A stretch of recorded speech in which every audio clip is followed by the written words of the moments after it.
Yo, yo, yo, yo, yo. What's up, what's up, what's up? Give up the rack. And hello to my fellow revolutionaries. You know who you are. And welcome to the Wednesday stream. It is midweek. That's right. And you have made it. You have made it to Hump Day, another celebrated day in the working calendar. And it is a special occasion where many working people will turn to other working people and say things along the lines of, it's hump day, or it's all downhill from here. We've made it halfway through, etc., etc. Insert generic working class banter here on, like I said, a very special time of the week. It is Wednesday, baby. So, for us working people, we are going to be celebrating an interesting way by having a look at some world news. We're going to cover the possibility that the ceasefire has amounted to fuck all, just to put it lightly. And we're going to have a look at some interesting stuff. Okay, I'm not going to lie, I'm kind of excited about this piece, but there is a farmer in the US who makes content, and she is actually putting in her 2 cents about what the ICE raids are really about as somebody who works in the agricultural sector. And she's makes a very strong claim, I must admit, as to what she thinks it's really about. And I think it is really interesting, her take on why the Trump administration is cracking down on immigration. It's got nothing to do with kind of what we've been told about making America great again. It seems to be, as always, in a very Marxian sense, it comes down to capitalism, baby. There's some material reasons exactly why people want the ICE raids happening, and it's got nothing to do with cleansing the population of illegal workers. Let's just say it like that. It's interesting take, but let's just say it like that. If you're watching on TikTok, let me just say to you, we are live on Twitch, we're live on YouTube. The YouTube link is in my bio, so we're going to be watching videos. So if you just want to listen to me speak, then hang around. If you actually want to see what we're talking about as well, then you. What a comment. It's unfortunate that the people in like all the other streams that are happening right now can't see the comment that's just been left by Bailey Hart. But yeah, if you actually want to see what's going on in TikTok land, then you're going to have to come over and click the YouTube link. Now, who we got in the house? I've been rude. I haven't said hello to anyone yet. 4AS is in the house. Yo, yo, yo. What's up? What's up? Give up your ice raids. We're going to learn something interesting about ice raids. Let me tell you, 4AS. Squeeb was on YouTube for a little bit. Hello and welcome. Grand Tifa, good morning. How are you? Squeeb now in Twitch world. We'll trial Twitch this stream. Seems where people are moving to. Yeah, people are migrating towards Twitch, hopefully legally, can I just say. We wouldn't want anyone to be raided and kicked off the platform. Cheese Swiss, hello, everybody. Dilemma's in the house.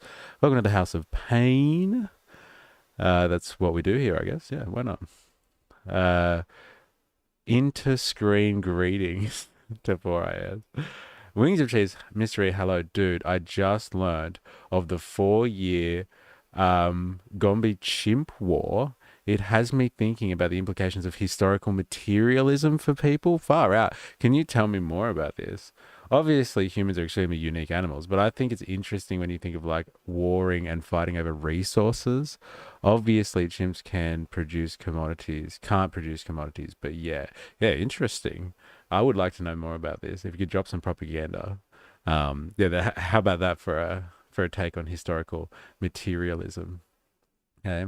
Soybeans. Saw a video saying cameras can zoom in on your phone from far away, and Trump politics not happy with the price of soy and tariffs. Yes, yes. Well, like, yeah, Trump politics, like Trump people are not happy with that. That's for sure.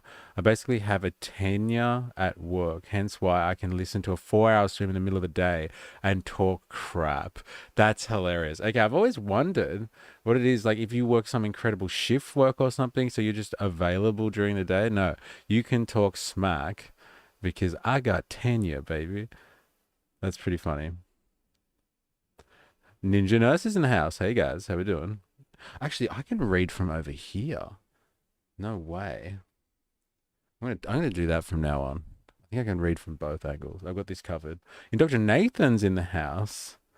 Girls and MBs. Boys, girls, and MBs. What's an MB? Fill me in, please. To all our fellow revolutionaries in YouTube land. But chimps can have their DNA manipulated to create a race of gold mining humans who want wealth but can't explain why, allegedly. Wow, that's a pretty good summation of the evolution between chimpanzee and Homo sapien, right? That's pretty good, actually. Yeah. All right. Let's get to it. We like seeing you loom towards to chat when you read it. Yeah. So like when I've got this scene set up, I'll look towards the chat. But then when I do this scene, I've got the chat set up here now. So it looks like I'm still reading the chat because all the time I'm going like this, but like I've got a different setup today. I'm going to see how this works. Squeeb, chimp and human sounds like planet of the blah. Don't want to assume. Wait a minute. Non-binary. Oh, non-binary. Don't want to assume anything for Jerry. Ha, that's hilarious. Yeah, if Jerry was here, I'm sure he'd have a smart-ass response for that one. So good. See, it looks like I'm reading the chat. I think I've set it up nicely, actually. See the Aussies who booed the American anthem at the WWE? Gold. No, I didn't see that. That's hilarious, though. Good on you. Hey. Guys, girls, non-binary pals.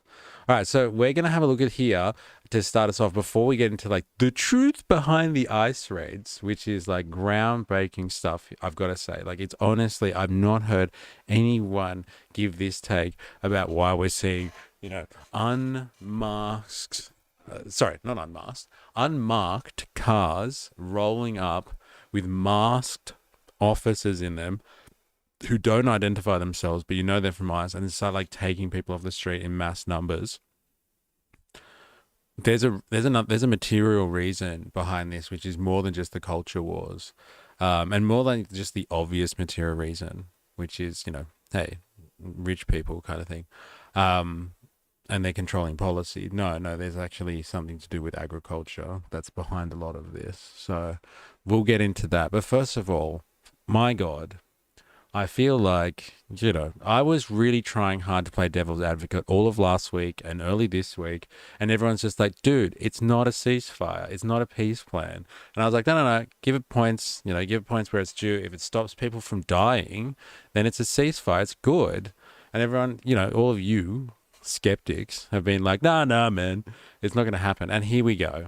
The Palestinian Authority says 7 people have been killed by the IDF today. I had something from JAG just before saying that it was 9 people. So, the reports are out. Like they're not consistent, but Israel or the IDF have been popping Palestinians again. So who knows if this equates to a ceasefire, like a dismissal of the ceasefire, or this is just like, hey, they were killing like 100 people a day, like 7 people. Like that's just like a rounding error. Don't worry about it. Get over it. 7 people is nothing compared to what we've really done in the past. So like, we're not even going to think about that. But like, could you imagine though? Just like think about this for a second. Like put this in your mind. Could you imagine if Hamas had just popped after the hostage exchange, just turned around and popped 7 Israelis? Like that'd be it, man.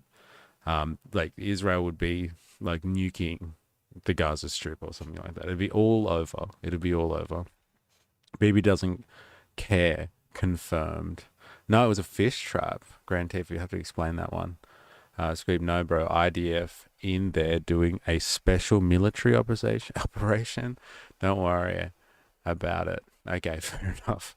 Well, that's fine then. As long as it's a special op, that's all that matters. You gotta love ICE using Black Hawks and fast roping onto roofs to arrest Mexicans. Isn't that crazy? No, that's mental. Talk about fucking overkill. My God. All right, let's just have a listen to this because I want to catch up with this. I've just seen headlines. This is, IDF on the warpath again, killing Palestinians after ceasefire. So let's get across it. And I'm going to the BBC. All right, we're going to get a worldly news source for our world news. Huge breakthrough which saw Israeli hostages and Palestinian prisoners and detainees released in a ceasefire agreement. There are reports of Hamas gunmen carrying out executions, and the Palestinian... They got to do this. Hey, this is that objective media bullshit. It's like we got to just let everyone know that Hamas is killing its own people. Okay, just remember, tell everyone that Hamas is in there killing Palestinians too before we besmirch the good name of the IDF again. Palestinian Civil Defense has told the BBC that 7 people were killed by Israeli forces in 2 separate incidents in the Gaza Strip. Well, Israel has now confirmed the identity of 4 bodies of hostages that were handed over yesterday. Meanwhile, the scale of damage in Gaza is becoming clearer. The United Nations Development Team estimates that more than 80% of all buildings in the Strip have been destroyed or damaged. These are some of the latest drone images. Well, a warning that this report from our Middle East correspondent Yolande Knell contains upsetting images. Hailing the start of a golden age, President Trump ended a remarkable day trip in the Middle East, but his peace plan is short on key details. What's the road ahead for governing Gaza? Because a lot of people like the one-state solution. Come on. Some people like the two-state solutions. We'll have to see. But now, far from disarming and giving up power as the plan demands, Hamas is asserting its authority over Gaza's ruins. Today, this was a deadly shootout with its rivals in an armed gang. Earlier, others were executed by Hamas gunmen in this verified video. Since the ceasefire, there's been a promised surge in vital aid getting into the Strip: food, medicines, tents and fuel. UN workers have rushed to restore water supplies for people returning to Gaza City. They want to begin that long process of rebuilding and restarting their lives, but to do that, they need water. Everywhere we went yesterday, driving around, assessing the situation and meeting families, people were doing that universal sign for please give me a drink. The UN says 80% of all buildings in Gaza are destroyed or damaged, over 90% in Gaza City. For 2 million Palestinians living here, the stakes could not be higher, and many are desperately hoping that crucial talks will soon start on the next steps for peace. I support any effort that leads to security and stability and Have revives they talked the about economy, the idea just of to give popping people yet? comfort. They haven't, have they? Any effort, even if it is a small hope, God willing, it will grow in the future, because we are exhausted and we want to raise our children. Yeah, I But know, there's so right? much that can derail this. Sure, we violated this. Like, this whole thing is just a ramp up just to be like, hey, how crazy is the Palestinians? Just remember that. Hey, they're pretty fucked. And then, like, right at the end, it's going to be like, oh, yeah, by the way, the IDF shot, like, and killed 7 people overnight. No, don't worry about it. Deal.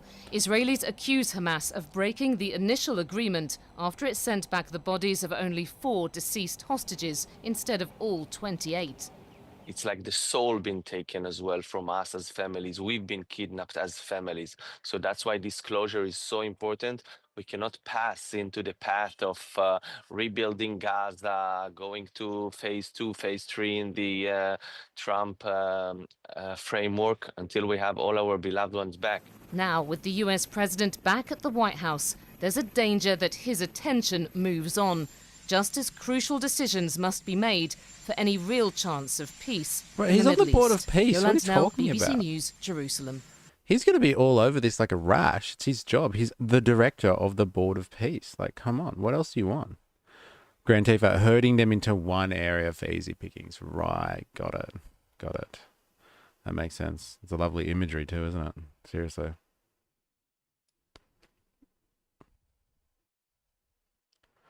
Squeeb, Trump will back out now. He's not a details guy. Yeah, right. Israel, they were from Hamas. Do you reckon that's what the call is? We will use a hammer, Squeeb. We will use a hammer for all situations. And when that doesn't work, bring a sledgehammer. They like to call out that it was terrorists. Wings of Cheese, bro, Israel has bombed so much of Gaza, most of the bodies are gone at this point. Yeah, that's a really interesting point. I was like, well, like, I was thinking that actually, if you really want to get access to these bodies, it might be quite difficult actually.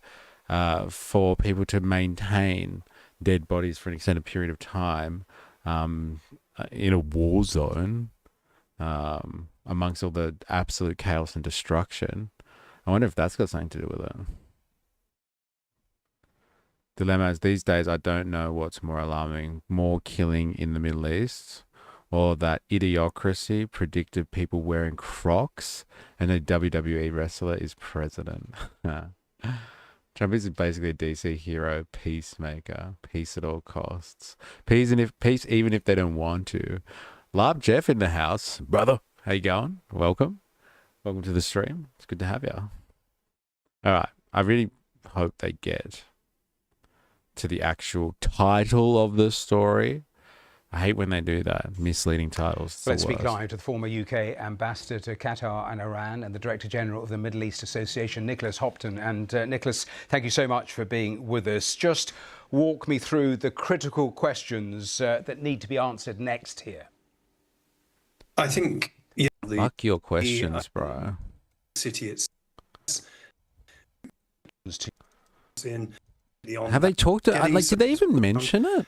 This already, did I miss something? Was it like Hamas not disarming?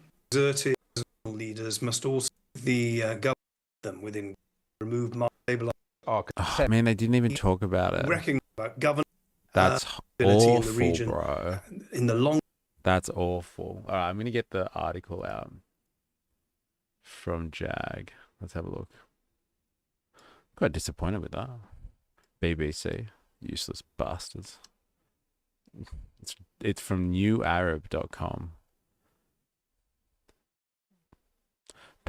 Israel kills 9 Palestinians. There you go.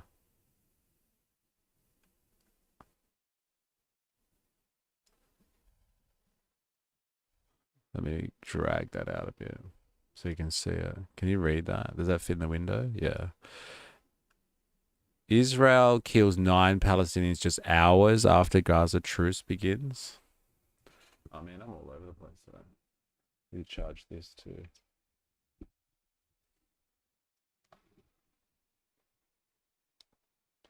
All right, here we go. Palestinian medical sources in Gaza say that 5 civilians were killed on Tuesday while they went to inspect their homes. Read it for me, please. Came here to listen. Yeah, got it. I'm reading. While trying to inspect their homes amid the ceasefire. Oh, so it's not even like they were on the edge of the yellow line or something like that. They're just like in their houses. 9 Palestinian civilians have died since Gaza's ceasefire came into effect, health officials said on Tuesday. As the death toll from Israel's devastating 2-year war continues to rise, 7 people were killed earlier Tuesday, while 2 others succumbed to their wounds in previous Israeli strikes. Okay, right. An Israeli drone killed 5 Palestinians when they were inspecting their homes in the Sujaya neighborhood on Tuesday. That day, the Israeli military confirmed that it killed a number of individuals, claiming without providing evidence they were approaching soldiers.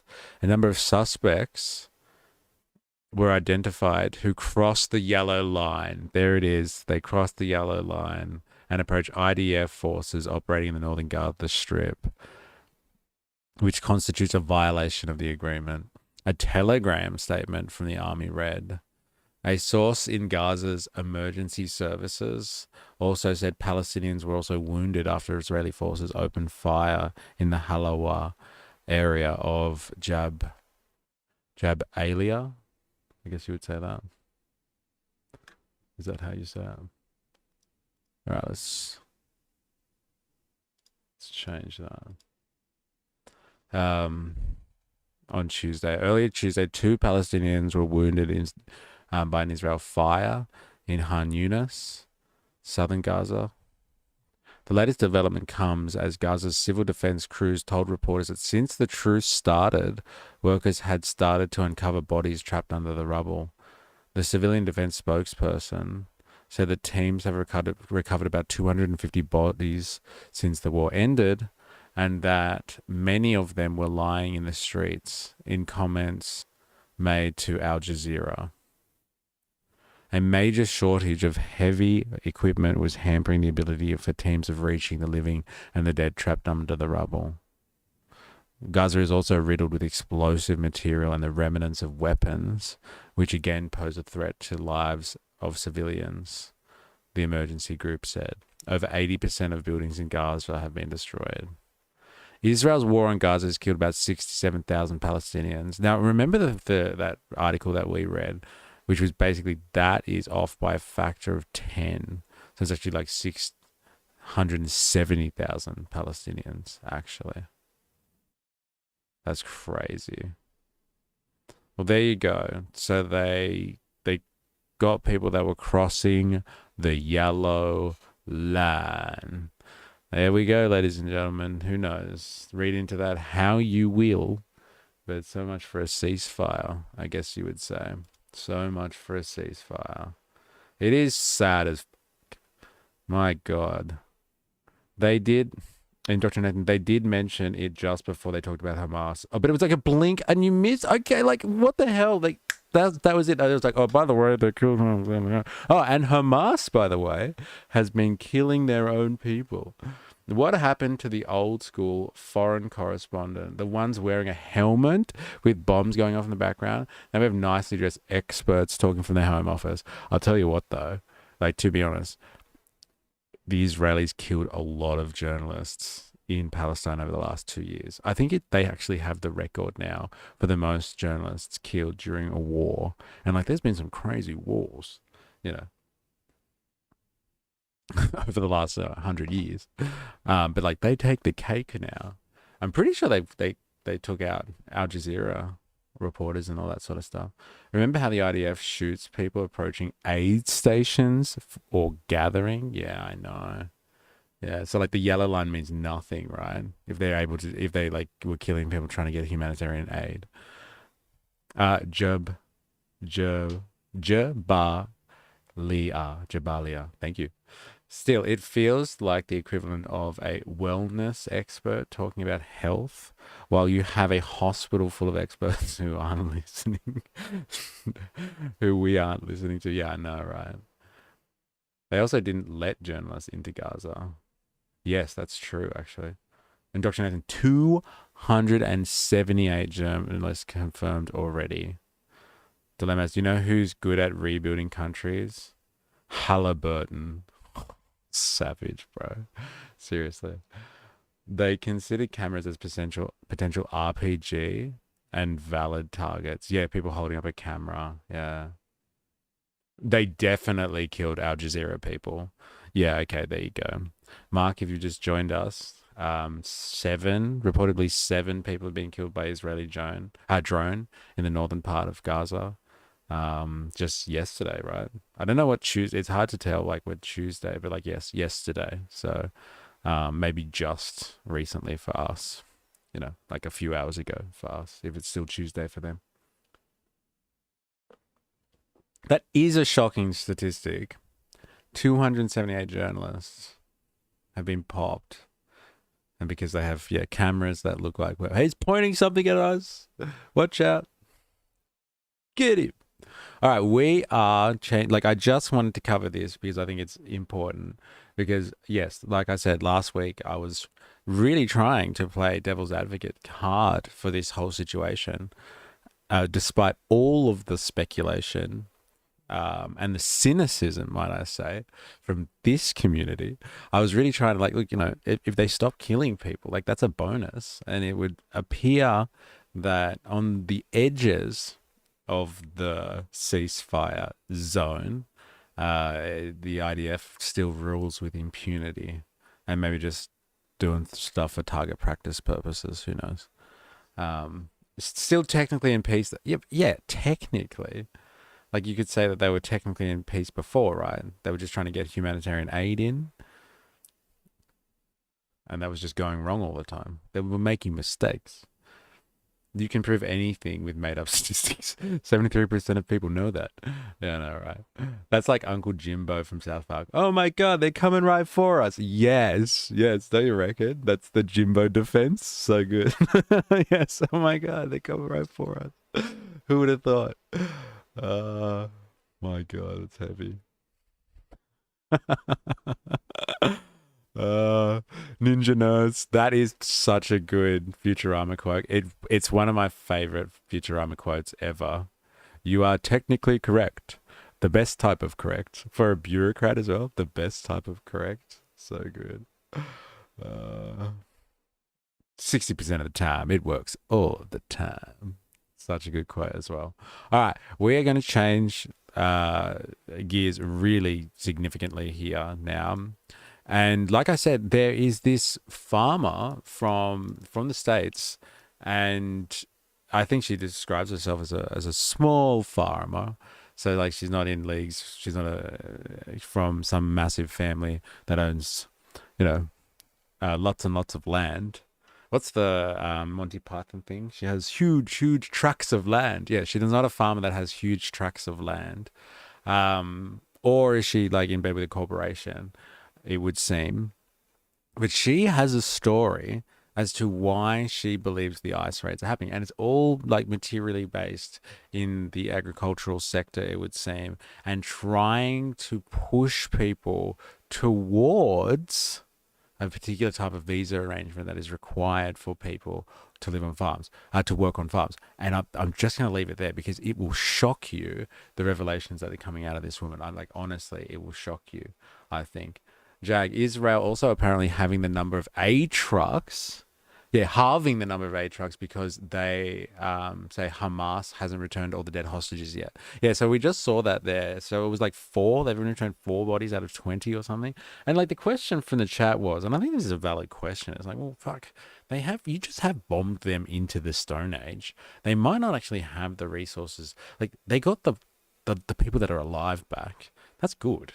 Like I get people want closure and stuff like that, but like you got the hostages back that are able to kind of understand what's going on. The other ones are kind of they're with the universe now. I know families want closure, but it's something.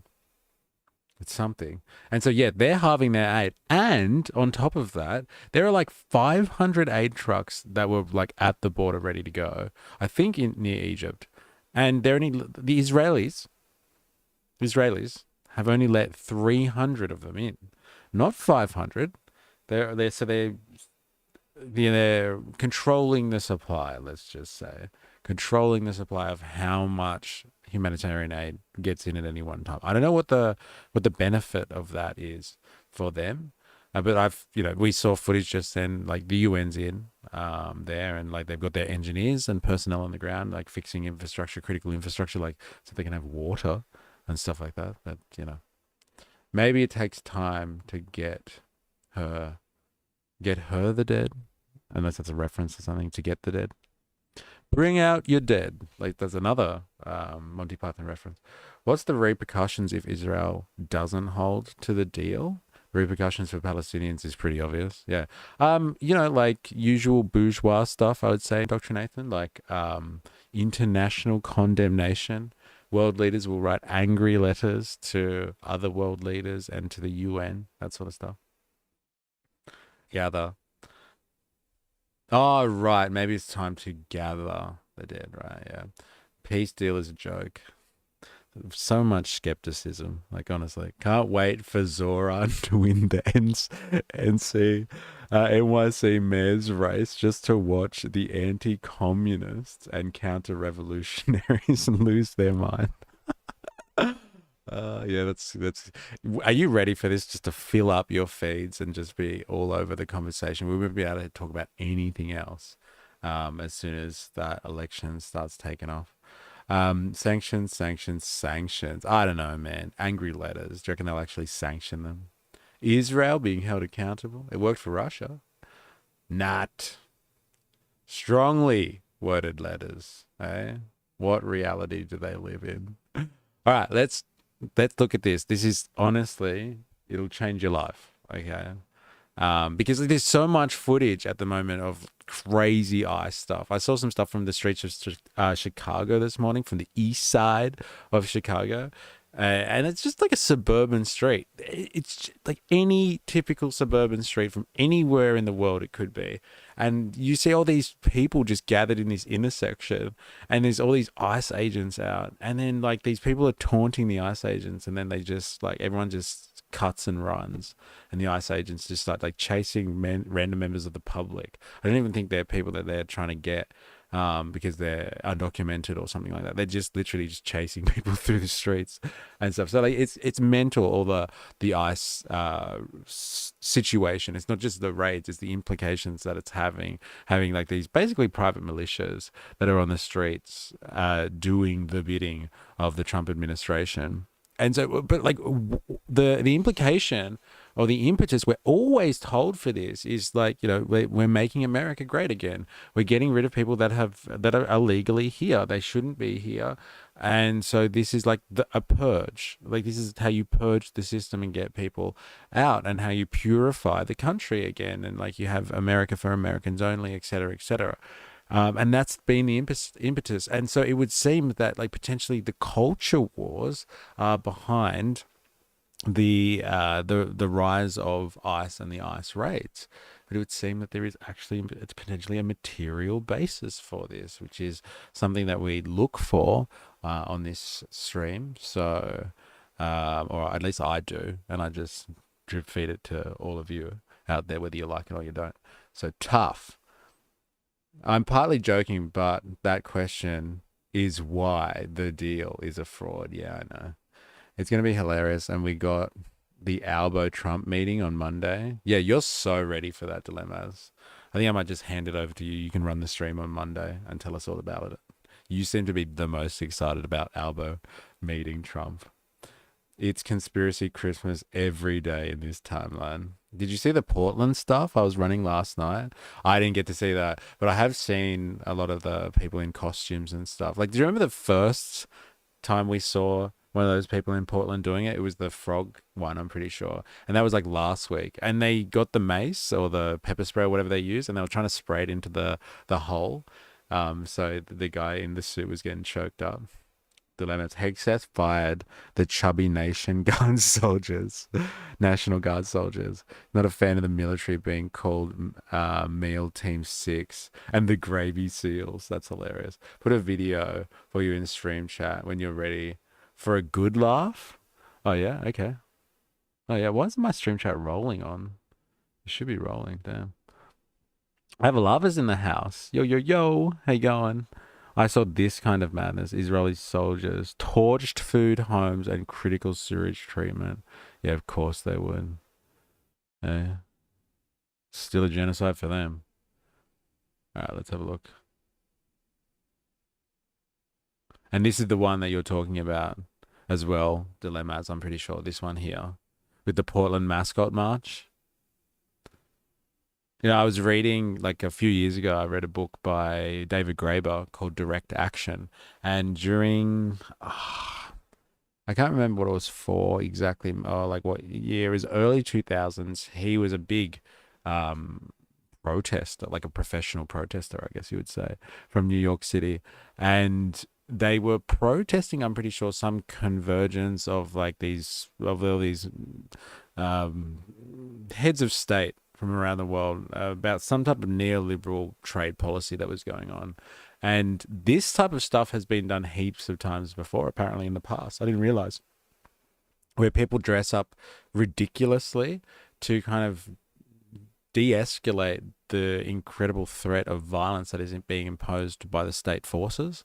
And so David Graeber was with a group of, I guess they were like anarchists in New York City, and they would dress up in like these inflatable like rubber ducky costumes and like run into crowds and stuff like that, or be at the front of crowds and like run into to cops when like they were trying to like grab people off the street. And so they were eating these like big ludicrous mascot sized and kind of inflatable or well insulated rubber ducky costumes, and they would use the fact that they were so awkward and hard to grapple to their advantage. It's really funny. And looks like some people are taking on that spirit at the moment. There are so many photos taken by soldiers, like it's a festival. Yeah, I know, just a good time with the guys. Yeah, taking selfies, destroying people's lives, right? Yeah. Sick dogs. Yeah.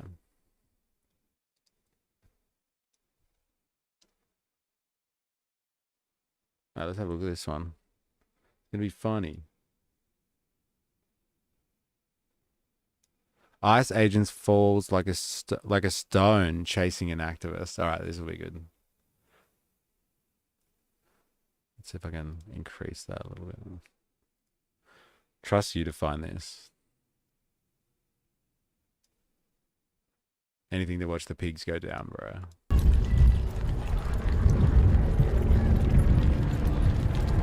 They don't move very quickly though, do they? Is this legit, do you reckon? Is he just tired or something? He's got too much gear on.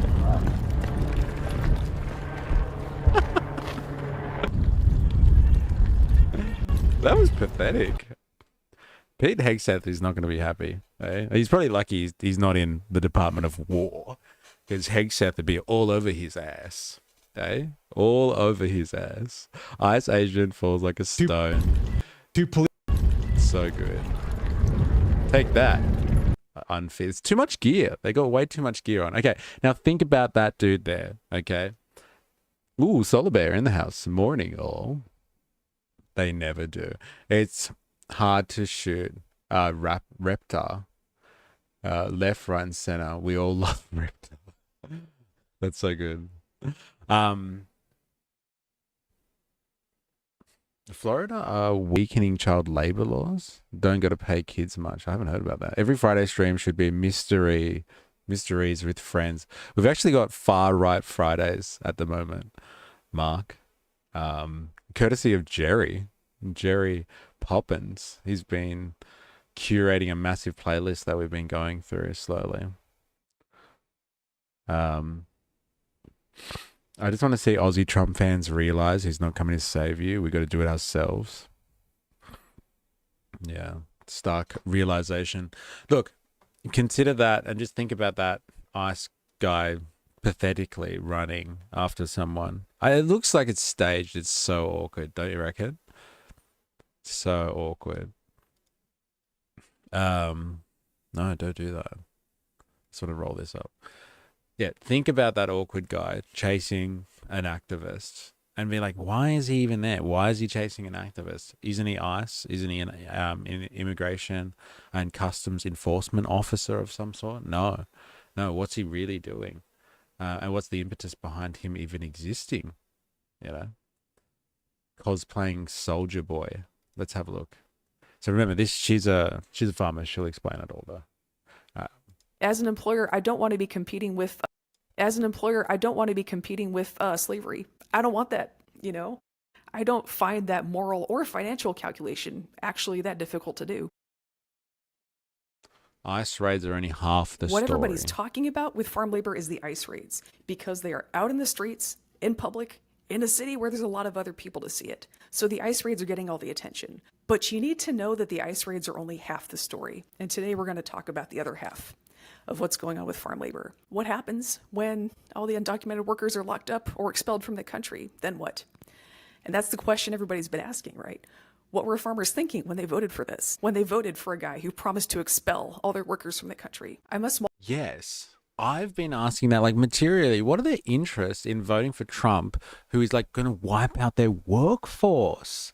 This does not make sense. Ladies and gentlemen, this does not make sense. Like, does that question not plague your mind sometimes when you see them rounding up? Do you remember the footage from like a few months ago of those like strawberry fields and stuff like that, and those ICE agents are like running in the mist, and there's like this I don't know, illegal immigrant, I guess, running, and they're like tackling him in fields? Like, why would you vote for Trump if he was going to take away your cheap laborers?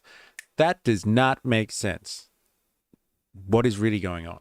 Farmer, and I came up in farming as a farm worker. I am an American, but I did those field jobs on farms that everybody thinks Americans won't do. And that's why I can tell you it is a lot more complicated than just Americans won't do that.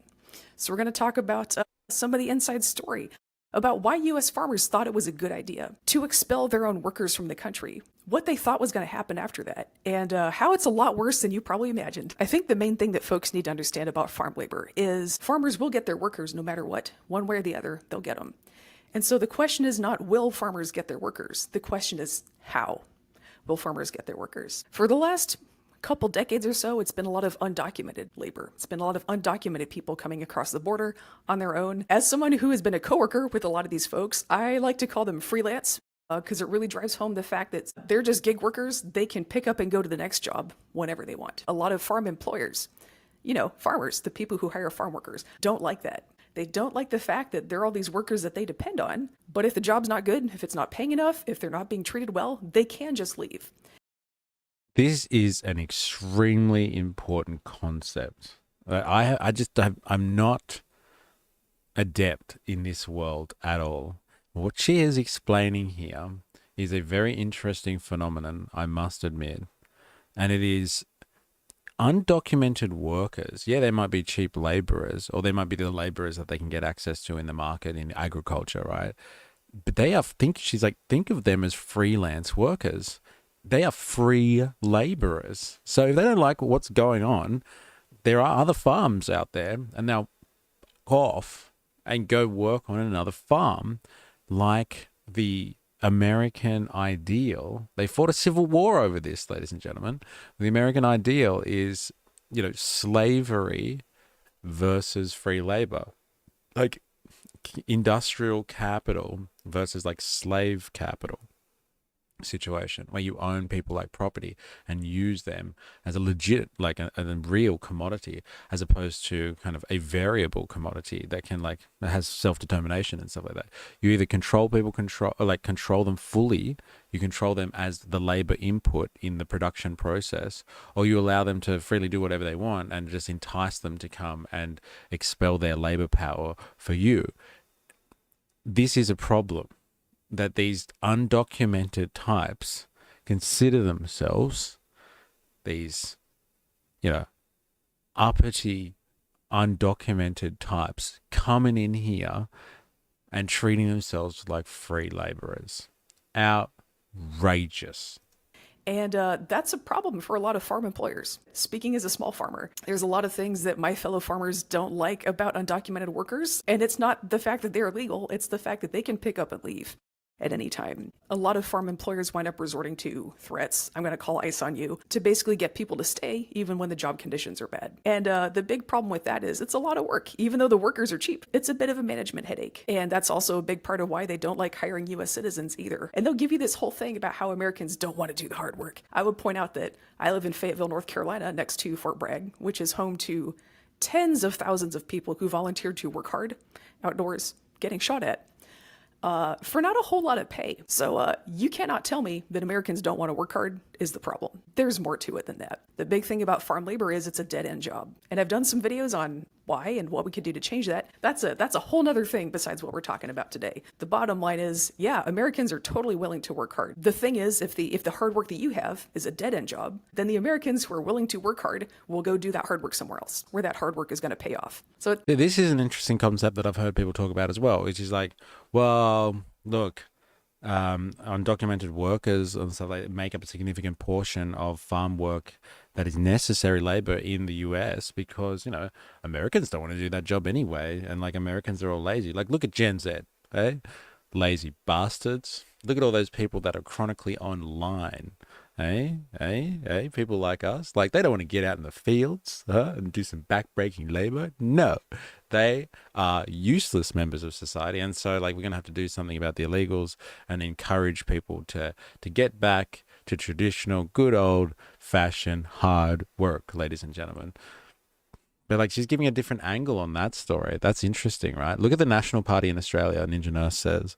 They are staunchly against net zero. However, if you fly into Wagga Wagga, which is a safe national seat, every house has solar panels and every farm has a wind turbine.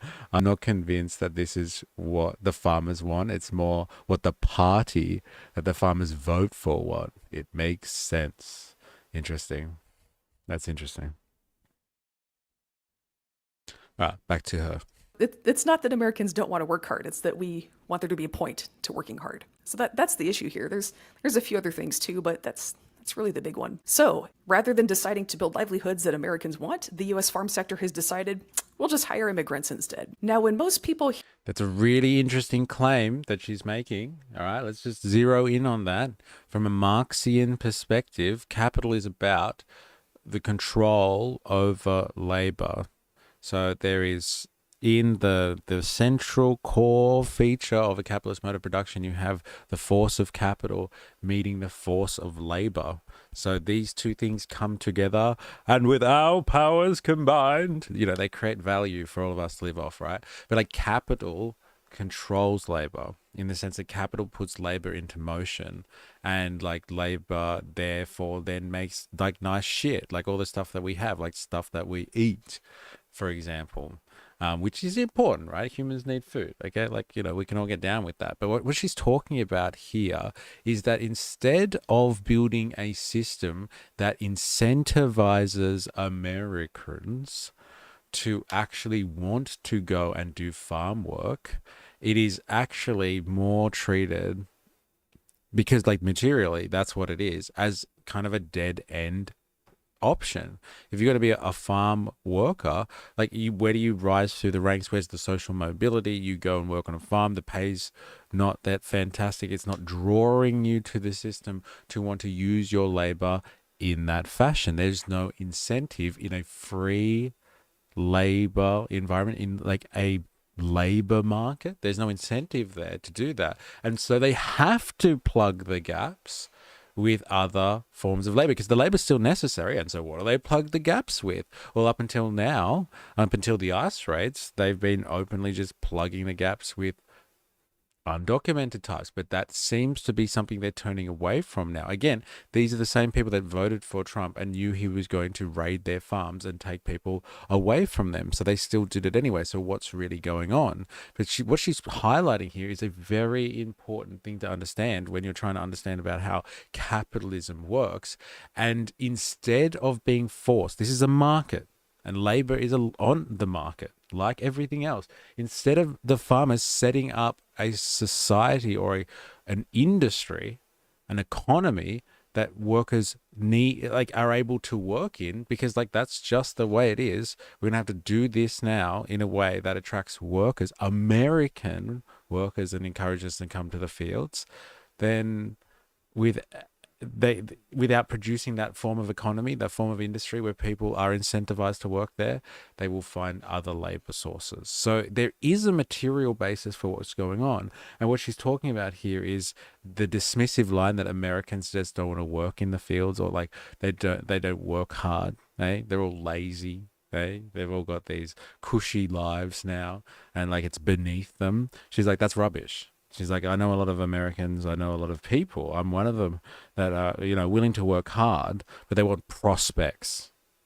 They want a future. They want something to look forward to. That's the working class aspiration. I think that's fine.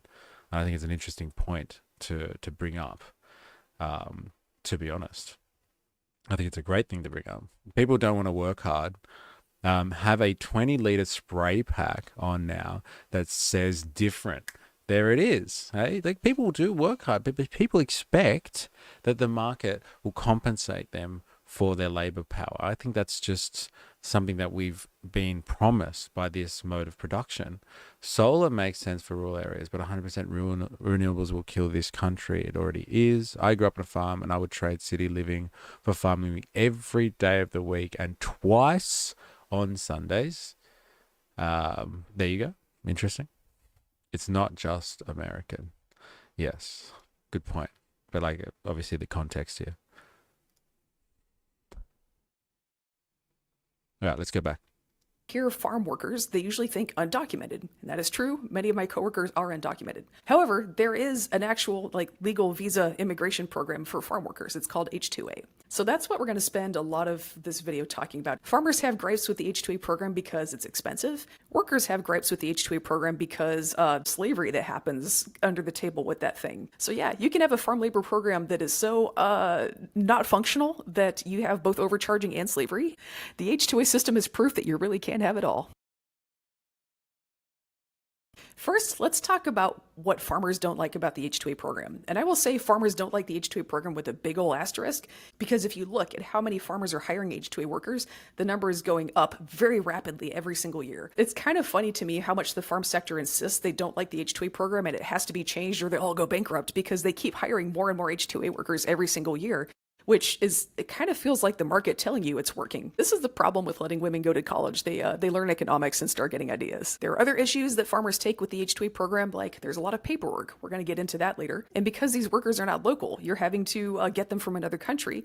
That means they need housing. They don't already have a place near you where they live, so you have to take care of that. That's part of it. You know, they don't have a car locally, so they can't go buy groceries, so you got to provide food one way or the other. And then you also have to, like, you know, provide transportation for them to get from their home to wherever you're having them work. These are all extra costs that the farm sector loves to complain about at length. I would just simply point out that you don't have to pay for any of that stuff if you hire Americans. They never like that. I've done work for farm clients where I live on the road and I have to come travel to them, and they understand that that comes with extra costs. You know, I'm doing things for them that locals cannot or will not do. And so when I do it, you know, now that I've worked my way up to white collar farm worker status, when I do that, they don't complain about, oh, but I have to pay for you to fly here and put you up in a hotel. And like when you buy a meal, then we have to pay for that.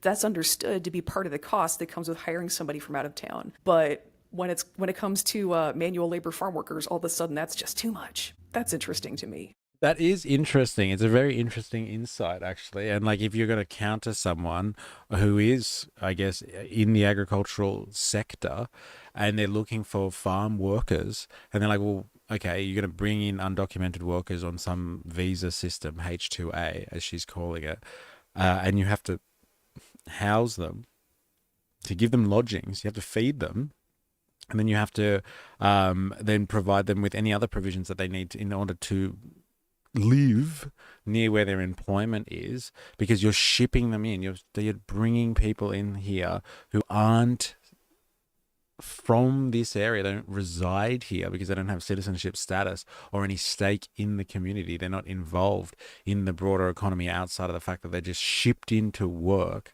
And she's like, well, I do that as a consultant.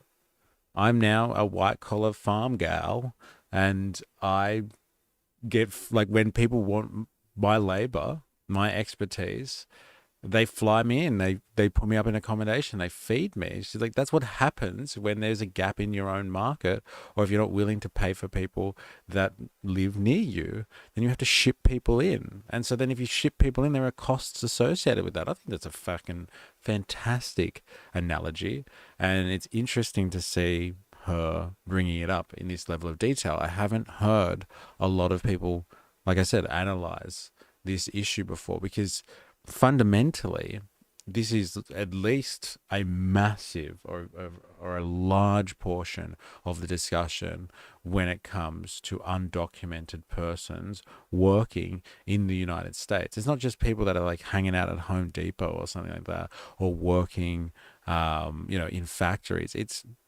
largely, I'm not going to say predominantly, but it's largely people that are working on farms and in the agricultural sector at large. And so this is a very interesting analysis of some of the typical rhetoric that you hear coming out of the farmers, like, oh, poor us, we can't survive in this economy, so we've got to look for savings where we can. And that's always the savings are, and this is as old as capitalism itself, is the savings are found by attacking the worker, attacking those who sell their labor power and destroying them. It's young people chasing the money over all else, so they see work as beneath them, not worth it.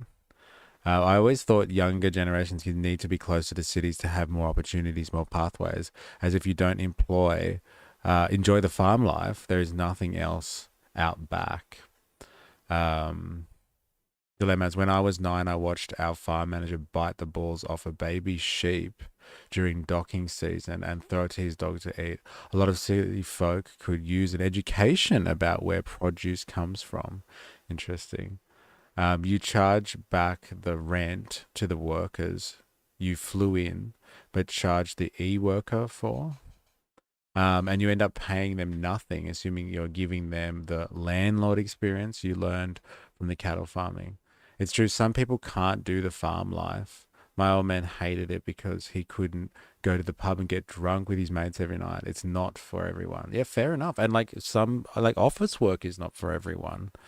I don't think that but like the overarching comment, and I've heard this circulating in places before, is that yeah, everyone, like all young people nowadays, like that's it. You can write them all off. They'll never want to do a hard day's work in their life. So the agriculture industry is fucked, and we need to have special labor provisions just to suit the farmers out there that are all struggling. Remember that. All farmers, this is the usual narrative, all farmers, because this is big in Australia too, all farmers are struggling. All farmers are struggling. Never mind that, like, honestly, most farmers are fucking millionaires, but they're all struggling. Remember, they're just like one bad season away from complete destruction. That's the usual narrative that we have constructed around the agricultural industry. And this is true in Australia, and I'm sure it's true in America as well. I thought the AU visa extension, if you work on farm, is good. It means workers bounce through the system and shows people new to Australia. We have more options than just cities. Otherwise, it becomes professional pickers flown between hemispheres for in-season picking, and no intention to stay. And yeah, that's just moving an underclass around. Can't speak for other property managers, but our farm provided a free house and vehicles, fuel for our farm managers. They just had to work the land. Yeah. The independent farmer is largely a thing of the past. Big farm controls as much as 60 to 90% of the market, depending on the sector. NZ shows that advanced economies can be good at farming. If you ever work your way up from manual field labor to white collar farm work, like doing administrative and consulting work for farms, believe it or not, you were treated very, very differently. And that is one of those things that really struck out to me, was how if you're a white collar worker, the fact that travel needs to be paid for is just, of course, no one questions that. If you're blue collar, it becomes suddenly, how dare you? These are all costs that you would not have to pay for if you'd hired locals, but you won't do that. Another thing that farmers will really point to as a problem with the H-2A program is the wages. There's a minimum wage. That minimum wage is pegged to how much would it take to get an American to do this job in your area. So that's going to vary by state. So like, look at the distribution there. So like, this is huge, considering that we learned the other day that the federal minimum wage in the US is like $7 or something like that. It was like $7.25, I think. Look at that. Look at that. Like, look at the West Coast. It's $19. The minimum wage, as in like, you see the name of it? Adverse effect wage rate is the name of this system.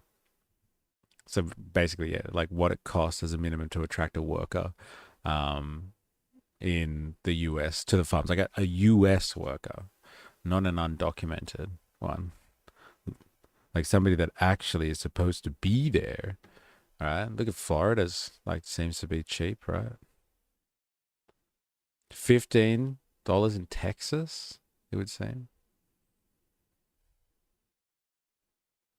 It's crazy. That's a massive disparity. That's double. In most cases, in all cases, it's double the minimum federal wage. Even here, in this sector. What's that, like Louisiana and stuff like that? That's massive, massive difference. If it's got a higher cost of living like California, that minimum wage is higher. They call it the adverse effect wage rate. So it's basically like the wage below which you cannot go, or Americans won't take it. That's the adverse effect, right?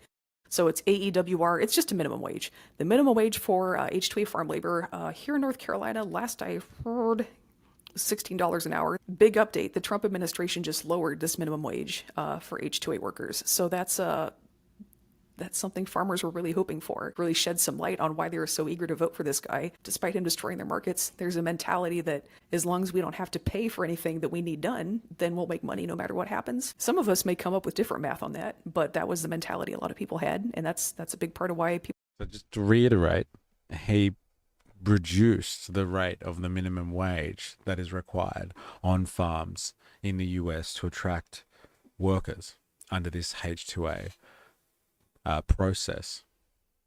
But it's interesting.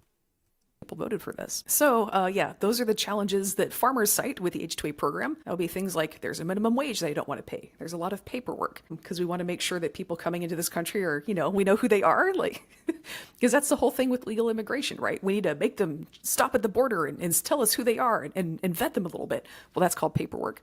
And so when you're doing an H-2A visa and hiring documented workers, someone has to pay for that paperwork. The bureaucrats down at the consulate don't work for free. Extra costs for housing, transportation, and food, that's just part of the deal when you hire folks from out of town. But those are the issues that a lot of farmers have with the H-2A program.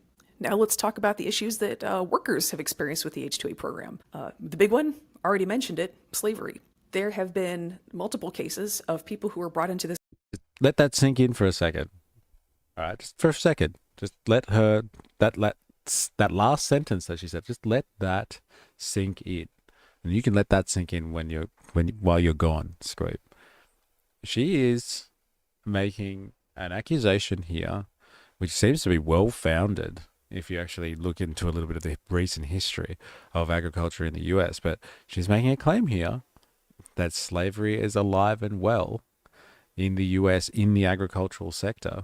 It's not just like a sex trafficking thing, or like some type of human trafficking network. This isn't happening in some developing country in, I don't know, Latin America. She's talking about slavery in the US in the agricultural sector. It's just obviously not well defined. Oi, Chaz Wazzers, tell me all the things. Actually, someone made a call about you before, Jerry Poppins. I can't remember what it was. You'll have to scroll through the chat if it goes back that far. But someone took a dig at you before as being non-binary. And they were waiting for you to bite, but you weren't here to bite.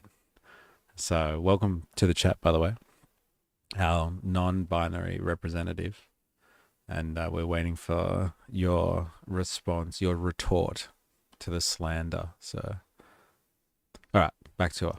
This country legally on H-2A visas and then had their passports taken. So they couldn't leave. They couldn't leave the job. They couldn't leave the country. They were held prisoner, right? They were forced to work a lot more than they were supposed to, sometimes under the table for extra clients for people they were not supposed to be assigned to work for. The way the H-2A visa works is you have a visa to work for that employer. And so, often these folks are like, okay, you do the full day's work for that employer, and then we bring you over somewhere else and make you do some more work that you may or may not get paid for. People not getting enough food, people having to live in really filthy conditions with no running water, with a lot of bugs. I don't know how you're supposed to pick crops and keep it clean if you can't do laundry and you can't wash your hands. Make that make sense. We have a lot of cases where people were not paid what they were supposed to be paid. That minimum wage was not filled. Sometimes what they were paid was very low. And sometimes people are threatened. You have to work harder or we will beat you. You have to work harder or we will sexually assault you on the job. Or sometimes that would just happen anyway. A real classic one they use, though, is you have to work harder or we will get your wife and family back home. Did you hear that? She's going to explain this one, I'm pretty sure. But let's just take that into consideration. Imagine you're legit, okay? You're a legit worker. You've come in, you've got a H-2A visa. You're not undocumented. You are legitimate. And you're working on a farm and they think that you could work faster. And so your manager, whoever's working, who's the visa manager for you, maybe they've hired you through a company or maybe you're just working directly for a farmer and they're going to threaten you that if you do not, it's not threaten you that they're going to call ICE on you or something like that, but they're going to threaten you and say something like, if you don't work harder, we're going to kill your family back at home. Where the fuck does that come from? How do farmers, average farmers in the US, how the hell do they get access to threats like that? Hope she explains that one. This is a pretty common tactic that H-2A contractors use. Hey, I've got contacts back in Mexico. That's how, we got you funneled into working for this company. We know people back home who know your family. And if you don't work hard enough, if you don't work fast enough, if you try to tell the police, if you try to run away, we will murder your family back home. That is a not uncommon tactic that H-2A employers will use. And if you are being held captive, you can't leave. You are not getting paid much, if anything. You're being sexually assaulted at work, and you're having your family threatened if you try to say anything or leave. If that's not slavery, I don't know what is. And this is happening to people who come into this country legally, who go through the extra effort to make sure that they are documented. Okay, so this is how this H2A process works, is that if you come through the H2A process, if you go to a particular farm, you are allocated to that farm, that particular property. You belong to the land, or you're tied to that property. So that's how you exist in that system. You don't get to move around like an undocumented person who gets to, like, remember before I said, like, watch the language she uses. You don't get to be a freelance laborer who's just like, fuck working for this guy. He beats me. He sexually assaults me. He puts me up in, like, you know, horrid living conditions.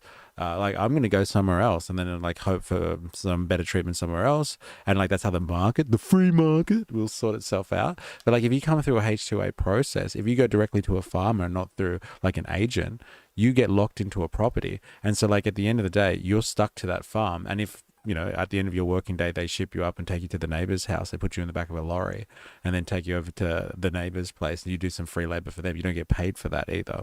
And so, like, you're getting threatened by them. You're being assaulted by them, and, like, you're trapped on their property. This is a form of enslavement. I don't know if I want to use the word exactly here until she's finished explaining it, but this sounds like some pretty dark and nefarious shit that is going on within this industry here. And this is, remember, these are the legal ones. These are the legal ones. This is a very, very peculiar situation. Ninja knows fucking freaking evil, dude. No normal person would make a threat like that. Like, what normal person would have the means to make a threat like that? Like, I could say to someone, like, you know, that I know is from overseas and just be like, hey, I'm going to kill your family back at home or something like that. But, like, you have to know people to, like, or to have some type of network where you can make a threat like that. Like, you know, really make a threat like that. Well, that just sounds like slavery with extra steps. Well, it's happening, man.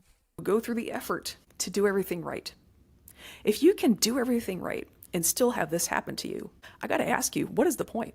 Why should people follow the law when this is what following the law gets you? To its credit, the U.S. did recognize that this was a problem and put in some big anti-slavery provisions into the H-2A program back in 2024. A big part of why that happened, largely in response to the biggest modern-day slavery bust in recent U.S. history.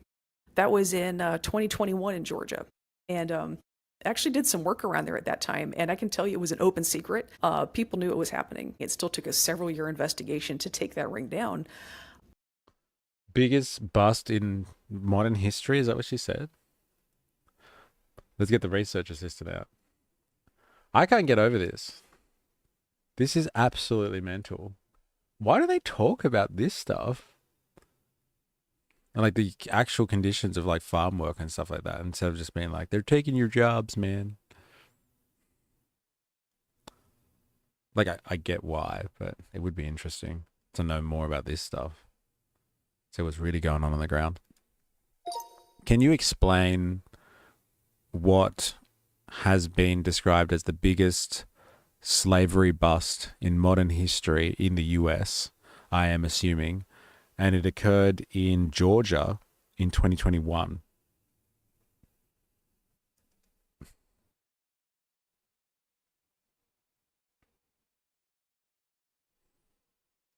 Here's a summary of what is known about the 2021 case in Georgia that's often called one of the biggest modern day slavery busts. Okay. In 2021, U.S. federal authorities uncovered a human trafficking and labor exploitation ring operating in South Georgia. The case is known as Operation Blooming Onion. Where the fuck do they get these names from? Seriously. The operation involved more than 100 migrant workers from Mexico, Guatemala, and Honduras. These workers were brought to the U.S. under agricultural worker visas, H-2A visas, under false pretenses, and then subjected to extremely abusive conditions. The workers were forced to pay for transportation, food, housing, presumably far above reasonable cost, or even by coercive means. Their identity documents were withheld. I've heard of this happening in Australia. I know a few people that have worked, what do they call them? What do they call themselves? These people that come here and like they get their visas extended. They call it wolfing. I don't know where that terminology comes from. They call it from wolfing, but they're usually just backpackers. And like people will take their passports away from them and stuff like that. Hey, let us hold on to this stuff for you. And then they're like trapped on the farm that they work for. They work long hours for little pay. For example, workers were allegedly paid as low as 20 cents per bucket when harvesting onions. Living conditions were described as crowded, unsanitary, degrading. Workers were reportedly threatened with violence and deportation if resisted or complained. Some were allegedly held at gunpoint. What the fuck? 7-Eleven did it too. Yeah. Yeah. 7-Eleven, yeah, they got, and like, what do they get? Big slap on the wrist and a fine? Huh? Oh, okay, we won't do slavery then. There were reports of 2 laborers dying due to working conditions. The case led to a 54 counts of federal indictment and 24 defendants, saying the conspirators in the scheme gained up to more than $200 million from the exploitation. More than 100 laborers were freed as a result of the investigation. 100 people, which is large for forced labor, human trafficking cases in the US. Workers recruited from Mexico, Guatemala, misuse of the H-2A visas. Okay. Points that are less clear, what to watch. These are allegations in an indictment. Not every claim may be proved in court. The exact number of victims may change as investigations proceed. So the investigations are ongoing. Can you give me a brief summary of what changes were made to the H-2A visa as a result of this incident?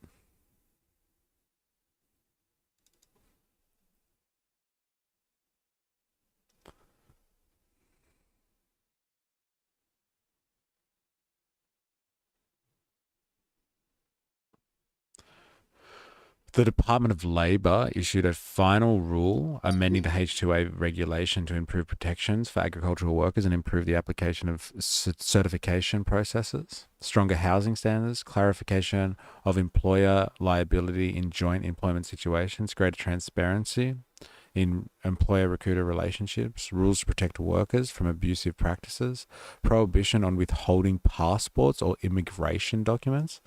Did that have to be spelled out? Like, honestly, fucking hell, it's heavy as fuck. That was a tactic alleged in the abuses exposed by Operation Blooming Onion.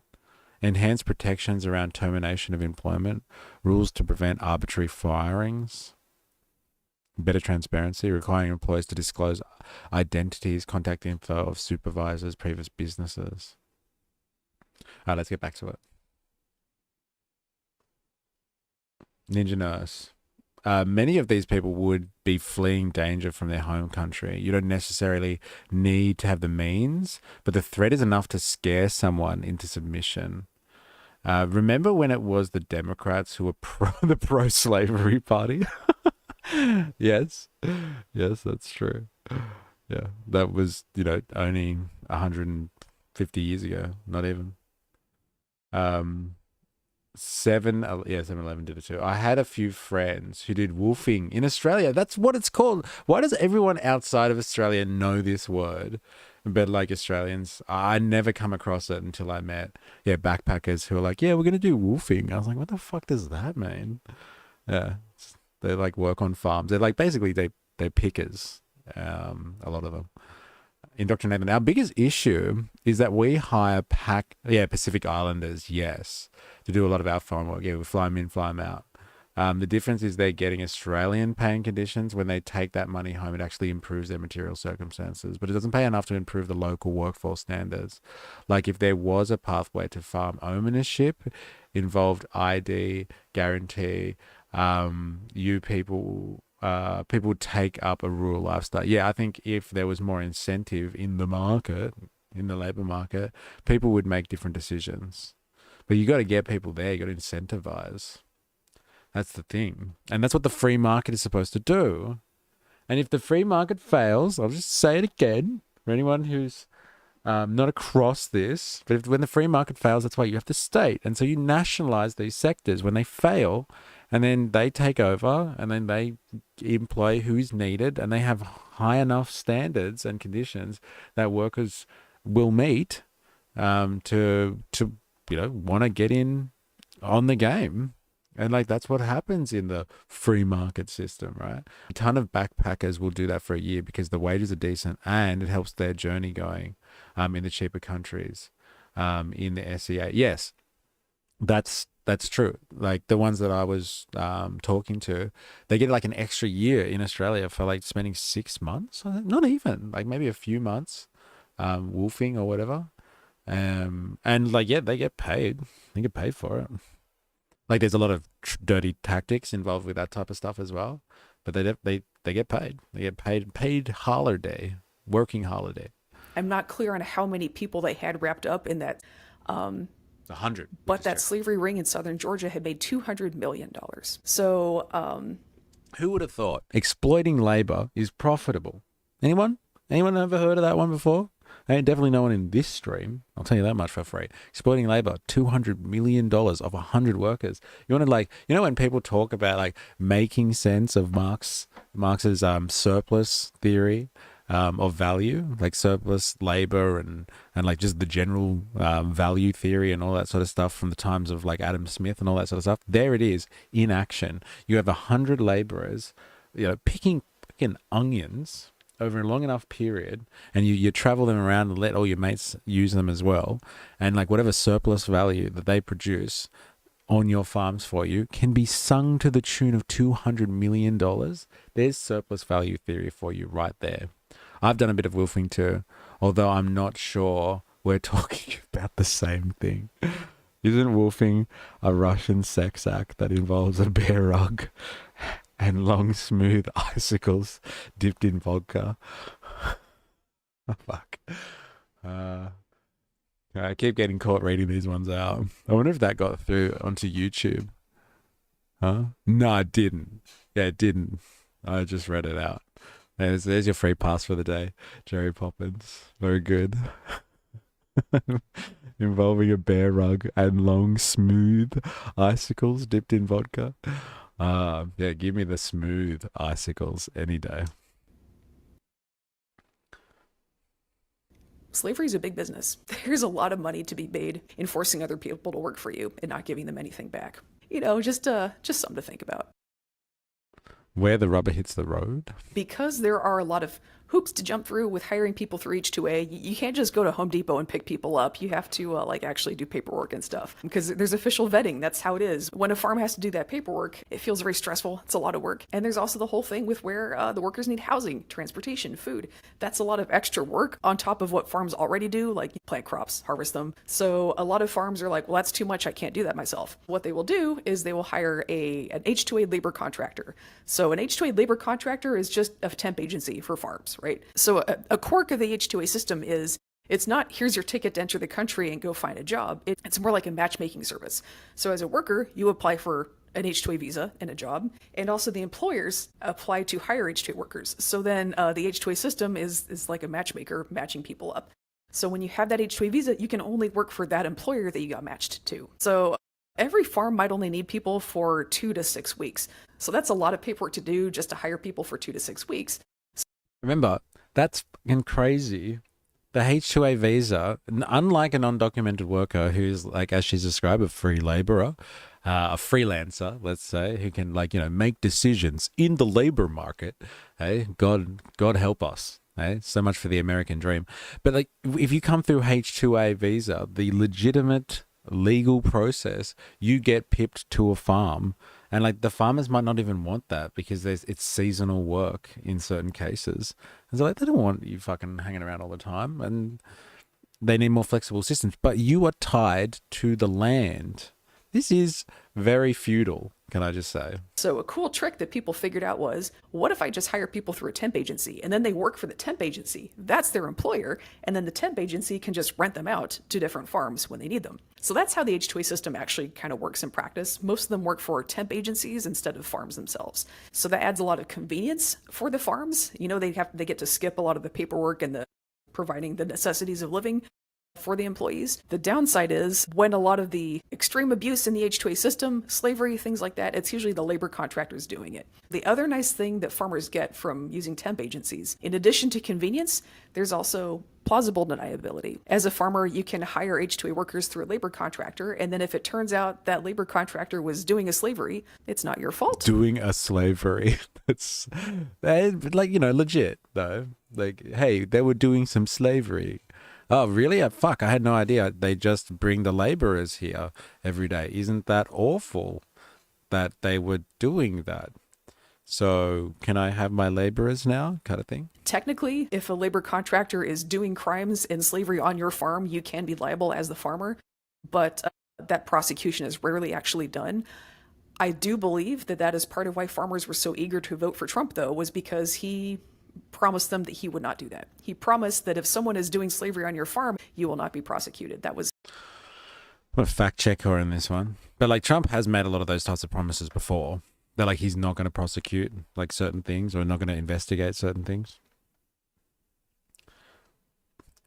Did Trump promise the farming lobby, the agricultural industry, or farmers in general, as part of his election campaign promises, that he would not prosecute individual farmers for any slavery allegations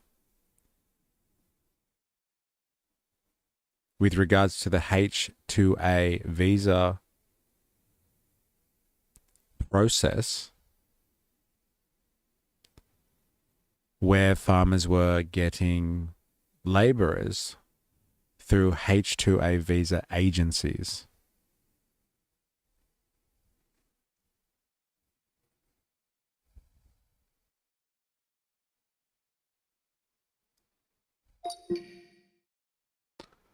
I couldn't find any evidence that Donald Trump made specific promise during his campaigns not to prosecute.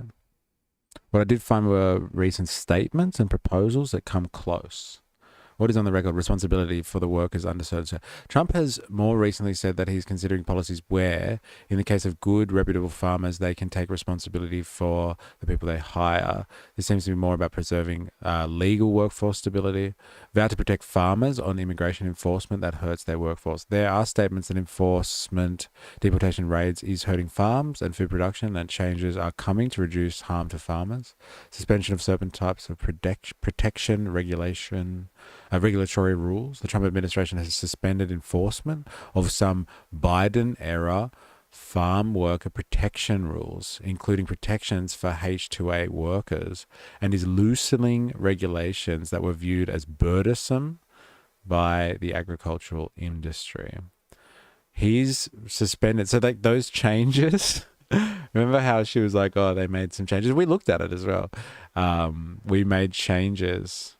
Well, they made changes in 2024 to the legislation to increase the powers of the H-2A to reduce the potential for slavery. The Trump administration has suspended enforcement of some Biden-era farm work protection rules. Interesting. I wonder what they are. Dr. Nathan, it's funny because everyone at the rallies are happy to talk about Indian migration. But try to get them to talk about Europeans overstaying visas, and they got nothing. Most people here from Southeast Asia and India on work visas are here trying to make a life for themselves or improve their material circumstances, which is a boon for the country. But visitors overstaying is actually happening. They're just trying to improve their holiday. I'm all for both, but it's who they choose to highlight that interests me. And quite threatening. Hey, I only did a slavery. Yeah, a slavery, not slaveries, plural. I know. What does Project 2025 say about this stuff? You know what? When we were looking at this, like the agricultural stuff, because they had the department, I think we read this section of the Department of Agriculture, but like really Project 2025, if I recall properly, it's a real concern about the agricultural sector was de-wokeifying the agricultural sector. So like it was like they have resource insecurity issues, so like they want access to fossil fuels and stuff like that, and like these crazy ideas of using renewables, like destroying, arable land, and like the rural landscape. And so we got to get rid of, wind turbines and, I don't know, solar farms or something like that.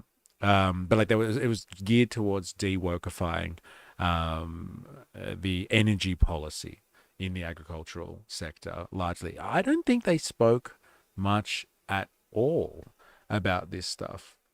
That's actually a really interesting question. I wonder if there's anything more from that we can pull up upon. What an exercise that was back in the day on the Twitch files, going through Project 2025. What a document that was. And so many people talk about it. What about mechanization versus human labor? I don't know off the top of my head, like honestly. I'm trying to remember. I'll see if I've got anything from that section. Because I did make notes here and there that I thought were interesting. Department of Homeland Security. Oh, that one didn't age well. Independent regulatory agencies. No, I don't think we got the economy. Department of Commerce, Treasury, Federal Reserve, Trade, Department of the General Welfare, Department of Agriculture. So what's that? 289. Did we highlight anything in there?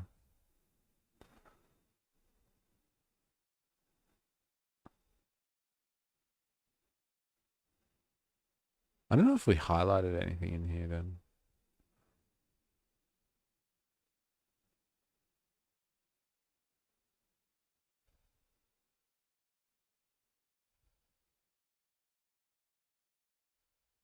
All right, let's look at the introduction then, shall we? American farmers efficiently and safely produce food to meet the needs of individuals around the globe. Because of the innovation and resilience of our nation's farmers, American agriculture, you can read that right, yeah. American agriculture is a model for the world. If farmers are allowed to operate without unnecessary government intervention, goddamn government intervention, American agriculture will continue to flourish, producing plentiful, safe, nutritious, and affordable food.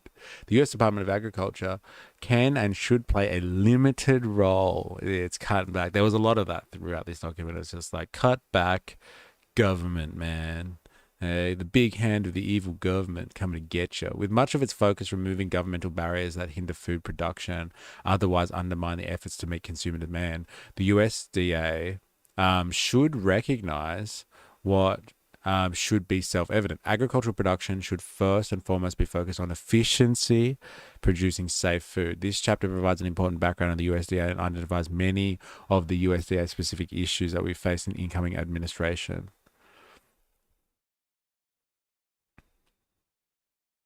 The USDA's new vision statement illuminates the focus of this effort.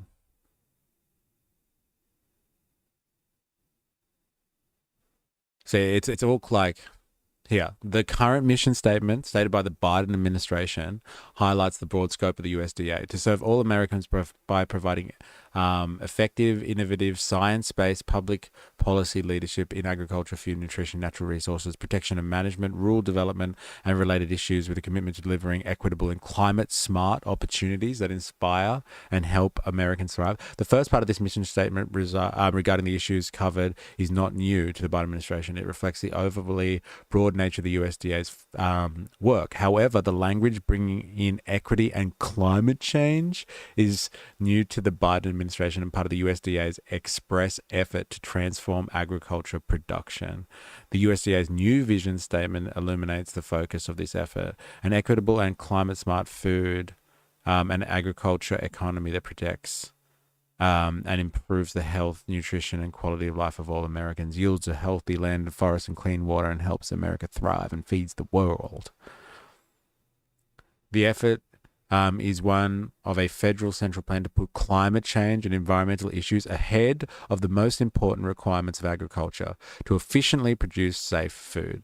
See, they really fucking hate this whole, like, you know, this greeny nonsense, this climate bullshit. Like, get that stuff out of there.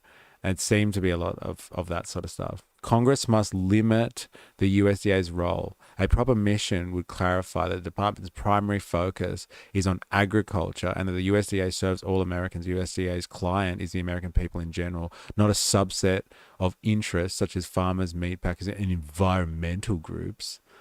Goddamn environmental groups. They're the worst. Core principles should be included with any mission statement, including a recognition that farmers and food systems in general should be free from unnecessary government intervention. Further, there should be clear statements about the importance of sound science to inform the USDA's work and respect for personal freedom, individual dietary choices, private property rights, and the rule of law. Tell that to the fucking H-2A visa workers, and those goddamn slaves out there. They're the worst.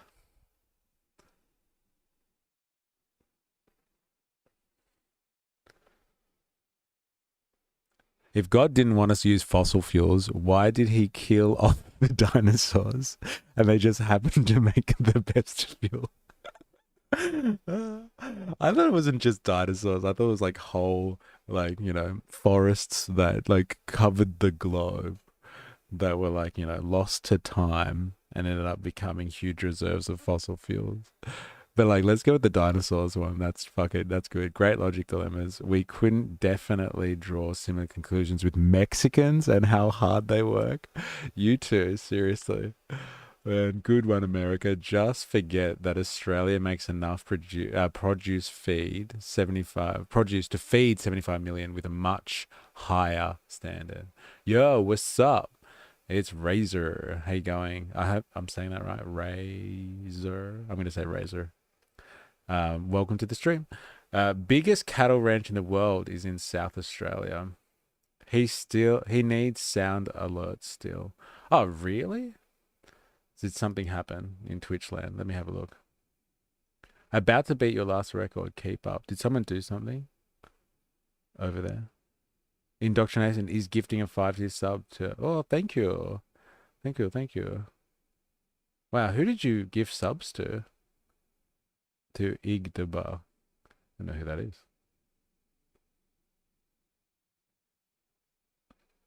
I don't know who these people are. There must be people outside of the community. Good on you. Thank you. Legend. Thanks for that.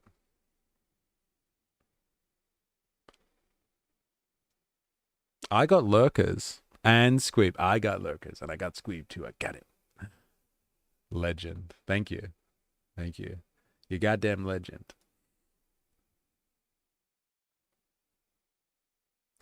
Biggest cattle ranch in the world is in SA. Second biggest is my basement.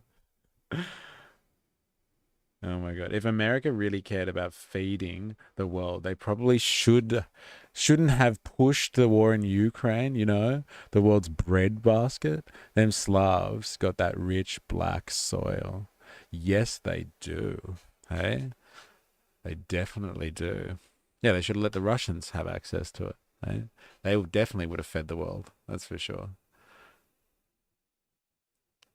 It would have kept that gravy train going. Yeah, from my recollection, Jag, it was really about de-wokifying the Department of Agriculture that's gone down this miserable road of sustainable development. Sustainable development. Outrageous. Again, outrageous. That was part of the bargain. Part of the 2024 anti-slavery reforms was going to be more enforcement with farms. If you hire a labor contractor and they're doing a slavery on your farm, you could be liable for that. That's so good. Doing a slavery. That's going to be a thing now. Like when Lab Jeff gets on here and we listen to that lady from, what's that guy's name? I can't remember. Ron's propaganda. And she was like, hello, internet friends.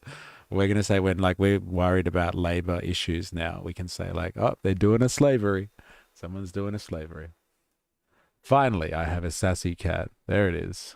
Level 2 hype train. Nice. Thank you very much, Indoctrinathan, you legend. And That was really upsetting to a lot of folks in the farm sector because they said, well, how can I know? How could I possibly know? And my answer to that would be, well, if it's your property, who's in charge of what's happening there? If it's not you,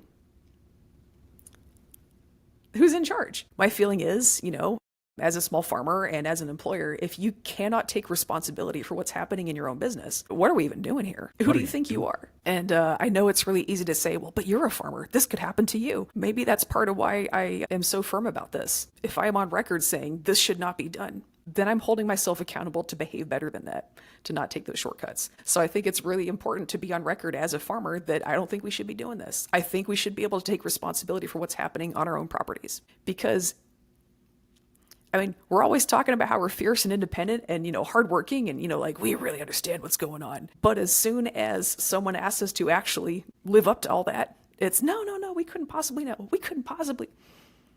Well, which is it? Are we helpless little babies? Or are we the big bad adults we keep telling people we are? We got to figure this out.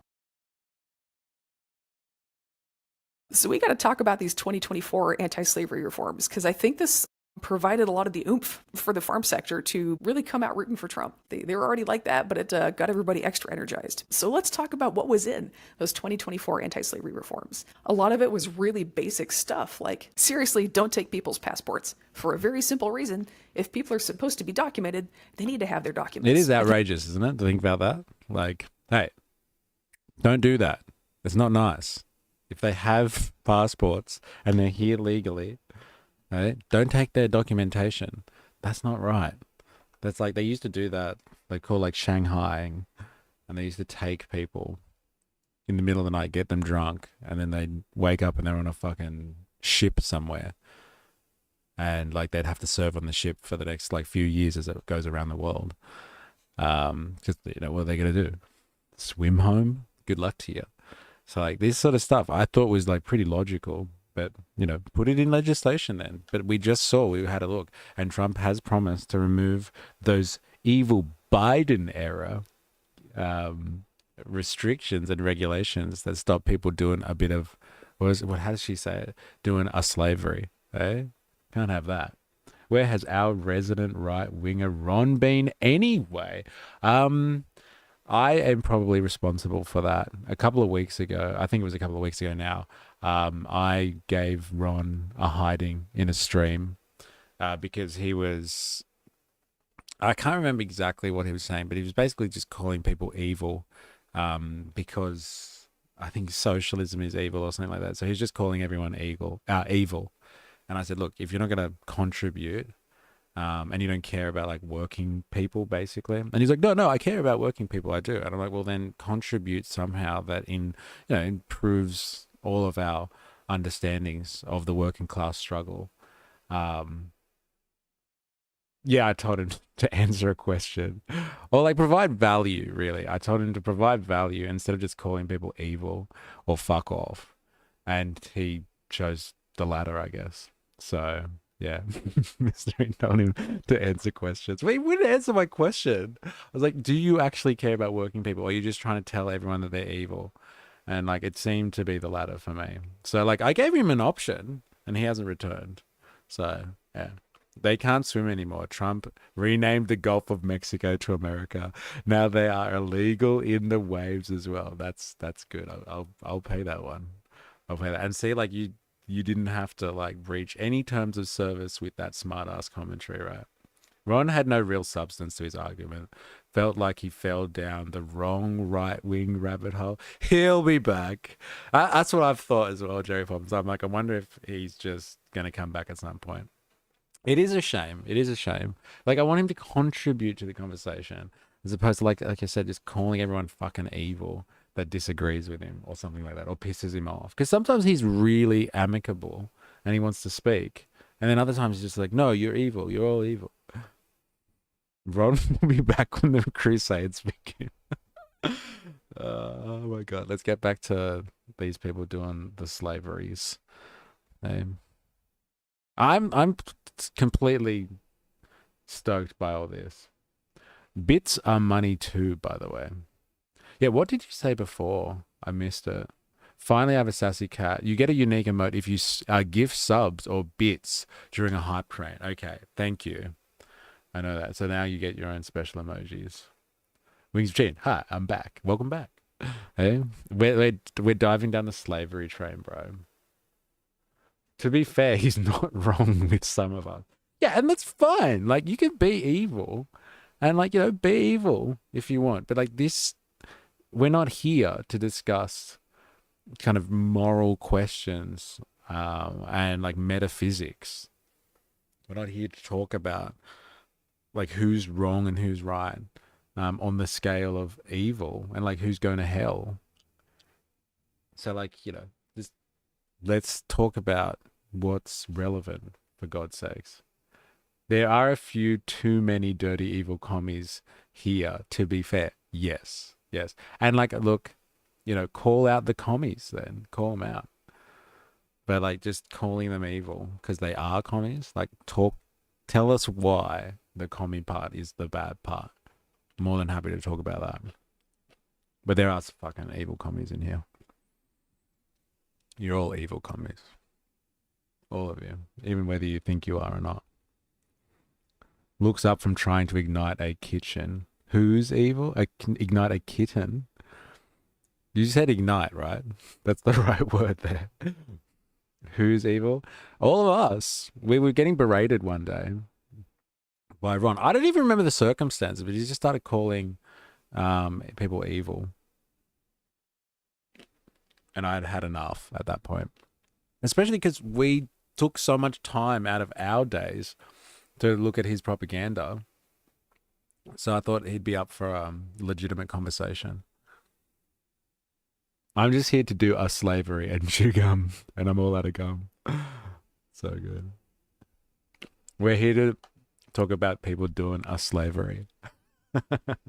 Another one of the big anti-slavery reforms was if you were caught doing slavery to H-2A workers, you can't hire H-2A workers anymore. Now that seems like common sense to me. But something H-2A contractors would do is if they got caught, you know, they could be temporarily banned from hiring H-2A workers. And so they would just dissolve the company and then reincorporate the same people, the same owners of the company would just start a new company and then apply for H-2A workers all over again. Part of the 2024 reforms was no more of that. If you're caught abusing the system, you need to get out of the system. There's also like basic hygiene standards for housing that was reemphasized because that keeps getting left off. If people want to talk to their priest about what's going on, you know, if they're like, man, I need some pastoral counsel, you have to let them. Which to me seems like basic freedom of religion, but that one also ruffled a lot of feathers in the H-2A contractor world. I've heard of farmers who felt so strongly about not wanting their workers to talk to their pastor or their priest that they hired workplace chaplains, you know, a listening ear you can trust in the workplace so that information about what's going on there never makes it out. This is like, you know, industrial revolution kind of stuff here, where you talk about like having the working class infiltrated by people that work for the capitalist owner, like the captains of industry or the owner of the mill that everyone works at in the local town, and they have like spies that infiltrate the working class to figure out what's going on. Like these people aren't even allowed to have their own priests like on farms. Like the priest can't come into the property because they might say some things to the priest, and the priest might be like, oh, wow, you got a bad deal here. You guys should go work somewhere else, or like, you know, go home or something like that. And so these companies bring in their own priests. So then they can hear these people making confessions and speaking about like their grievances in the workplace. And then they can relay that back to the farmers or to the agency that's organizing the labor. Like this is some crazy controlling the workforce kind of stuff. Like you have, like, this is what you hear classic industrial revolution stories about this type of stuff. So the employer gets to hear about complaints before anybody else does. That's just a fascinating behavior. But yeah, that was one of the things, is if people want to talk to their priest, you have to go let them. And yes, even if the workers are living on your property, you are now a rental housing owner if that's what you did. And so there's tenants' rights that should go along with that. That was a big source of friction. We had a lot of employers keeping people in bunkhouses on their own property and then insisting that, like, well, union organizers can't come here because that's my property. You know, priests can't come here because this is my property. Union organizers can't come here. This is my property, and I will shoot you if you trespass. Like union organizers and priests. If they try and come near the site, if the workers ask for these people to come on, they're like, no, this is my property, get out of here. Even though, yes, they are technically renting out, or they're landlords, and like you have certain rights as a renter. This is mental stuff, man. If you have rental property as a landlord, which is what you are now, if you're keeping people on your property, there's certain things you have to do as a landlord, like let priests come visit, And so there are a lot of cases of people trying to use their power as a landlord, not just an employer, but a landlord over these people. There were enough cases of employers also making themselves landlords for these people and using their leverage as landlords over them, not just employers, to help keep them captive. That was happening enough that had to be part of the anti-slavery reforms. So that was in there as well. There's some other stuff in there like, hey, you got to have seatbelts. You can't just throw people into the back of a pickup and blast off down the highway. Just dumb little stuff like that, where it's very easy as a farm employer to go, but I'm a farm. You don't understand. It's not that formal out here. Versus, no, if you're blasting down the highway, seatbelts actually are important. It's actually not cool to do that to people just because you think they belong to you. So when the federal government does something like puts anti-slavery reforms into an H-2A program, they will have a comment period. They're not just going to say, here are all these new laws, take it or leave it. They're going to say, here's what we would like to change. Let's have a comment period. For all the people who actually work in the sector, let us know, if there's unforeseen side effects to this that we should know about, let us know now, right? So that's a comment period. The comments for these 2024 anti-slavery reforms were wild. If you go and look in there, most of the comments were coming from H-2A contractors, not farmers. And so we have, I think, without people realizing it, we have a big brand new interest group in agriculture. It's not corporate agribusiness the way people are used to thinking of it. It's not the meat companies. It's not Cargill and ADM and the grain handlers. It is a whole new interest group of people whose job is low-key human trafficking. And when we came out with anti-slavery reforms, they got up in arms about it. Low-key human trafficking, doing a bit of slavery and some low-key human trafficking. Fuck, man, this is crazy. Like, obviously, it's not hard to conceive that this stuff happens, but like, I thought that was all in the undocumented space. Then there was a particular underclass of Americans out there that were there illegally, but they were there to serve this function, that they were just kind of moved around like slaves, kind of thing. Like, they're potentially being paid, but like, very low paid slaves. Like, so practically slave labor conditions in terms of their pay, but also in terms of their rights and like them being trafficked. But again, I thought that was all part of this illegal system. And so can you see where this is shaping up? Can you see where this is going at this point? Where she's like, this is all actually happening the legal way. So like, what's the ICE raids really about? Hey, can you see where this is going? I'll put it to you. Behold, I am a different company now. Yeah, I know, right? All right. Like, you get caught doing a slavery, and then you're banned, and so you just like, and this is bourgeois society in a nutshell. The corporation acts almost like a citizen and has rights. It has its own system, its own legal system, really, but it has its own rights and responsibilities. And so if you break the law, unlike a human, I guess like you could get some like plastic surgery and change your identity or something, but that's illegal. As a corporate entity, just fold the company then and just restart the same operation and call it something different. Have a rebranding exercise, get a new business registration number, and then you just start the same thing again. And fucking bourgeois culture. Jerry Poppins, creating airtight policy would be super easy under my reign. First policy I'll call the anti-grub laws. If you're being a grub, you're getting done. Simple, far-reaching, and catchy. That's so good. It is catchy, actually. And like, you could have pub tests on all of that stuff. Is this guy being a grub? Yeah, they're being a grub. All right, that's it. Off to the gulags. You're gone. You can go work on a farm for a little bit. No pastor, no priest, no unionization. You go do some fruit picking. Seems reasonable enough. If you fail the grub test, then you then qualify for old mate over there laws. Possibly the strongest criticism Aussies can do. Old mate over there.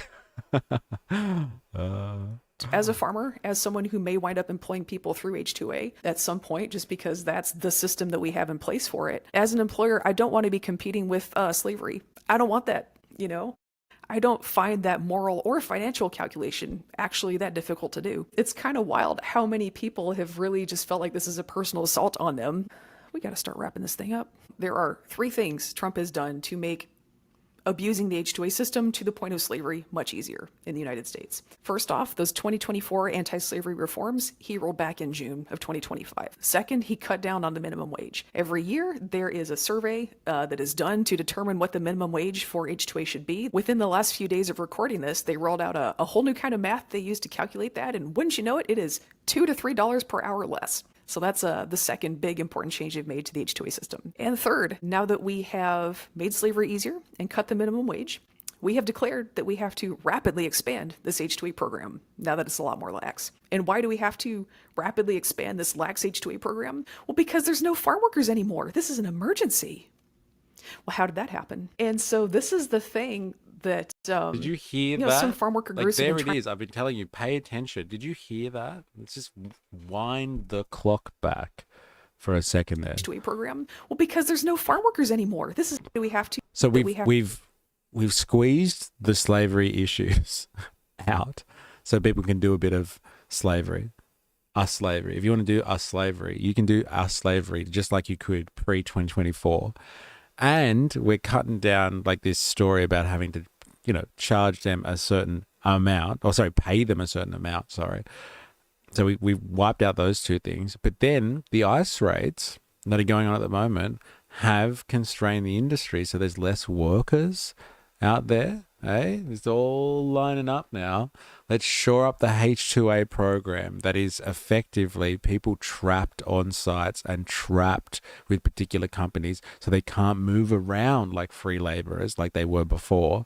So they're stuck with a particular organization or stuck on a particular farm. And then all of a sudden, there's a massive gap in the market. All the undocumenteds have stopped. Hey, those free laborers, hey, those freelancers that were fishing around for the best employer, all of a sudden they disappeared. Have to rapidly expand this H-2A program now that it's a lot more lax. And why do we have to rapidly expand this lax H-2A program? Well, because there's no farm workers anymore. This is an emergency. Well, how did that happen? And so this is the thing that some farm worker groups have been trying to point out. I think the attention has really gone to the ICE raids, right? Because the ICE raids are out in public. They are very visible. There are armed thugs marching through our streets, disappearing people, right? That's pretty hard to miss. But you got to understand that these ICE raids are not about getting immigrants out of the country. They're not about getting rid of immigrants. Farmers are always going to have their workers. How? How do farmers get their workers? We want to change how farmers are getting their workers. Instead of freelance undocumented people, we want to push the farm workforce towards H-2A. Because we just made all these little changes to make H-2A a lot more accommodating to employers, to make it a lot easier to get away with stuff. So you don't have to even try to pay people as much anymore. So this is something that farm worker groups have been trying to draw some attention to. Yes, the ICE raids are happening, but why? There is a larger strategy here, and that is to push farm labor towards H-2A, where now you can, low-key, you can enslave people and not get in a lot of trouble for it. You can do a slavery. This program is really prone to slavery already. Put in some fixes, and Trump has already rolled those fixes back. So again, the ICE raids are a very important and very visible story, but they are only half the story. The other half is forced labor. I don't think it's unrealistic to think some of the folks being imprisoned in places like Alligator Alcatraz are also going to be put to work. That is... Yes, I've speculated on that too. I know people in the chat have speculated on this one, but hey, it's not hard to think at some point with all of these people mounting in these concentration camps all over the US at the moment, and they're not being processed before. Like before, when they used to get picked up by Homeland Security, they might be going out on bail, and then they'd have to come back to face court at some point in the future, like in 3 months' time or something. At the moment, a lot of them are just being held. So 3 months indefinitely, no trial, and they're just held sitting in a camp somewhere. So what's going to happen eventually? It's going to come to a point where these people are hey, they're sitting around doing nothing. Actually, you know what? They're leeching off the system. We have to feed them and house them. Let's put them to work. And everyone's going to be yeah, they came here illegally anyway. Let's put them to work. And they're going to get visa status. They're going to be fast processed H-2A visas all of a sudden, and they will be allotted to a farm, allotted to a farm or an agency and shipped around the country in seasonal times and like servicing the agricultural sector. Maybe other parts of industry as well. Maybe they'll go to industry too. There'll be people like that put their hands up in like parts of America that are reindustrializing and they're like, look, we need laborers. We need workers on the factory floor.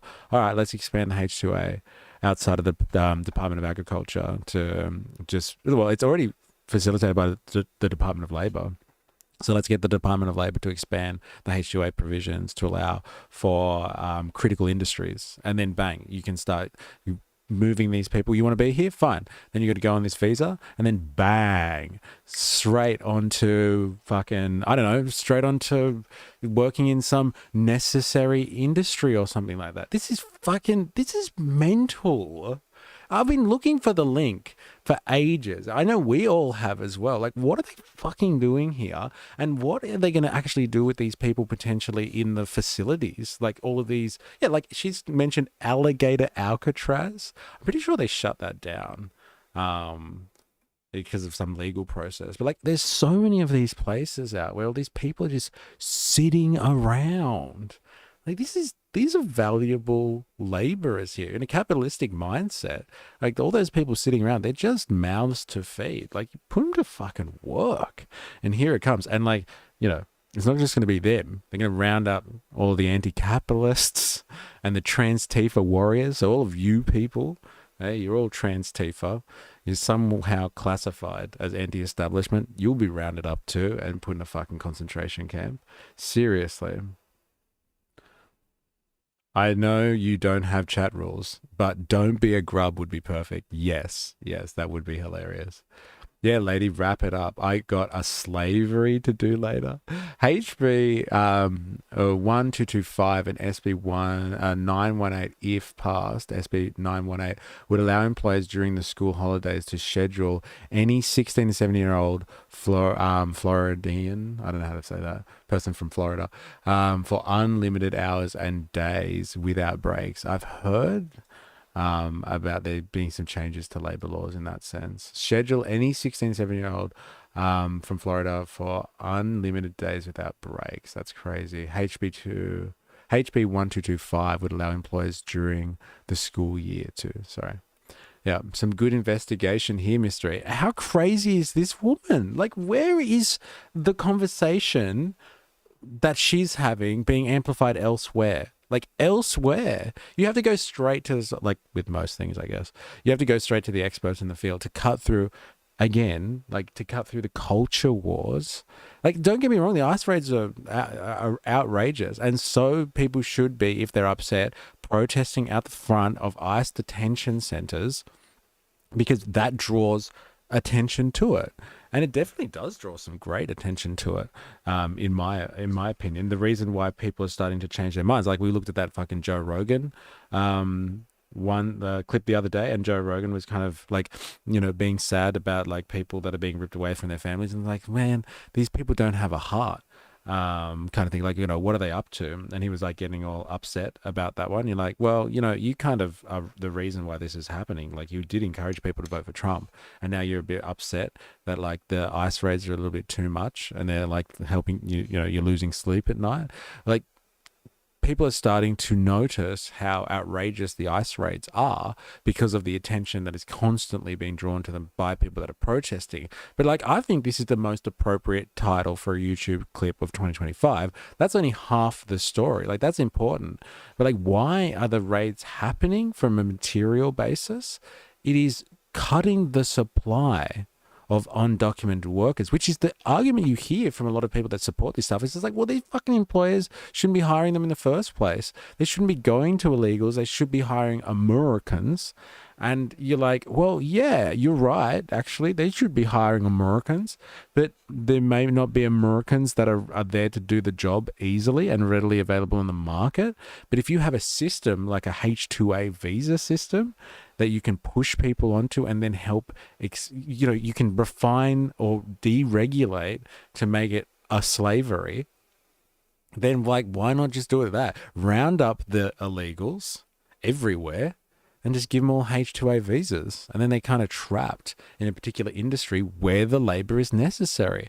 Remember, we talked about how, you can analyze capitalism from a Marxian perspective. Capitalism is about controlling labor, the power of free labor. And like, this is the story. Undocumented workers were almost like free laborers. No, they were free laborers. They just were illegal free laborers. And like, what do? You need those people? Make them legal. Make them legal. Don't make them citizens. Make them legal and control them better. This is absolutely like, this is the revelation of the year since Trump has started. Like, this is what it's about. Controlling labor. They don't give a fuck about, making America great again in the culture war sense and like making America for Americans. They want this underclass, and they don't care if they're not Americans. They don't want to improve the prospects and the job opportunities for Americans. They don't want to improve their job prospects at all. They do want these laborers, but they're kind of hard to control at the moment. So like, let's just control labor better. This is fucked. And like, I hate constantly being surprised by this stuff, but here I am. I'm pretty surprised, to be honest. It's about time people like us contributed. You people, did you just assume my trans Tifa gender identity? You bigot. You're all trans Tifa, okay? You're anti-establishment to a certain degree, and that makes you trans Tifa. The libs are too busy fighting the culture wars and parading around in no King's Day protests when it's convenient for them. Yeah, and like wearing shirts like Hotties for Zoran, right? Hotties for Memdani. It obviously goes without mentioning, but I'm sassy jacket potato. My pronouns are chip/fry. There is a reason why ice raids have camera crews tag along. Curious how long before they extend these visas beyond agriculture. That's interesting, right? Could you imagine if it is the Department of Labor and it's not limited in what it can do with the visas and the delineation of or the specifications, let's call them of the visas, they can easily just be like, oh yeah, like these industries have been identified as like critical industries that need assistance, labor assistance. Bang, let's push this visa envelope a little bit to get them in. My pronouns are real something, so you have to say it, otherwise it's a microaggression and I'm going to need a safe space to recover and think about my lived truth. Did that get through the censor? No, I didn't. Yeah, and I read it. That's funny. If you're moving on from this topic, can you give me a quick recap of the ceasefire being over? I've been asleep for the last 2 days. In brackets, Bender. No, look. That was rage bait titling, but 7 people by a certain account, 7 people by the BBC's account, have been killed by the IDF. 7 Palestinians have been killed by the IDF since the ceasefire. So like literally yesterday. The report was about 7 hours old. The article that we read was like, yeah, I guess a few hours old. But like, yeah, 7 people have been shot by the IDF, Palestinians in northern Gaza, because they crossed into the yellow line, and it was like they were taken out by a drone as well. So like, you could have to imagine that like if they were coming up to the fortified boundary of Gaza, like that open air prison basically, then the IDF soldiers could have just shot them themselves. But if you have a drone, you could like extend into the area that is part of the ceasefire to take people out if you really wanted to. So that's what has happened. And like, there is an account saying that 9 people have died, but these people had wounds previous to the ceasefire happening and just died for their wounds. So the argument is like 9 people have died since the ceasefire have happened. But so much for ceasefire. The IDF are still indiscriminately killing Palestinians when they feel threatened. Which was always a large part of the justification before, was they felt threatened by Hamas. So that's why they were wiping out all Palestinians indiscriminately. So that's where we were at before with that situation. I don't think there's actually a ceasefire, a stop to the ceasefire. But like, if you strictly like use the terminology cease fire, like strictly, I don't want to be all strict about this, right? I don't want to be all strict, but like, if you are still shooting people, that's not a ceasefire anymore. Like, again, I don't know if that's just semantics. It sounds like it. But yeah. America gets no sympathy from me. That's what you get for talking down to every other country for 80 years because you think you won the war. Fun fact, America armed Stalin. Yes. And I guess they armed communist China too through the Lend-Lease program. I'm pretty sure. And the American taxpayer funded that too. Geez, even did a little asterisk as well. And what you didn't get through. I can read it. Was prepping a pillow pile for you and all. But yeah, we were they being naughty while returning to their broken future? That's the real question. Well, like, no one knows because no one can actually tell. It's the only people would know is the IDF. Right? They would be the only people that know. And I reckon I wouldn't put it past the footage that we've seen. Remember that guy that came on Twitch yesterday and showed us that video of them all like laughing as they were demolishing buildings and stuff like that? And that guy is speaking about how Palestinians are all animals that need to be cleansed from the earth. Like, who knows? Maybe they were just using them as target practice. Like, that's happened before. There was claims about that Gazan humanitarian fund, or the humanitarian aid organization that was set up by the US and the Israelis to control humanitarian aid into the Gaza Strip. Like, they had contractors that were like American, I don't know, like bikies and stuff like that. And they were just shooting, they were using people as target practice. They were talking to each other and they're like, look, if you want to, shoot a human, like, you want to know what it's like just start shooting at these people as they come to get aid and stuff like that. So like, who knows, they could have just been using them as target practice or drone practice. Jag, interesting, the plan called for the withdrawal of troops but not drones. Yeah, I know, right? You cease, I fire. That wasn't part of the plan, I swear. Because perhaps because there is no flame. Yeah. Anyway, well, look, I'm not finished with this. The revelations are still coming. She's still got about 5 minutes to go. But this is absolutely mental. Can I just say, this situation here? We could have come to ground zero as to why the ice raids are really occurring. It is to squeeze the supply of labor. The Gaza Holocaust Foundation. That's good, man. That'll get under some people's skin, wouldn't it? Not the Gaza Humanitarian Foundation. It's the fucking Gaza Holocaust Foundation. Yeah, use some of their rhetoric and turn it around, right? Hey, I won't like that one. That's a quick pass to getting yourself permanently fucking censored. And I can't believe YouTube let that one through. You used the H word and it still got through. That's crazy. Isn't it funny what they censor? You're in trouble, Remag. You're going to end up in Alcatraz, alligator Alcatraz. Prison labor, to be clear, it's not really convict labor if they haven't been convicted of anything. That's just at that folks being imprisoned in places like alligator Alcatraz are also going to be put to work. That is prison labor. To be clear, it's not really convict labor if they haven't been convicted of anything. That's just at that point, that's just state-sponsored human trafficking if you're put to work without a conviction or a sentence. But even prison labor programs are only half the story. This is part of a big effort to push farm labor into H-2A, which is a much easier to control category. Because before, undocumented workers could leave. They're freelance. If the job's bad, you can hit the bricks.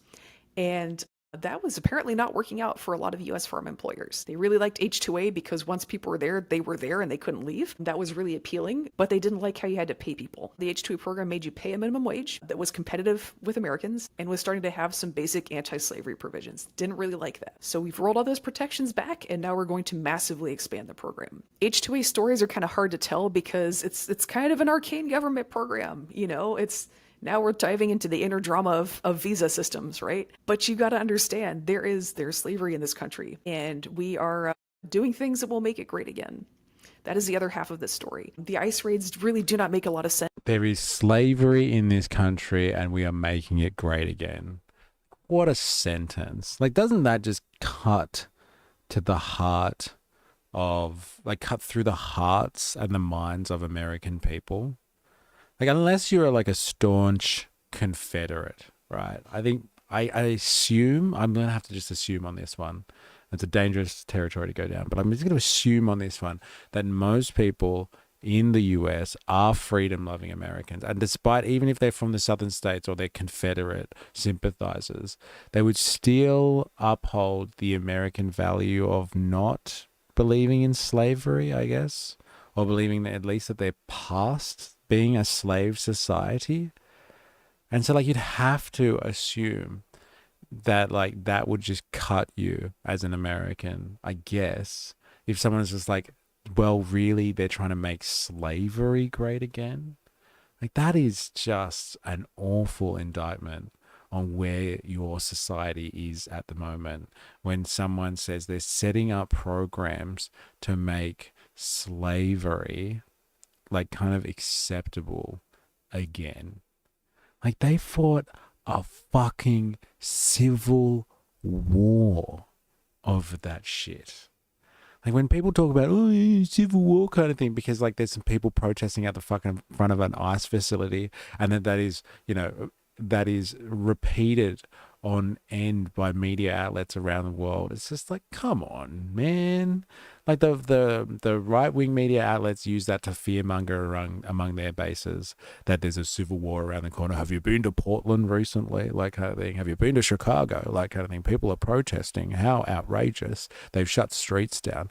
It's not a fucking civil war. You want to see a war zone? Go look at the footage that we saw of Gaza the other day. Fucking 80%, 90% of all buildings gone. That place is fucking leveled. That's a fucking war zone. There's no civil war that's coming. There's no civil war that's happening right now. It's just part of their fear mongering so they can keep you trapped in the fucking culture wars. They actually had a civil war. 800,000, almost 900,000 Americans. Well, you know, actually a lot of them were people that were just coming off the boats. They were migrants and being shipped to the front lines used for cannon fodder. But 900,000 Americans died as a result of the Civil War and like half of those pricks died because they were fighting against slavery. And like, here it is. Like, they're bringing it back, baby. And she's like, the claim she's making, they're making slavery great again. It's fucking mental, bro. Meh, you have to spend more time in the South. Well, fuck. What? So look, I get it. Like, I've met people who are pretty passionate about the Confederacy, but like, you honestly think that people, like a lot of people in the South, would openly just be like, yeah, fucking bring back slavery, go for it. Like, honestly, just like that, they just want, oh, yeah, fuck it. Some people should be slaves. So much for the American dream. The irony isn't lost on me that the Germans used ice to perform their blitzkrieg successfully, and now America is using ice successfully to blitzkrieg. Baha, best call of the day. That is pretty fucking good, actually. You've come out with a few. I think at the end of the year, we're going to have like medals or something like that. It's like an awards ceremony for who has the best calls. Hi, ASIO. Not only do I enjoy healthy distrust of government, I also look sunsets and walks on the beach. Yes, they openly advocate for slavery. All right, man. Well, then fucking whatever. But that's not a majorative thing, right? You're talking about like extreme cases where people out there are just like, yeah, man, fuck them. Let's bring back slavery. Like, that's like pretty fringe. It's not common. It can't be, man. That's antithetical to what is basically what it means to be a free American. Doesn't it? Fuck, man. I'm so disillusioned. It's fucked up. Unless you consider what they're being used to push people into. So that is the other half of this, and it is very important. I want a farm sector that can square itself with freedom. Really? I wouldn't say it's fringe. The rural South is fucked, bro. Yeah. Not the ones that are good at sport. They don't get a slavery done on them. So I was trying to keep it away from like specifying whether it's a particular type of person that needs to, like, that's why we need to bring slavery back. Like this is not really aimed, like this discussion about agricultural work is not aimed at this is not a racial thing. This is about labor. This is about controlling labor. But like if we're talking about that, like, hey, let's go back to the old days, then I get that sentiment, especially except for the ones that are good at sport. Man, that's funny because that's like a very big sentiment in France as well. Like there's so many people that are like, nationalistic in France. Like, they want to see a return to the good old days, when like, France was, only for one type of person, if you know what I mean. But when they win like the World Cup and stuff like that, and half the team or like the best players in the team are all like black and stuff, they're just like, fuck yeah, multiculturalism, woohoo, hey, God, we love these guys, hey, who let them into the country? Genius, fucking genius, we just won another World Cup, all right. So good. That's a mad contradiction, isn't it? Hey, fuck those immigrants, but we did win a World Cup. I want a farm sector that is going to have upward mobility. So there's a point for people who want to work hard in the United States to get into agriculture and work hard. There should be a point to working hard, and agriculture should be one of those places where there's a point. I don't think the farm sector should be happy with dead-end jobs. I don't think we should be satisfied with that. I think we should challenge ourselves to more. Labor. Not all of my colleagues agree with that, and that is where this has gotten us. It has gotten us a willingness to support an autocrat. It has gotten us willingness to support a dictator. It has made the farm sector willing to support a wannabe dictator who at this point has already put armed thugs on our streets, putting people in prison, and making slavery great again. Every dictator in the world, no matter how much they're abusing their country, there are people in their country who benefit from it. That's why they get support. They can't stay in power just by themselves. Every dictator in the world has a small group of people somewhere in their country that they are rewarding really, really handsomely for supporting them. She's not wrong. And not wrong. As a farmer, it is very upsetting to see agriculture become that group. And I think we're seeing in some ways how well it's paying off for us. And for other people in the farm sector, it's not paying off so well right now. I expect they'll probably be rewarded in some way anyway. The bailouts are still up in the air, and I don't necessarily want to speculate on which direction that's going to go. But you can see why people who would want a bailout are supporting this guy. Because he's promised them that. I know agriculture has really built itself this reputation of, well, we are the beating heart of democracy. Fierce, independent farmers. And we have done, I feel like, everything we can to shred and destroy that reputation. And what's that? Just as the warrior poetry Tarantino once said, America's Olympic gold can be weighed in Negro sweat. That's fucked. That's crazy. The French are legitimately still top 5 for racism. The only country that uses no as a reply for someone who says hi in another language. Oh my God. No, don't bother. And I really wish my colleagues maybe had thought more about the fallout and how much farmers have relied on the public rooting for us, basically. We might not always feel like they do, but they do. And we are doing everything we can right now to throw generations of goodwill down the toilet.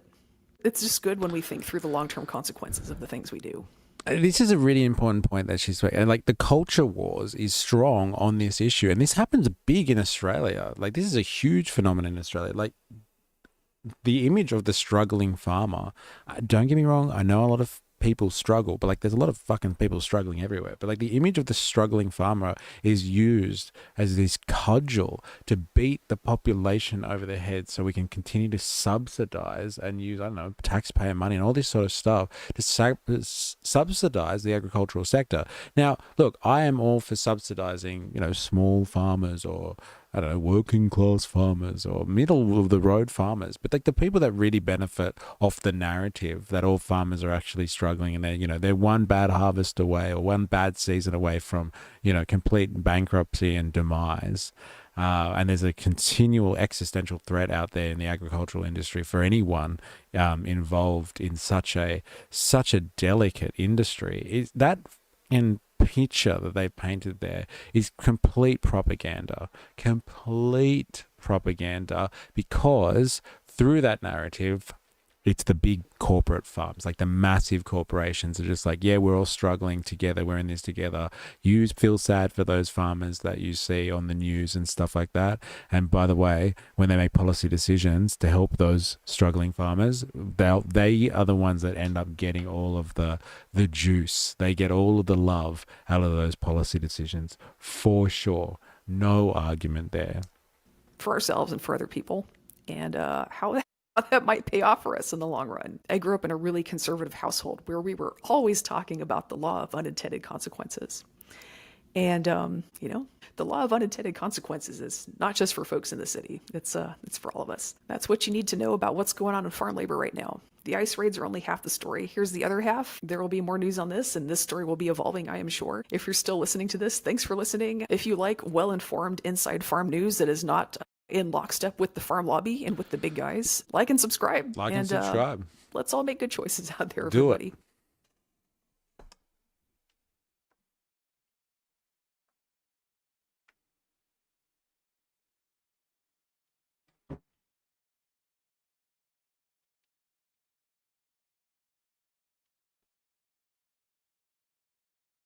I like that woman. I think she's great. So, like and subscribe away. That was super interesting. Yes. Hello. Thank you for IS. I know I've been singing her praises for a while now, but honestly, every now and again, the algorithm delivers gold. I don't know why my algorithm showed me that. I don't know what I've been searching exactly, but I just happened to click on that, and I thought that was wonderful. You knocked the subs out of the park today. How many did you do? Dr. Nathan, 5 gift subs. Legend. Absolute legend. Thank you. You earned a hype chest. I've earned. Yeah, he did 5. Yeah, fucking. Thank you. Appreciate that. So here we go.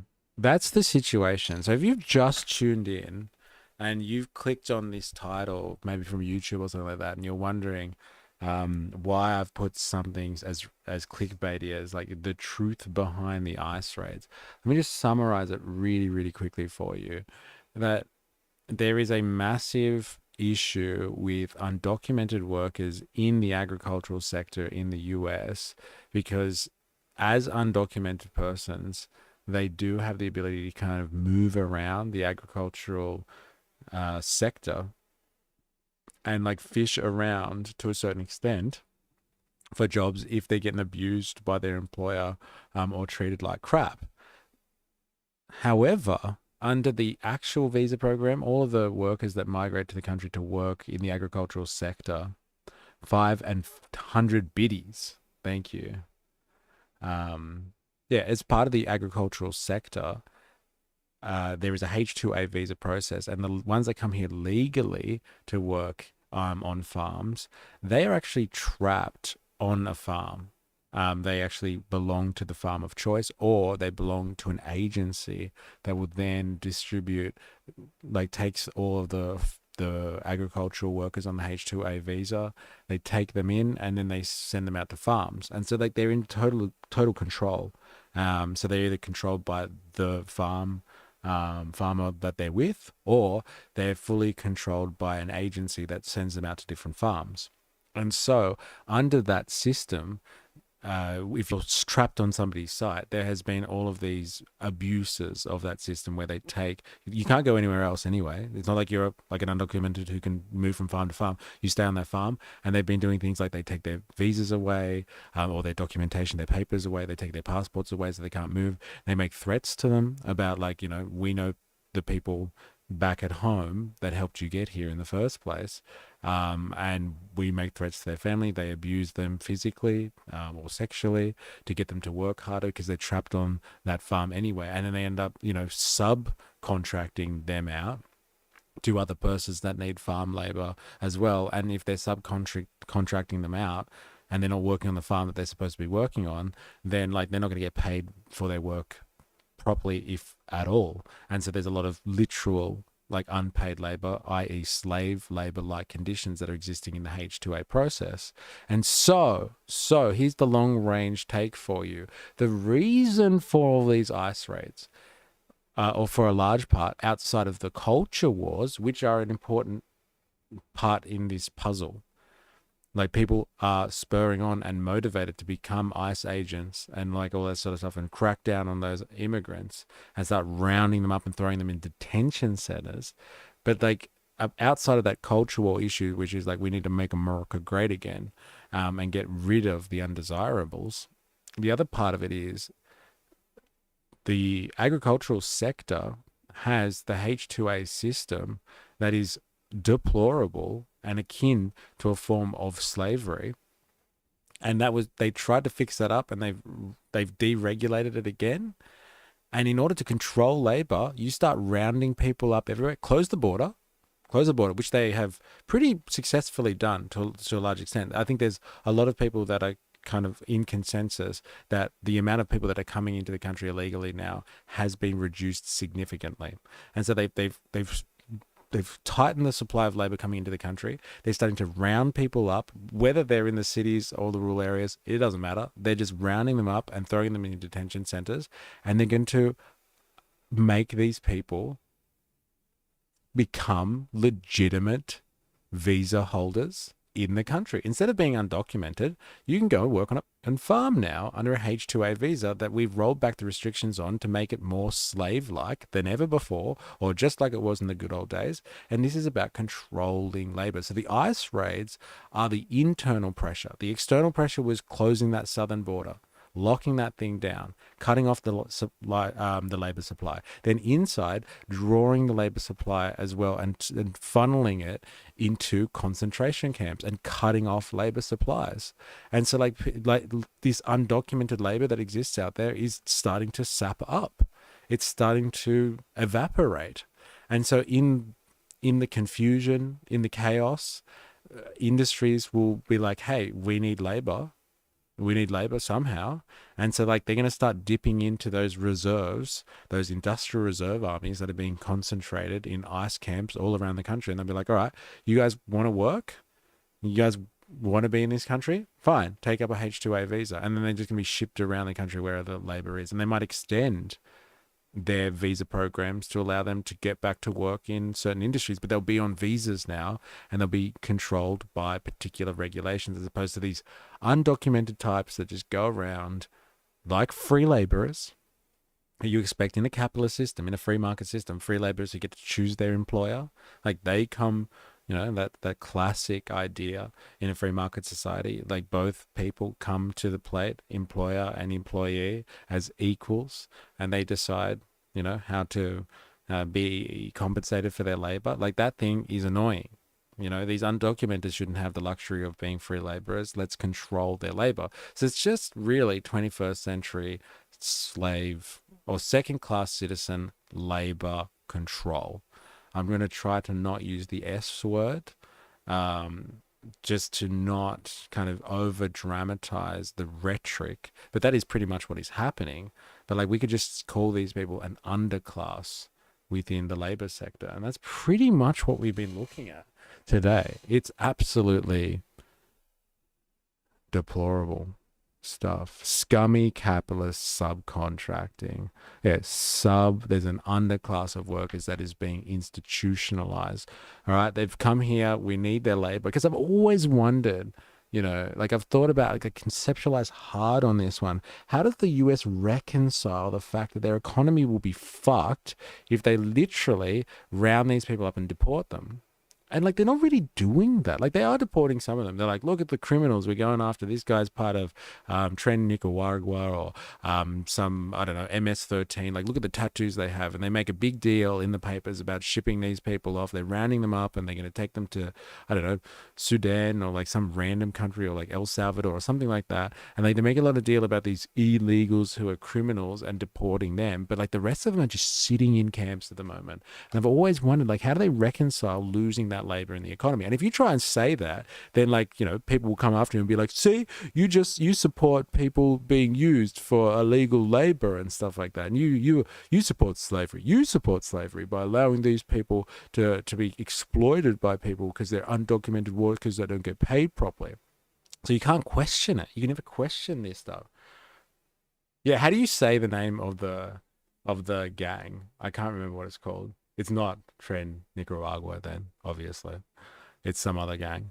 But like, they're always the blame for like the immigrants that they're shipping out to detention centers. No, the ones that they're actually flying out to like prisons in El Salvador and things like that. They always, like, that's the stuff that hits the media. That's the stuff that hits the press. They show that one constantly. Hey, look, we're deporting these illegals. Or they like show people that are, you know, protesting Palestine or something like that. And like, you know, look at these evil students that come here and then they just protest against our country and our culture. We'll deport them too. And there's been all this, you know, media frenzy about that stuff. But like, most of the people, they're just rounding them up and throwing them in camps and stuff like that. Tren de Aragua. Thank you. That is the name that I hear cited all the time. But yeah, that's not the story. Is like most of these people that they're getting, they're not exactly, they haven't shipped them off yet. Like, maybe they are. Maybe they're just going to start, all of a sudden, they're just going to be like, all right, march them all down to the southern border and see you later. But like, I don't think they've done that with most people. They haven't actually taken them off site, off American soil yet. They're just collecting them. I wonder what they're collecting them for. Tren de Aragua. Yeah, what are they collecting them for? I guess we will find out. But if like the usual mode of analysis for capitalism is anything to go by, then they're collecting labor. And they're going to use, I guess, policy decisions to help control the labor force out there. Which is a story as old as capitalism itself. So I shouldn't be surprised. But I still find this stuff almost incredible when I hear it. Very, very difficult to swallow that they're doing this. All right, now we're going to move to...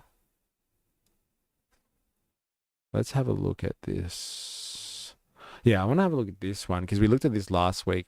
Two of the more recent Gen Z revolutions that have been going on. We looked at last week was in Morocco and Madagascar. And so I'm pretty sure Indoctrinathan was doing this yesterday in his stream, but I'm pretty sure he was covering stuff that's been going on in Madagascar. So Madagascar seems to be more of a Nepalese situation where they seem to have deposed the government. So like, let's get an understanding of what's going on there, because last time we looked at this last week, I don't think we had really an understanding of what was going on there apart from their usual kind of Gen Z grievances, which is, you know, like corruption. There's issues with there being no opportunities, no prospects, no jobs, etc. But like, it seems like the situation in Madagascar has boiled over, and they have deposed the sitting president and potentially even, I guess you would say, the political establishment. And then they brought in a military style situation. Is it a coup? I don't know. Is it just some type of military takeover? I guess we'll find out. It's not really a coup d'etat, but like, you know, who knows? Brother, Fox News Hamas executions. Gotta hit that suggestion. Which one? Where did you see that?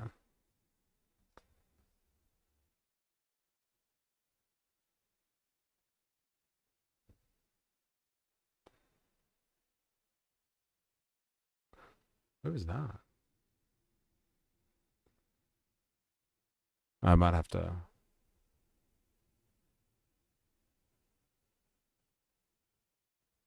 It's misspelling on healthcare and infrastructure most. Oh, misspending, yeah, on healthcare and infrastructure. Because I think. No, let's have a look at the piece, actually. Let's have a look. It was at the end of your last feed. Ah, okay.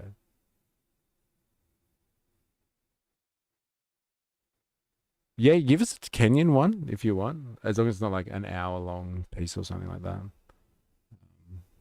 Because there's a couple of other issues I want to touch. I can't believe it's 1:36 already. What the fuck?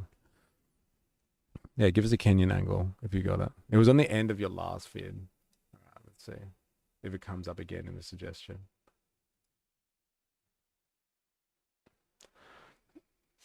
As an employer, I don't want to be competing.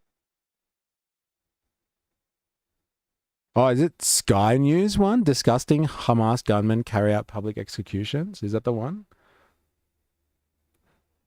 Yeah, I think. And this is a Sky News Australia. Everybody likes a Sky graphic News. video has shown Hamas. This is 4 hours ago for you, Jerry Boppins. There you go. First comment, where are the protesters now? Where are the advocates for human rights? Savage stuff, bro. Some of the comments in Sky News so good. All right, let's have a look. Yep. A graphic video has shown Hamas fighters conducting a Thank you. public execution I'll watch that next. of alleged Israeli collaborators. The footage here shows Hamas gunmen lining up Oh, yeah, seven we men saw in this a public before. square and shooting them from behind. Hamas confirmed the authenticity of the video. The group told Reuters they will not be tolerating any violations of order in Gaza. Palestinian security sources say dozens of people have been killed in clashes between Hamas fighters and rival tribal groups in recent days. Depends on what level you want. And How many security people? sources say dozens of people have been killed in yeah. clashes between Hamas fighters and rival tribal groups in recent days. Depends on what level you want to go down to, but you know you've got Hamas and allied groups who are. What do you think the FDD stands for? Anyone want a research assistant? That one? Is that some type of democratic endowment fund or something like that? Freedom Fund. Like of an Islamist stamp. You've also got non-Islamist hardline Palestinians who reject any accommodation with Israel. And then you've got some groups who are not allied with Hamas. And then you've got clans and families. In many cases, those people are against Hamas as well. So what you got there is a power vacuum. We've seen this before. Joining us live on our Wednesday morning is our panel with two men with experience in intelligence. So let me just get this straight. Here's the argument. Oh, here we go. We've got a power vacuum. And so, like, what do you expect? So the IDF has been in there indiscriminately killing and wiping them off the face of the planet, and now they retreat to the yellow line, and people are shocked that there is a power vacuum, and people are struggling to maintain some type of control in a war-torn and completely devastated community. There's some people that are going to go in there and like stamp their authority on the rest. Like, this is just like, oh, we knew that this would happen. Ceasefire was a bad idea. We should have just let the Israelis keep killing them at a larger rate. Who cares? Sky, Fox, comment sections. I don't agree with them, but they are indeed my people. Yeah, I know. They are indeed fucking, like, look at that one. Savage, bro. Where are the protesters now? These are the people that Australian leftists are rallying behind. Albanese, Starmer, Macron, your silence is deafening. Interesting. Send the link to ABC and BBC. Communities in Canberra. Labor MP Julian Hill, Liberal MP Philip Thompson. Good morning to you both. So, Julian, I'll start with you here. How concerned are you about a war, if you like, within a war? A war within a war, Pete? A war within a war. You've got a war within a war. If you want me to spell it out, you've got a small kind of civil war between these rival groups in Gaza now. That small picture, while you've got the bigger war, which Donald Trump now has conceded is over. Happy to comment on that. I thought you were talking about the coalition and the Liberal Party and their civil war. Look, that video is disgusting and it reinforces the position the government's taken. To list Hamas as a terrorist group and make clear that they can have no role in the future governance of a Palestinian state. That was savage. Philip, as someone who knows a bit about warfare, what do you make of this power vacuum? Well, it's quite concerning, and hearing from President Trump earlier saying that if Hamas doesn't disarm, he'll disarm them. It is very concerning to see that there is conflict that is bubbled over again and executions happening. We should be keeping a close eye on it, because if it isn't controlled, it will explode into militia-style conflict throughout the region. It's something that we don't want to see, especially in times of peace talking. Yeah, I mean, this is what we'd be facing if we went in with peacekeeping troops. John O'Dunham supported that yesterday. It is funny. That was savage, bro. Hey, oh, I thought you were talking about the Shamazel that is the coalition right now. Different descriptions. Is this which one? Like Times of India or the NTV? Let's do the Kenya one. This was lame. Like, we saw that footage before. That's some clickbait bullshit for you. They're not even talking about it. Let's just get two Australians in to talk about, why this is upsetting. Eh? Who cares about these guys? Devil's advocate. What if Hamas were executing people who refuse to lay down arms and accept peace? Well, what? What's the Hamas were Oh, that you're trying to get that through the censor. That's an interesting point. What if Hamas were executing people who refused to lay down arms and accept peace? That's a really interesting devil's advocate right there. That is incredible. Eh? No. We're trying to instill the peace plan. These people are just rowdy and they need to be dealt with. Eh? We're just taking a lesson from the IDF. This is how you deal with insubordination. Nah, the to India one was a different description of why Hamas is doing. Oh, right. Okay, got it.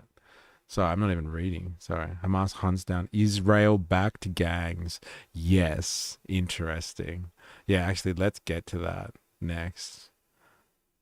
That's interesting, because that is the speculation that I've heard, that is Israel is, in there poking the bear, as what is typical of the Western nations, really, and their intelligence services, or their counter-intelligence services. Madagascar's President André Rajoelina has fled the country aboard a French military aircraft, according to the French radio RFI is reporting on Monday. The embattled leader was reportedly flown out following a deal brokered with French President Emmanuel Macron as political crisis deepens in the island nation. NTV's Catherine Omanto reports that the escape is not enough for the angered people of Madagascar. From social media to the streets and into decision-making rooms, the pressure on Madagascar's President Hans Rajoelina has been rising. He has tried to contain it, making promises, but so far in vain. Rajoelina finds himself increasingly isolated after losing the support of CAPSAT, a key elite army unit that joined thousands of young protesters demanding his resignation over corruption, poverty, and poor governance. What began as demonstrations over water and power shortages on September 25th has rapidly escalated into a full-blown political revolt in the former French colony. In a dramatic escalation of events, CAPSAT, the very elite unit that helped Rajoelina seize power in a 2009 coup, has now turned against him. On Sunday, CAPSAT officers announced they had taken command over the country's security operations and would coordinate all branches of the... And it's like, so is this guy too. That's some... Don't make me say it. Was he wearing a neck scarf? Don't make me say it. Wait, are you talking about something else? Is this a reference to something else? I don't know what you mean. Don't make me say it. The military from their base on the outskirts of the capital, Antananarivo. Rajoelina was expected to address So, like, same military outfit, special soldiers, same military outfit that helped him get into power have now deposed him. I know if that Brian guy was from the New Atlas was here right now, he'd be like, there it is, follow the money. This military unit here is the one, is the one that has the US backing. They're armed by some type of CIA or Mossad, some type of agency. They're being backed, and every time they want to get a new government in or dispose someone, they just back the next horse. There it is. Okay? Jerry Poppins, don't make me say it. Gay. What, the neck scarf? That was just fruity. It was a good choice. It's just called style. You wouldn't understand, Jerry Poppins. I know there's a color revolution. There's color revolution accusations, but couldn't it just be that working people are sick and fed to the BS? Oh, so it's a military coup. But like, yeah, that's what I was thinking as well. But like, it's the same. They just reported and said it's the same military group that put him into power in the first place. They helped him rise, and then they're the same one that's deposed him as well. So they could just be like, hey, we put you in for a reason, or they could just be a tool of foreign influence that just keep on destabilizing. Like the people might just be upset, but they just come in and like, yeah, we'll support you people. Hey, just keep on riding over here a little bit, and you got a new government now. On Monday at 7 p.m. local time, with the presidency posting a notice on its official social media platform. However, before that could happen... Maybe it's French. Actually, maybe we got this all wrong. He did flee to France. And like they have the network just in the same way, their intelligence and counterintelligence services, just like, the rest of, I guess, Western nations and post-colonial nations, right? It could just be the French stirring all this up. Fruity, flamboyant, eccentric, saucy, all synonyms for a three-letter word that he most certainly is. What is that three-letter word? Say it one more time. Can you even get that through the censor? Oh, you can. You're allowed to say gay. Oh, okay. Fair enough. This happened in 2021 with the massive Gen Z process, and he was installed then. It hasn't changed shit, so that people are doing it again. But according to this reporting, they're doing it with the assistance of, an organized special operations unit. I think that's the language that they used as well. Special operations, special forces. Seized power in a CAPSAT built in the former French colony.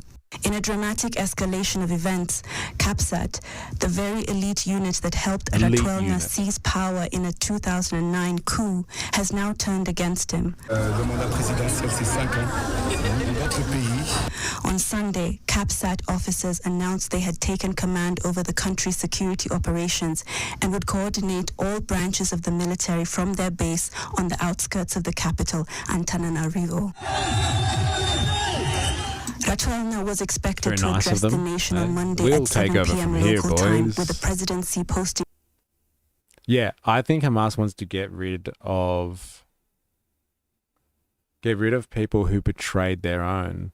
They took money and goods from Israel, so the IOF, the Israeli Offense Forces, can continue to slaughter them.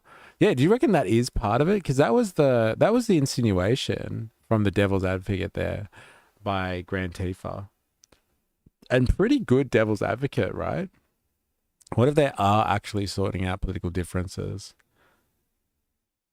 Like legitimate, this is in the power vacuum. Hello, yes, there is a power vacuum. Like, don't make it out sound like it's all conspiratorial. These things, it does happen. Power vacuums are a thing. A notice on its official social media platform. However, before that... Special forces, so elite. They get issued extra chromosome at birth. Special, oh my God. I read that one out too. The military, I'll save us. Yeah, I know, right? I'll save us. Could happen. The president was evacuated from the country by a French military plane as protests and a military mutiny threatened to topple his government. French media firm RFI reported. It adds that the evacuation followed an agreement with French President Emmanuel Macron. French authorities say they are not intervening in Madagascar's internal crisis. On Monday, thousands of people gathered in a square in the capital chanting, "The president must quit now." Last week, President Rajoelina had appealed to protesters to give him 1 year, pledging to step aside if his final efforts to meet their expectations failed. But the demonstrators, most of them young people and university students, are demanding immediate resignation and an apology to the nation, dissolution of both the Senate and the Electoral Commission.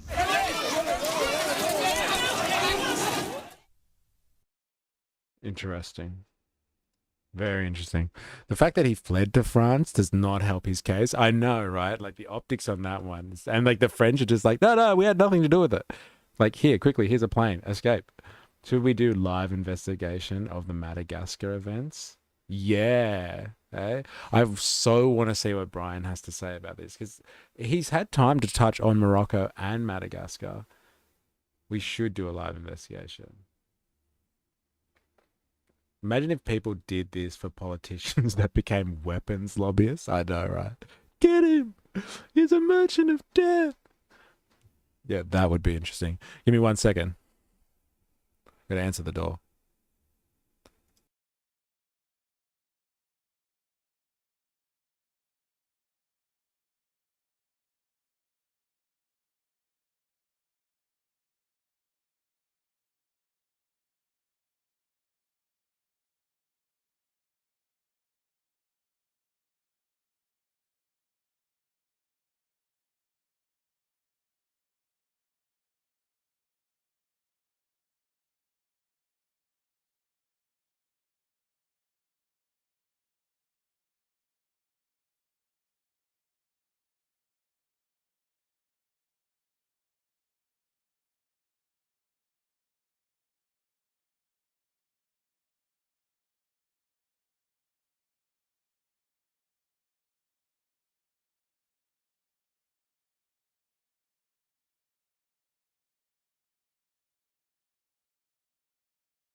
Where were we? The AFP are coming for mystery. Oh shit, it's the list. It's the Is Not Rail list. Nah, I'm fine. I'm fine. It's okay. I'm still here, man.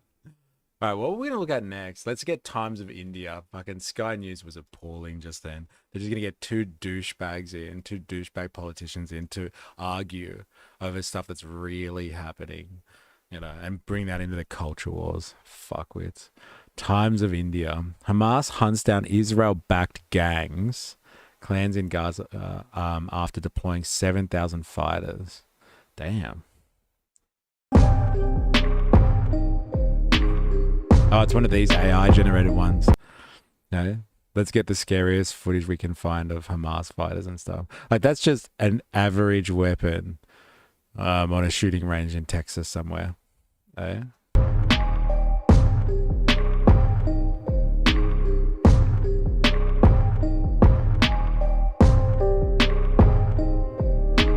Hamas begins deadly crackdown, hunts down rival militia in Gaza.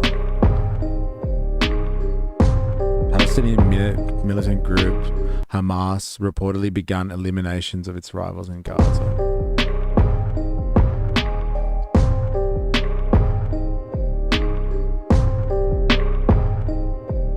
Yeah, prove you're real. In a bid to assert power, Hamas is hunting down militias who oppose the group's rule.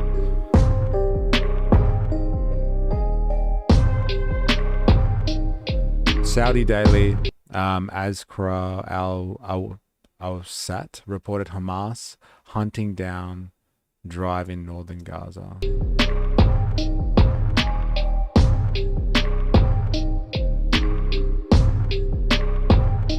Recently, Hamas deployed its fighters in Jabalia, a refugee camp in northeast Gaza.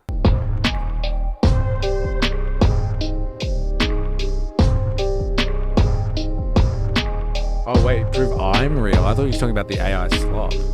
what do you want me to do to prove I'm real? Do you want me to like click on an image, like click on all the parts of this picture that have flags in it?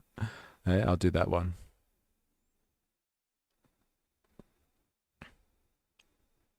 Who are the Gaza militia backed by Israel? Channel 4 News. Is the jury out yet on Channel 4 News? I was trying to figure them out yesterday about whether they're a reliable source or not. They are British, right? They have soccer vans. Yeah, I know, right? Hamas doing soccer practice. Get him. Get him. So good. A show of strength by a new militia in Gaza, challenging Hamas, BBC. apparently backed So by I would Israel, like to know more. and emerging from a murky past. Its leader, Yasser Abu Shabab, is an alleged former drug trafficker. It's definitely linked to the CIA then. Fucking Now he definitely. and up to 300 men are openly working with the new, much criticised aid distribution scheme backed by Israel and the US. Whoa, whoa, whoa. Helping, his media team say, load supplies and secure their entry to Gaza. But in the past, he's been accused of looting vast quantities of desperately needed aid. I think Mystery was replaced by an ASIO officer. Come on.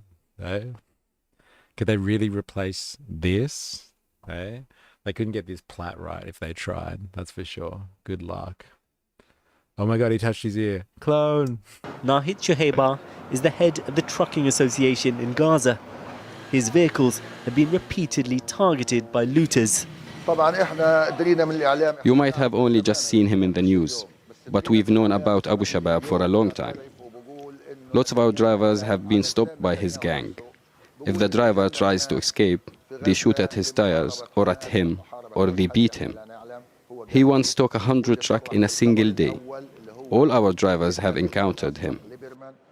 We've seen an internal UN document from late last year that describes Abu Shabab as a criminal, a gang leader, and a primary figure in the systematic looting of humanitarian aid. And it says his base is in an area controlled by the Israeli military. Whoa. This area is all part of Israel's self-declared.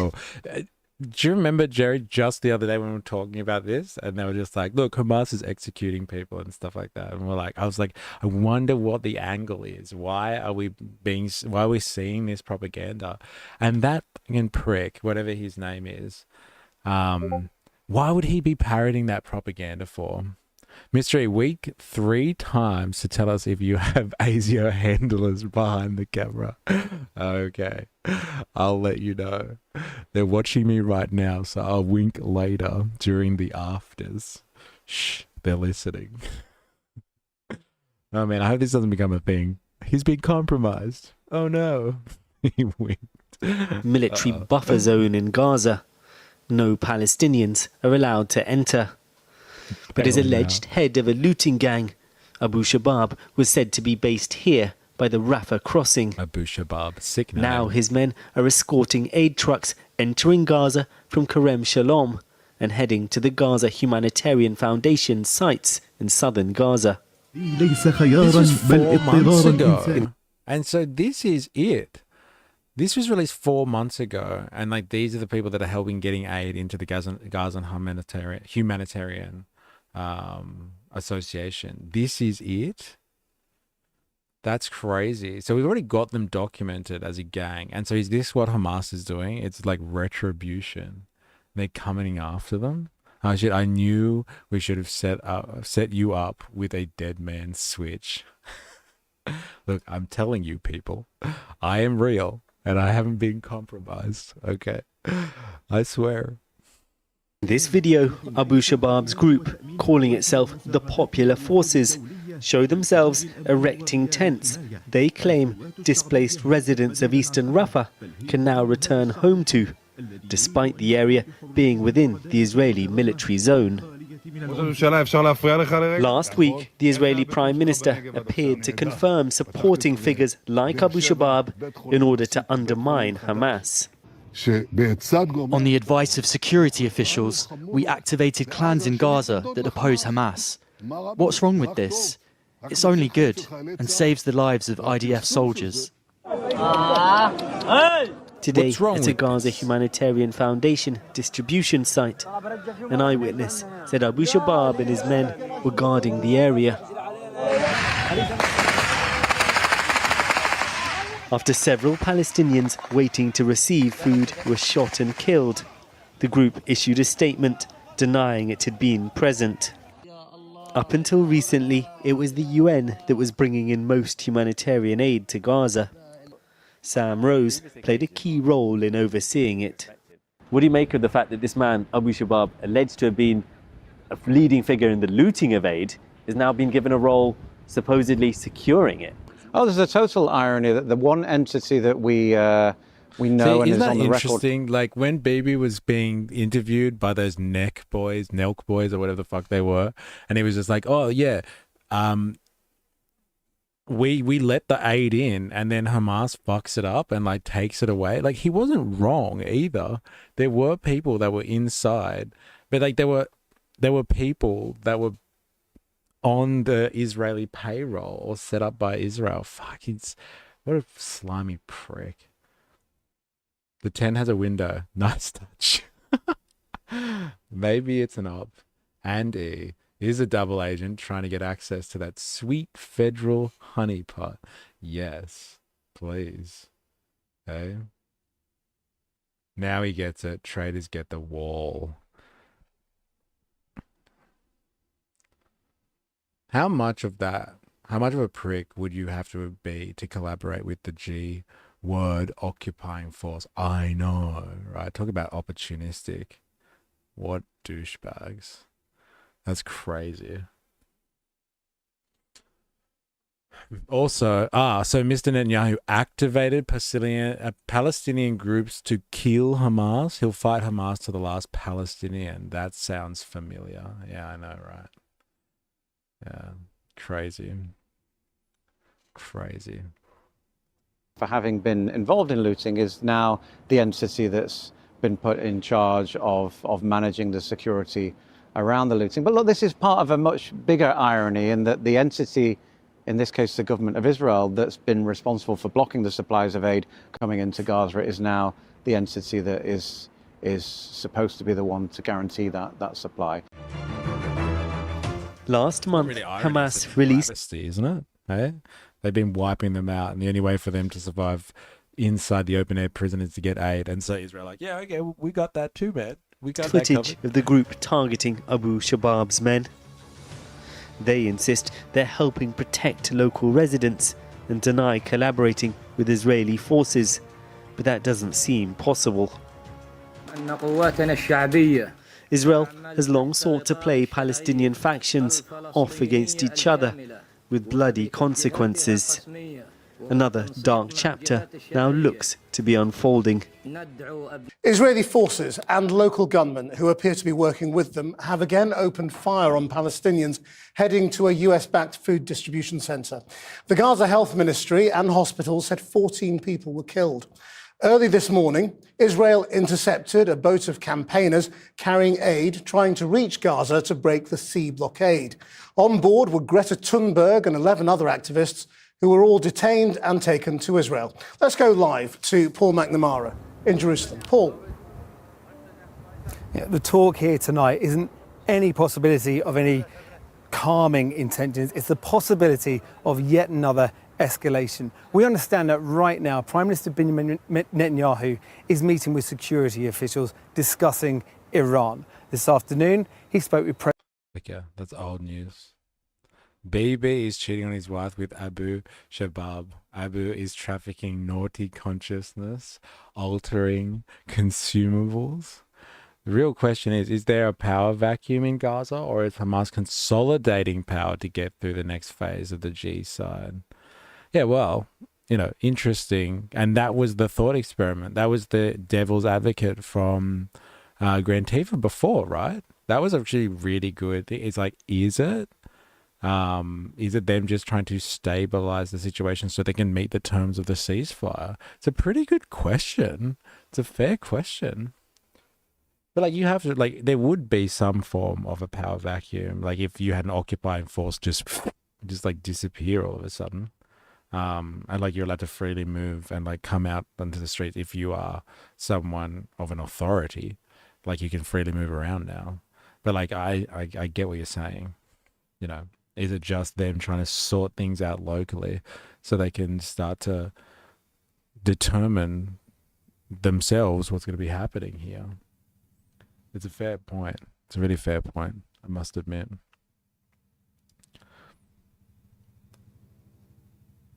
Now, there's one other piece of world news that I really wanted to touch on, because I've heard of this happening, and I don't know if this gets enough time in the Western media, to be honest, because this is huge, okay? Like for global politics and what's been happening, you know, with kind of like America's grand plans for world domination and stuff like that.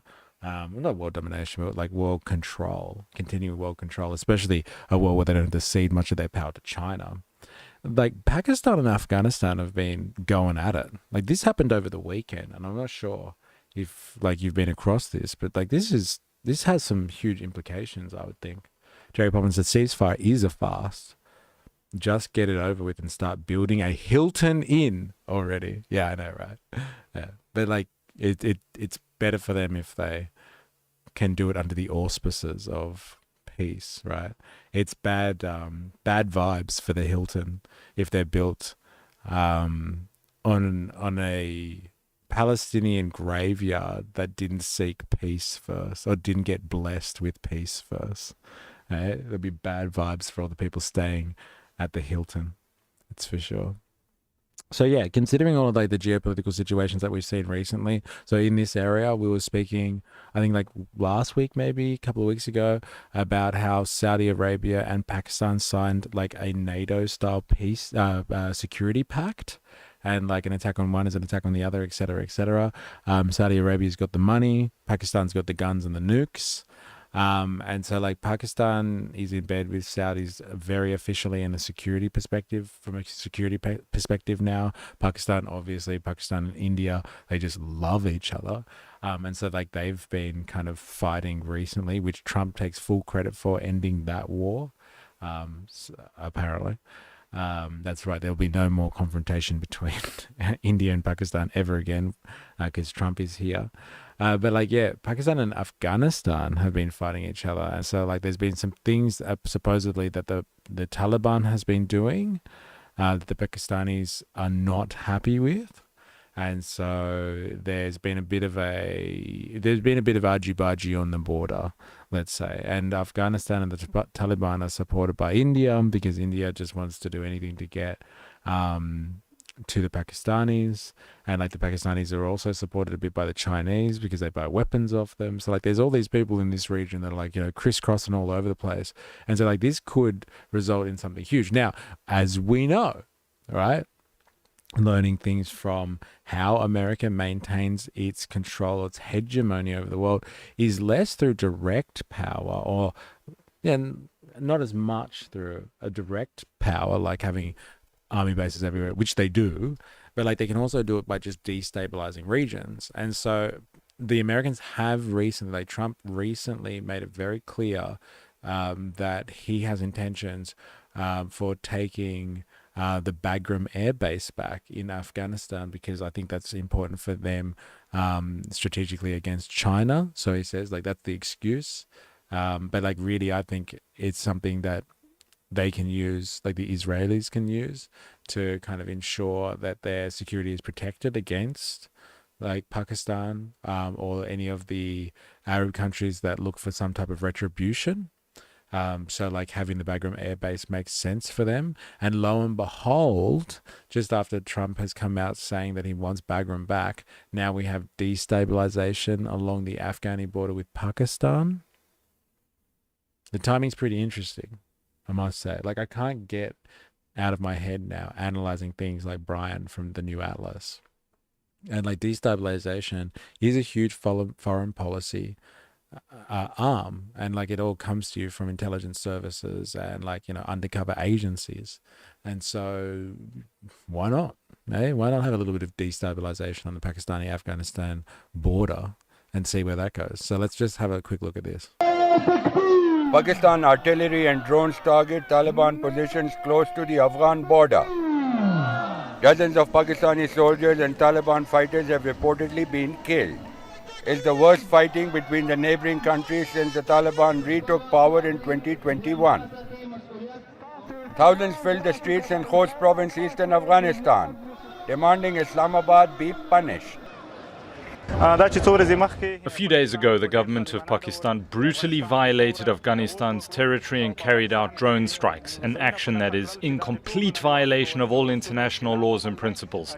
Such illegal acts have been repeated multiple times. We call on the international community to exclude Pakistan from international charters and organizations, and to exert strong pressure on it so that it respects international norms and recognizes its borders. Both sides accuse each other of starting the violence, but the context of the fighting is complex. Pakistan welcomed the Taliban's return to power 4 years ago, but has long suffered attacks by the so-called Tehreek-e-Taliban Pakistan, or TTP. The group operates inside Pakistan, in the mountainous border region that separates the two countries. Islamabad accuses Kabul of not doing enough to control the TTP and stopping the attacks. The clashes have shut key border crossings and threatened vital trade routes. It's my fourth day stuck here with a truck full of pomegranates. I'm just waiting for the border gate to open. If it stays closed for another day or two, all the fruit will spoil. The violence has sparked fear among powerful regional neighbors including Russia and China. Beijing has big investment and geopolitical interest in both countries. See? Recently, there's been a conflict. Like, you know, again, all conspiratorial because I don't have the same evidence that what's his name does, Brian. But like, look, they're destabilizing, and who is it? Who's suffering from that? Like, don't get me wrong, obviously, Afghanis and Pakistanis, but like, it destabilizes shit for the Chinese and for the Russians, eh? That Al Jazeera commentator sounds like Indian Slavoj Zizek. Yes, I know, right? He does. He does. He's just like with less of the Tourette stuff going on. I haven't heard him like sniffing and all that sort of stuff yet. Yeah, sniffs. There it is. Conflict between Pakistan and Afghanistan, and bilateral relations are tense. We are very concerned about this and feel worried. Both countries are China's friendly neighbours. Yeah, where's Osama when you need him, hey? Hey? Well, they already took him out. They took out their own asset. Like, what's going on there? He was perfect for this type of stuff. He would have done what the Americans wanted. Not be moved away. It serves the fundamental and long-term interests of both sides to uphold good neighbourly friendship, achieve economic and social development, and jointly combat terrorism. Kabul denies it allows the TTP to operate from inside Afghanistan. The mountainous border region is notoriously porous and difficult to control. His commentary is great. The war is unfolding several kilometers inside Pakistan, so they should control these militants themselves. We managed to secure Afghanistan's vast territory after 40 years of conflict and in a short time. So why can't they do the same? The Pakistani Ministry of Foreign... See, like the rhetoric that's coming out of like Afghanistan is like, hey, we cleaned up our mess, like kind of thing. These guys are actually operating in Pakistani territory. Why don't they clean up their mess? We don't take any claim over them. Go for it. It's on your territory. So it would be interesting that if this is a struggle that's happening inside Pakistani territory, but it's like, oh, it's affecting the stabilization of Afghanistan, or like it's resulting in the deaths of Afghanistan civilians or soldiers, and this is stuff that's happening inside Pakistan. What's going on here? Eh? What's really going on here? The Slavoj Zizek starter pack. Hegelian paradoxically sniffs. Here I am more a pessimist. Yes, I know, but I don't buy all this, you know. Tells a joke you've probably already heard him tell before. I am sorry if you know it. I'm simply stating that nervous tics and so on and so on. Yes, oh, this is perfect. Talks about these guys. So good. It's a good starter pack. Eh? That's great. That's pretty much him. And so on and so on. He does say that a lot. I know, but he does say that too. Foreign Affairs said It greatly this is the valued guy. diplomacy and dialogue, but warned Pakistan will respond if the attacks continue. Kamal Haider, Al Jazeera, from the Pakistan-Afghanistan border at Torkham. Yeah, bro. The Durand Line is a 2,640-kilometre long border drawn by British colonial officials in 1893. The border remains a source of dispute for Afghanistan and Pakistan, with the Taliban saying it unfairly divides Pashtun communities. Now, Pakistan backed the Afghan Taliban for years, but its Pakistani affiliate, Tehrik-i-Taliban Pakistan, or TTP, emerged as a domestic threat seeking to impose Islamic law and topple the government in Islamabad. Now, after the Taliban regained power in 2021, Pakistan hoped security would improve, but attacks surged. Pakistan accuses the Afghan government of allowing TTP fighters and other armed groups to operate from Afghan territory. Allegations Kabul strongly... He's the new hero of the stream, that guy, right? That dude on the right looks sick. Like this guy before. Are you talking about the three dudes that were standing there? Are you talking about this guy? The dude on the right looks sick. That's what I was thinking. Those glasses, the hat, and like the scraggly mustache, so good, dude. He's hiding one of the shipping containers in a truck. Imagine if Desi Freeman fled to Pakistani border to fight for the TTP. But like, he's pretty much saying what these guys are saying, right? They're all like freedom fighters and stuff like that. Yeah. Yeah, dude. Rock star. What a sick dog, bro. Pimpin'. Yeah, 100%. He's pimping. And like when they took this picture and took this footage, like he was like, I'm going to get in my best gear as well. And it does look sick. Impose Islamic law and topple the government in Islamabad.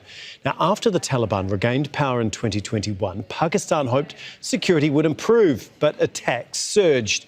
Pakistan accuses the Afghan government of allowing TTP fighters and other armed groups to operate from Afghan territory. Allegations Kabul strongly denies.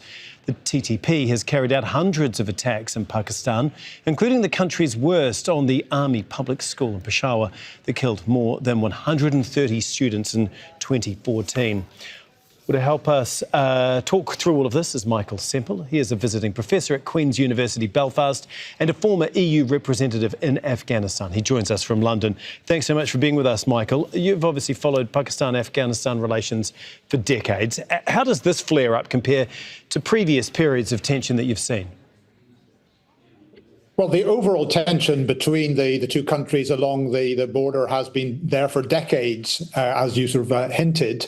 But in terms of the scale of the fighting, the sheer number of kilometres along the border, where the opposing border posts are firing at each other, and the number of border forces who have been killed on both sides, this is the most severe.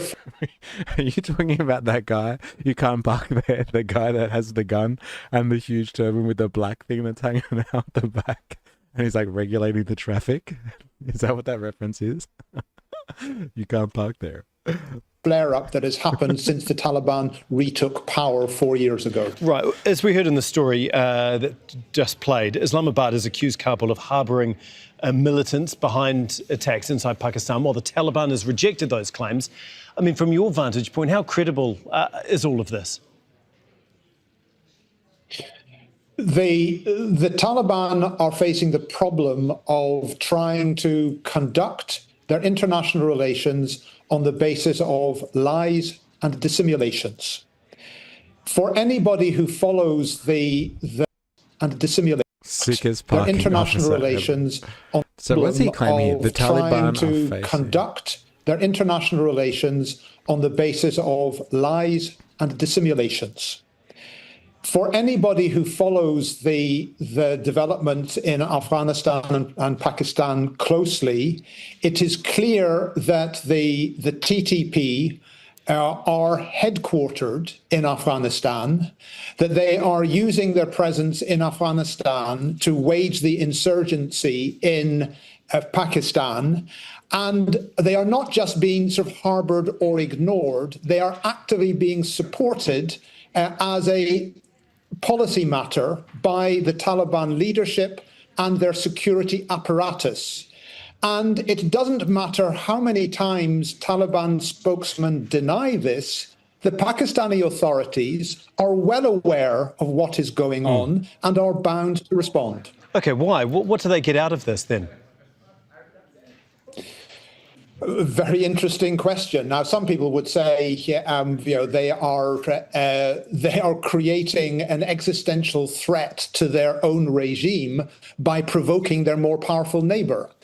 One explanation of why the Afghan Taliban support the TTP is that they consider the TTP comrades in arms, fellow mujahideen who sheltered and assisted them during the 20 years of the Afghan Republic, and they're sort of honor-bound to reciprocate that by offering similar assistance to the TTP in their insurgency. Okay. And even Mujahideen, there it is. These guys are somehow linked to, like, I don't know, CIA somewhere along the line, because that was who was kind of being backed to destabilize Afghanistan under Russian auspices, right? This is very interesting. It's all so complex, all this history as well. Like, who's backing who and for what purpose? What proxy war does this serve? But it seems like this TTP, who are causing all the problems for the Pakistanis, hey? They are being supported by the Afghans, and like all of a sudden, or like now, we're ramping up and trying to get rid of them. Like, this is starting to be a problem. Wonder who this services. Dilemmas. Looks like Daddy Trump gets to add another war to his utility belt of victories. Yeah, I know, right? The Mujahideen were backed by the CIA during the Operation Cyclone. There you go. They were put in there to fight the evil Ruskies, bro. And were freedom fighters. Yes. Yeah. So this professor can say this, but ultimately, what state doesn't use lies? It's a theocracy. Theocratic states and states in general exist because of lies and monopoly over violence. How dare you? It's called propaganda, not lies. Okay. Did someone say Nobel Peace Prize? Every time we say that word, Jag almost throws up. Talking about the Nobel Peace Prize, did you hear the person that won it, the one who's like the opposition leader for Maduro's evil regime? She apparently, after the fact, awarded that to Donald Trump. She said, no, this award should go to Trump.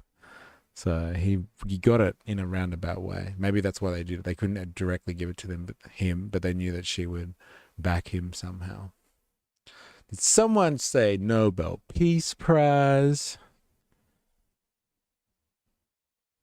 An harsher interpretation is that despite the Afghan Taliban's repeated protestations that their ambitions are limited to Afghanistan, that they have adopted an ideology of promoting armed jihad until Yomi Qayamat, the day of judgment, and that their ambitions are not limited to Afghanistan. As a matter of ideology, they are committed to supporting a successful jihad in Pakistan to overthrow the Pakistani state and establish a similar so-called Islamic system in Pakistan. It's one of these two explanations. OK, thank you so much, Michael. Fascinating to talk to you. Michael Semple for us there, out of London. Let's get Genghis Khan a Nobel Peace Prize for razing Persia to the ground. Makes more sense, though, right?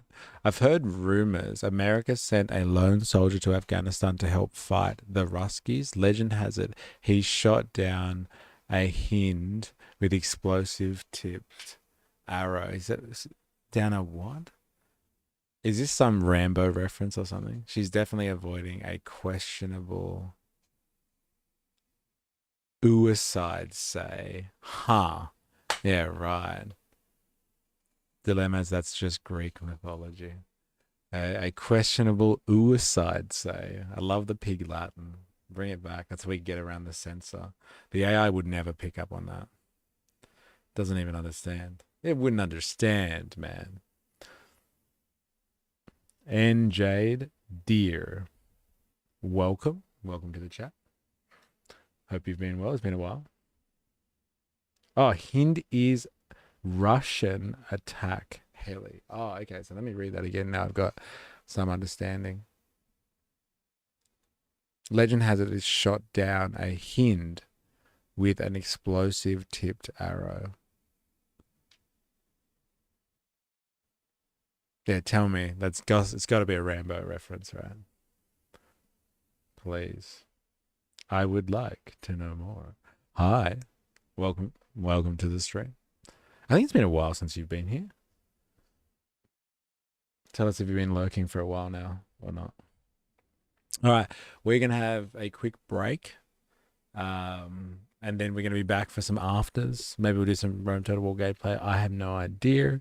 We'll see where people go. I wouldn't mind finishing off that Tim Dillon interview with Marjorie Taylor Greene that we started yesterday. But yeah, we're going to go into afters mode where we do some more chatting. Not that it's just been a completely chatty day anyway.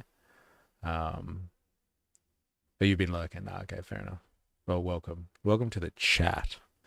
So yeah, be right back.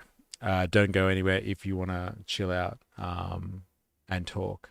It's my half day at work. Okay, well, welcome.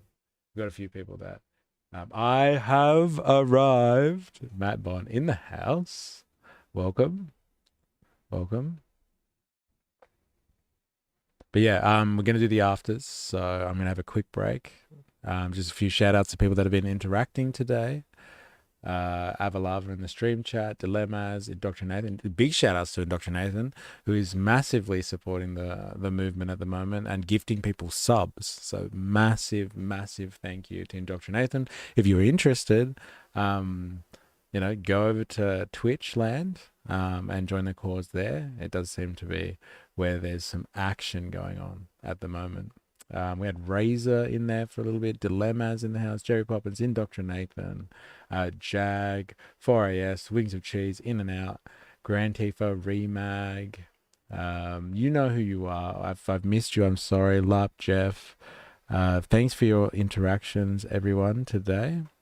Yeah, Rambo. He gave them a war they couldn't believe. That's some good American rhetoric. Hollywood rhetoric, actually. Right there. And yeah, thank you for your interaction. We're going to be doing afters and we will be right back.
All right, we are back. Pew, pew, pew.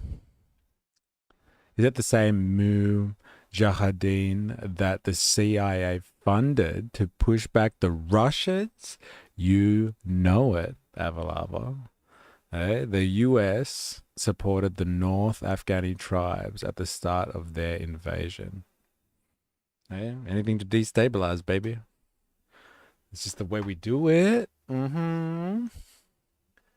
This is how we do it. Just destabilize. I wonder what Brian's saying right now, Avalava.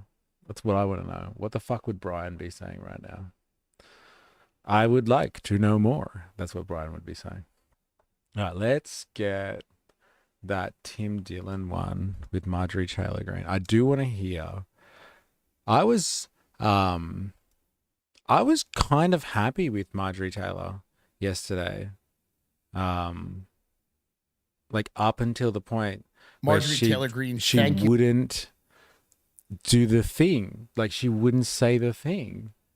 She would not admit that she voted for the one big beautiful bill. Like everything that she had was like mad working class style rhetoric. She was like, we need to make the system work. Like the health system's fucked.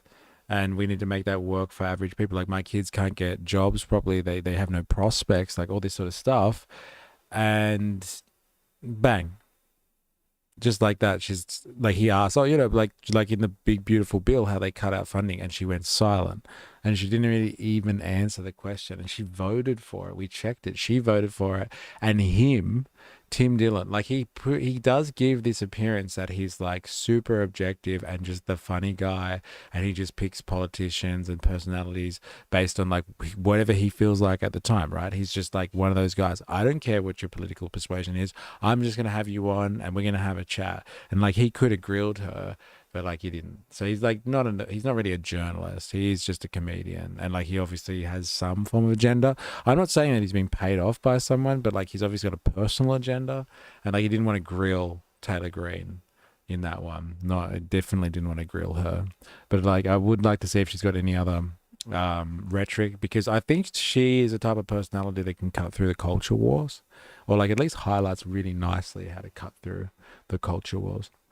Now, why can't I see that?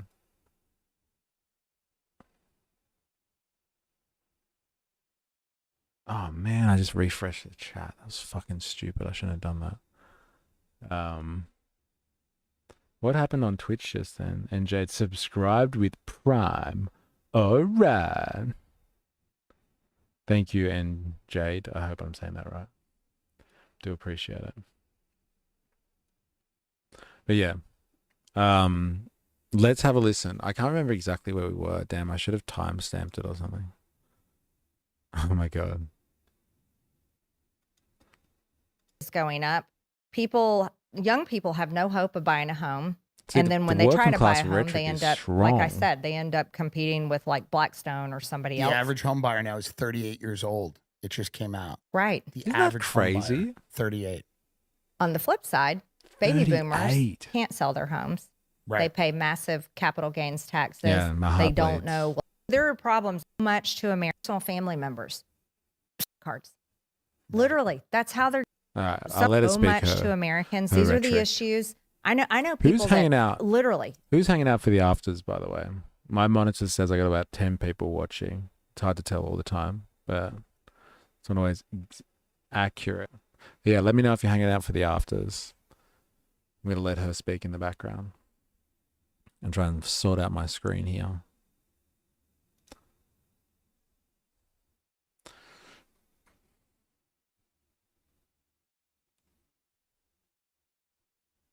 Let me know. I would like to know more. Wings of cheese. Me. Good. Welcome to the afters. Let's see if I can get that working. Get that. I'll put her on in the background so she can talk. Some of my own personal family members, some of my own personal friends, they're getting by month to month, charging up their credit cards. Literally, that's how they're getting by, charging up their credit cards. And no, all I've seen is a revolving door of foreign leaders in the White House. That's all I've seen. Qatar. Of course. All these everybody. different countries that are positioning themselves as, as partners of, America. Right. And so I do appreciate the president's efforts. He's trying to end wars. He's also trying to make it fair again for American trade. But at the same time, that is bumpy. It's bumpy. It's bumpy. And I'm talking to major manufacturing companies that they're saying we support the president, we support what he's trying, his long-term goal, but we're having problems with these tariffs. And now we're having problems. We can't get supplies from this country, and we can't get supplies from this country. And there's problems. But have regular people's bank accounts been affected? Has the stress come off? Strong, no, that has not happened yet, and that needs to be the major focus. It shouldn't be about helping your crypto donors or your AI donors or welcoming in these people that hated you and spent money to try to beat you, but all of a sudden are excited to come out to the new Rose Garden patio. Yes. That shouldn't be the focus. The focus should be the people that showed up at the rallies, stood there for freaking 18 hours trying to get in the rain, in the cold, in the 100-degree heat. For those people, those are the ones that I care about. Those are the ones that voted for not only the president, but every single Republican gave us power. I don't think those people are being served. And that's the constituency. That's the one that matters. To me, that's the only one that matters. That's the only one that matters. That's the only one that matters. That's the only one that matters. Say it again, Tim. If Sam Altman has enough money, or Elon, or the Tim Cook, or Mark Zuckerberg. No. They seem to be doing fine. They're doing just fine. They seem to be doing fine. Why do so few people talk like you're talking? And when people say things like this, it's very obviously popular with people that are looking for anyone to have these thoughts, right? Like some people would accuse you and they go, that sounds socialist. That sounds, fucking right. There's a lot of people who come out and go, I'm still watching like for a bit. socialist. Avalava. You sound like Bernie Sanders. You're using words What else we got? that NJ. people can, Not saying it's good liken to policy necessarily. I just Marxism or whatever it is. I'm hanging out. And a lot of people will say that. What happened to you? That's the narrative. Right? Well, slow down. What's this one? NJ. Someone should run on a populist platform of US out of AU, in my opinion. Well, that's a fucking hot take. Do you reckon that would work, though? I reckon there's too many people in Australia that Jerry is here too. Yo, yo, yo. How we going? Thanks for coming to the afters. Do you reckon that'll work, though, in Jade? Like, honestly. I think Australians are too scared because, like, they remember, like, World War II and, like, the fear-mongering about China and stuff, that they would be too scared to detach from America. I'd just like to see it. No, it wouldn't work, but it would be fun. Like, it's funny because people have made the argument that Albo's government actually did better in the last election because of people's negative reaction to Trump. And so, like, it was actually the Trump phenomenon that has given them some, like, substantial majority in Parliament. That is, like, just an absolute gift that you don't see in the current 21st century style of liberal democratic society. But, like, I don't think, like, just because people are scared of Trump, I don't think people are ready to detach from America. Like, people are too scared that, like, yeah, China's coming to get them in the night. And, like, you'll wake up one morning and Xi Jinping will be under your bed. And, like, if only the Americans were here, then Xi Jinping would have tried that. We know that happened we know what happened when Whitlam tried. Yeah, that's interesting. And I don't even think he was trying to be that anti-American even, right? Like, let's be honest, he was just, like, doing some socialist stuff. I hate the meddling in our government and industry. Sounds like you hate capitalism, right? I said the word today. I haven't said capitalism today. No, I did, actually. That's a lie. I've talked about hating capitalism. I've already done it today. Look at all these armies converging here. Like, what the fuck's going on there? Leave me alone. All right, I want to fight someone. because I haven't fought anyone in a long time. And it's my right as an empire, empirical power, to like kick some ass and chew some bubblegum. Damn, I'm all out of gum, is the line, typically.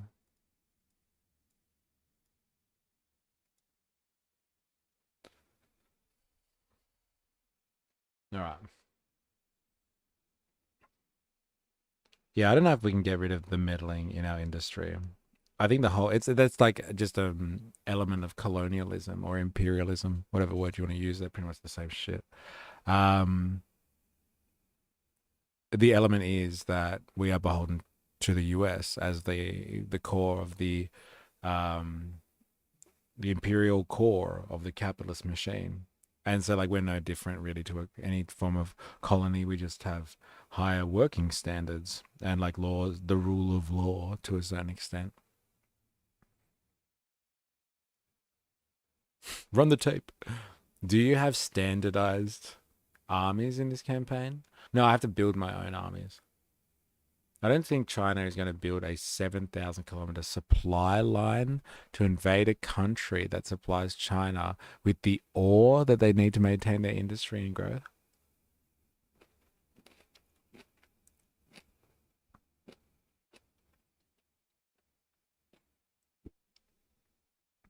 You don't think so? You don't think people with imperialist tendencies will invade a country to ensure a supply line? I think they would. But like, we don't live in that world where China has the diplomatic power to pull that off. That's the only difference. Like, every time America does something and it, like anyone else in the world does that, it'd be a war crime, is that they have the diplomatic power to do that.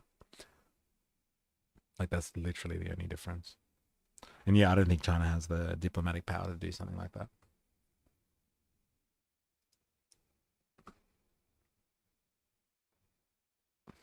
That's the only difference that I see there. But like, would they try to do that? Like, if they had shored up, the Chinese had access to, like, you know, the entire of Vietnam, the Malayan Peninsula had like shored up relations in such a way that they had a security pact with Indonesia or something like that, they could invade Australia if they wanted to. But there's too many steps in that chain that they have to resolve before they get to a position like that, in my humble opinion.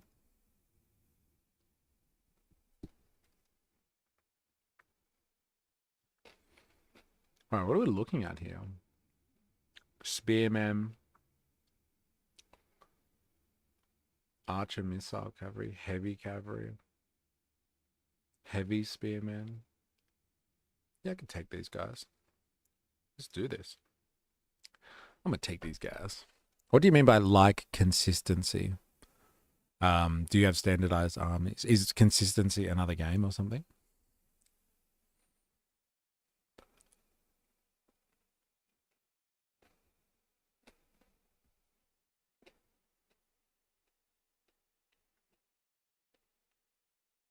We should provide in peace what we need in war.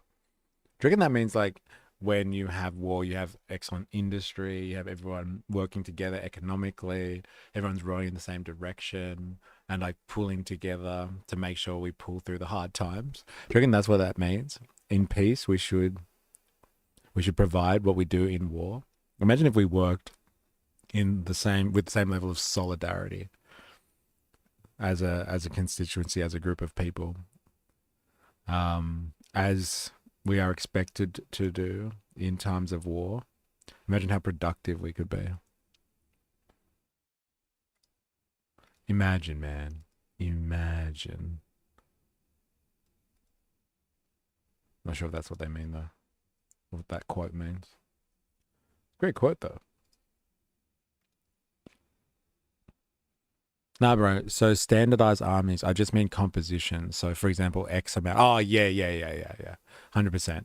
Yeah. Each unit is like a particular unit set. Like infantry are like around 80. Like some of the tribal like forces that you fight, like their standard unit size is like 120 for infantry. But like cavalry is usually around 50 and stuff like that. So artillery, and stuff like that. That is like, you know, like 20-person units. It's very standardized kind of stuff. Wait, I cut off Tim Dillon. I'm going to go back to that. Right now. That is what happened. Into Marxism or whatever it is. Mm-hmm. And a lot of people will say that. What happened to you? That's the narrative right now. That is what the happened, narrative. right? What happened to Marjorie? This is what people are saying. Like, people are saying what happened to Marjorie Taylor Greene. It's the funniest thing to me. Yeah. Because you know what it is? Yeah. I'm literally, nothing happened to me. Right. Right. I'm saying the same thoughts and feelings that I've always had. Yeah. But I'm not willing to wear the Republican jersey. Right. And I'm I don't know about not willing to be a cheerleader. I'm not a cheerleader. I'm not going to be a cheerleader. Okay. Here's the thing is, so for example, okay, let's take health insurance for example. I'm a conservative and I can say we're $37 trillion in debt. We cannot afford a socialized healthcare plan in America. We literally cannot. You but can't at the afford same time, not to I can have say one. we sent almost $300 billion to Ukraine. We sent $30 billion to Israel in 2024 alone. I can say we definitely should extend these ACA tax credits, and we need to build an off-ramp because it'll cost $30 billion a year to do it. We can build an off-ramp and open up a new system that will serve every American. Yeah. Right. So my conservative friends will say, Marjorie, no, we cannot do that. We cannot spend that money on that. But I'm not willing to allow millions of Americans, people I personally know, constituents in my district, I'm not willing to allow their premiums to double and triple overnight starting in January of 2026. I'm willing to say, no, we're going to have to fund it, but we're going to have to build an off-ramp and build into a new system. And that's not me being a socialist. That's not me going against my conservative values.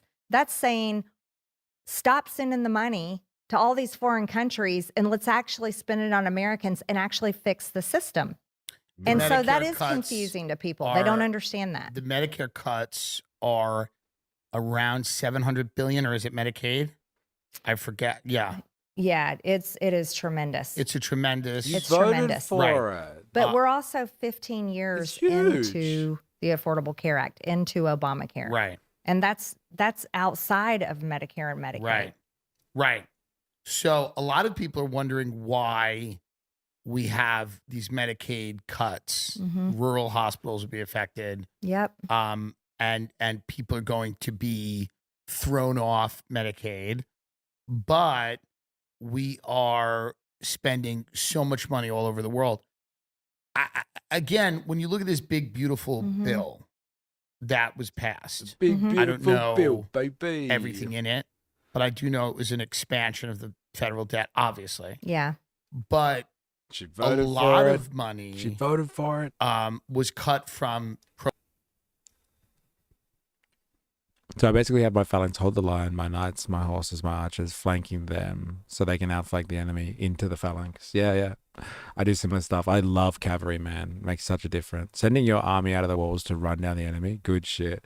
Well, like the worst thing is if I stay under siege, then like eventually my army just dissipates anyway because of like they're being starved out. So like I always sally forth, man, and take them on. Dilemma is North Korea has an economy the size of Tassie, and they have nukes. MGT won't go against Trump because she doesn't want to get primaried. They threaten Massey with it, but his state loves him too much. She doesn't want to get what? Primaried? Is that what you're saying?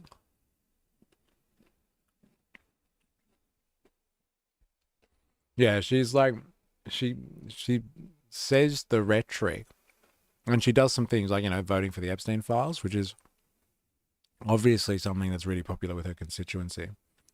But like, so would be, affordable healthcare and not running up a budget deficit. Sorry, increasing the debt, not just the deficit, increasing the actual overall debt. And that's what the big, beautiful bill does. Even while cutting $900 billion from Medicaid, I think it was, $900 billion, it's still increasing the debt anyway. That's outrageous. Like, what a payoff that Programs is. that people use, like Medicaid. What explains that? Yeah, So the big beautiful bill Yeah. that's been renamed to something I can't ever remember because I'm not good at the Yeah, I talking don't points. know what They it is, email yeah. me in the morning. So it has a lot of great things in there. Sure. It did a lot of good things with the tax code. It Yeah. did a lot of good things for America First Energy, which we desperately needed because Right. the Green New Deal not Yeah. going to work. It had a lot of border Timothy security stuff in there. Archibald I love all Dillon. of that. Look, I Love don't it. mind Those him were the things I usually. liked.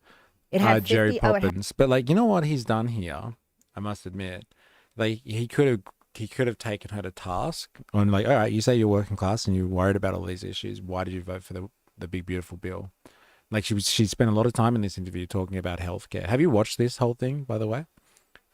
Jerry Poppins, because like he's in my algorithm now, I think, because of you. And like, you know, he could have asked her the hard question, but like he probably, I guess, can't. That was maybe part of the terms of the interview. I just learned this recently. Tasmania has like apparently 40% of its population not being literate, which is fine, but it makes sense why ads with traffic lights get them to re-elect liberals. No way. Is that true? That's crazy. How can they be illiterate? But I thought we had education requirements in this country. Has $50 billion for rural hospitals. Okay. That's a piece that a lot of people don't understand. Okay.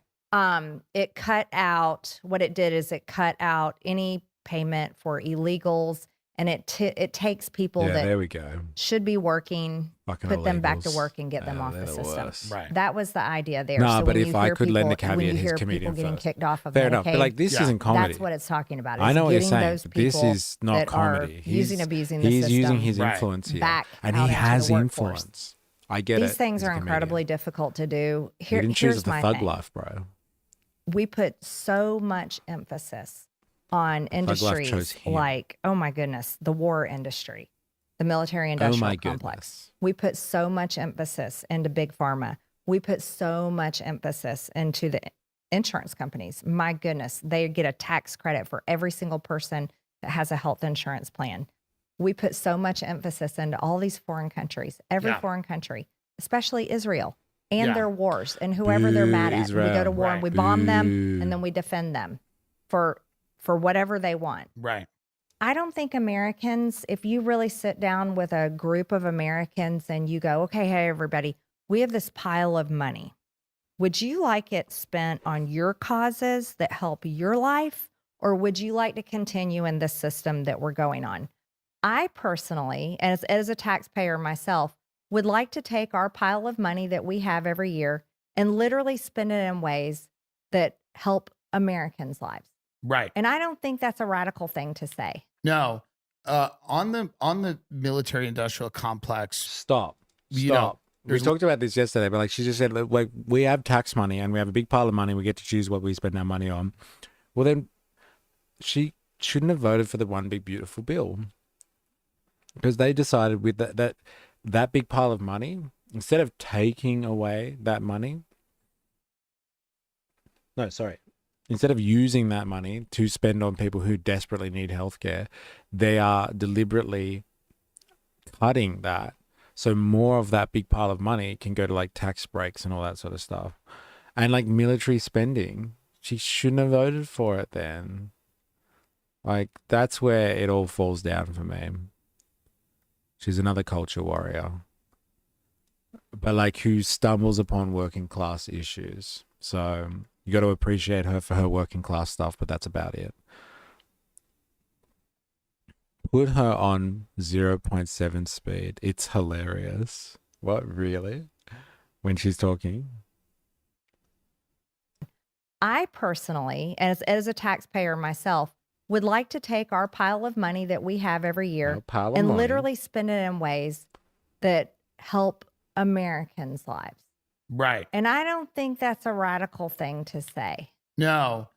On the military industrial complex. You know, I've never played back speed slower. I There's don't a have lot that of luxury. interests in Washington, obviously. They're financial. Some of them are ideological. A lot of times they are connected ideologically and financially. When you see an about face, when President Trump goes, the Ukraine can now win all the territory. People in that mindset. What is that? Why is this woman saying this stuff when you have billions of dollars held privately, especially when wealth inequality in the US? Isn't that the point of the 1% to hold more wealth than the 40%? 40% or 50% of America's population? Yeah. And she's talking about the big money in the tax revenue, I guess. To the point where we had literally insane trans people in charge. Whoa. DEI. What did I miss? When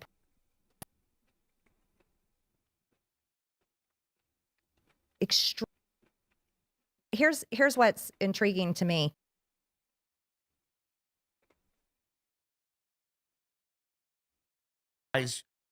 Making a deal directly or indirectly now win all the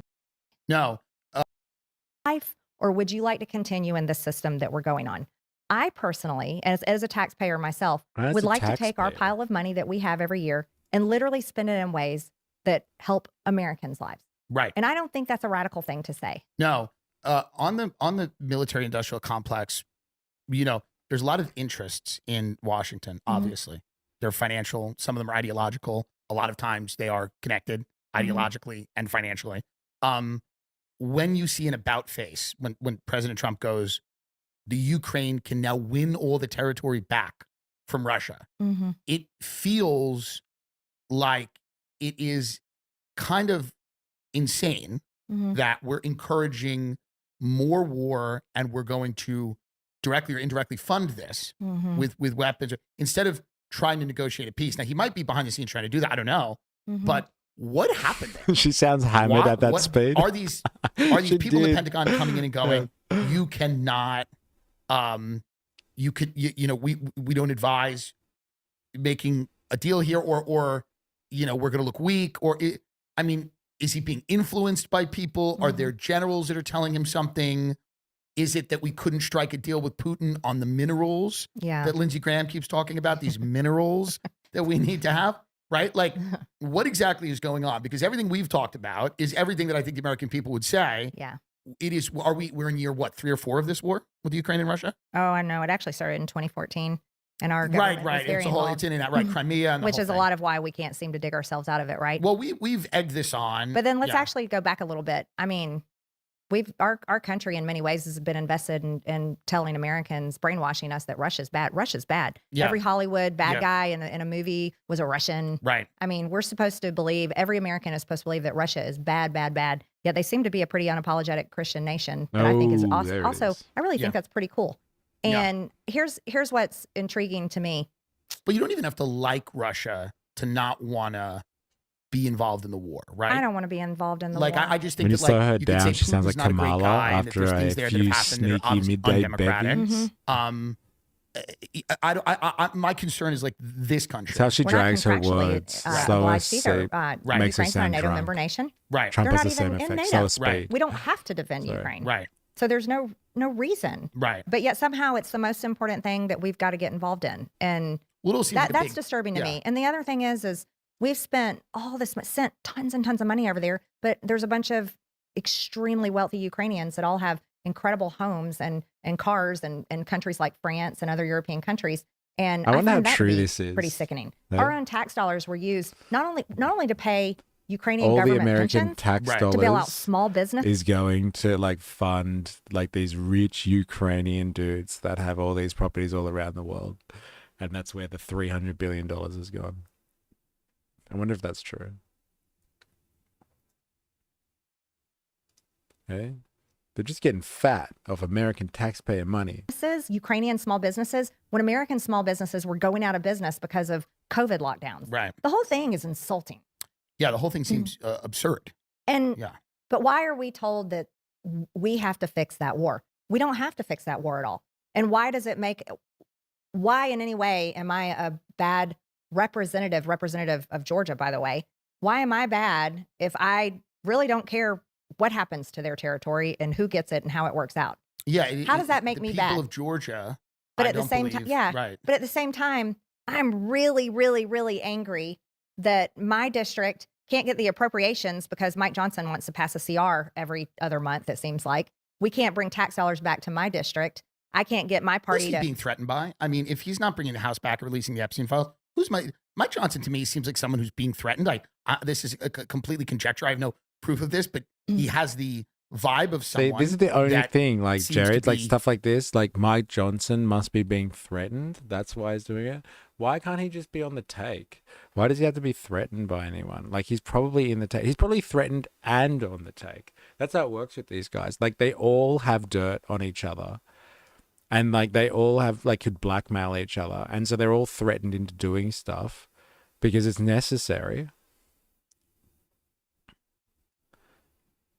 But, like, they do it willingly because they all are in on this game of deals and blackmail and all that sort of stuff. Georgia already was invaded by Russia. Hilarious. Grand Tifa, didn't it work out cheaper to send expiring munitions, etc., to Ukraine than dispose of them? Ha! Yeah, that's the thing, right? You got to get rid of the old stock first, and then you can justify increased military spending. These people have freedom of speech. We don't say it with your full heart. Sorry, these people have freedom of speech. We don't say it with your full heart.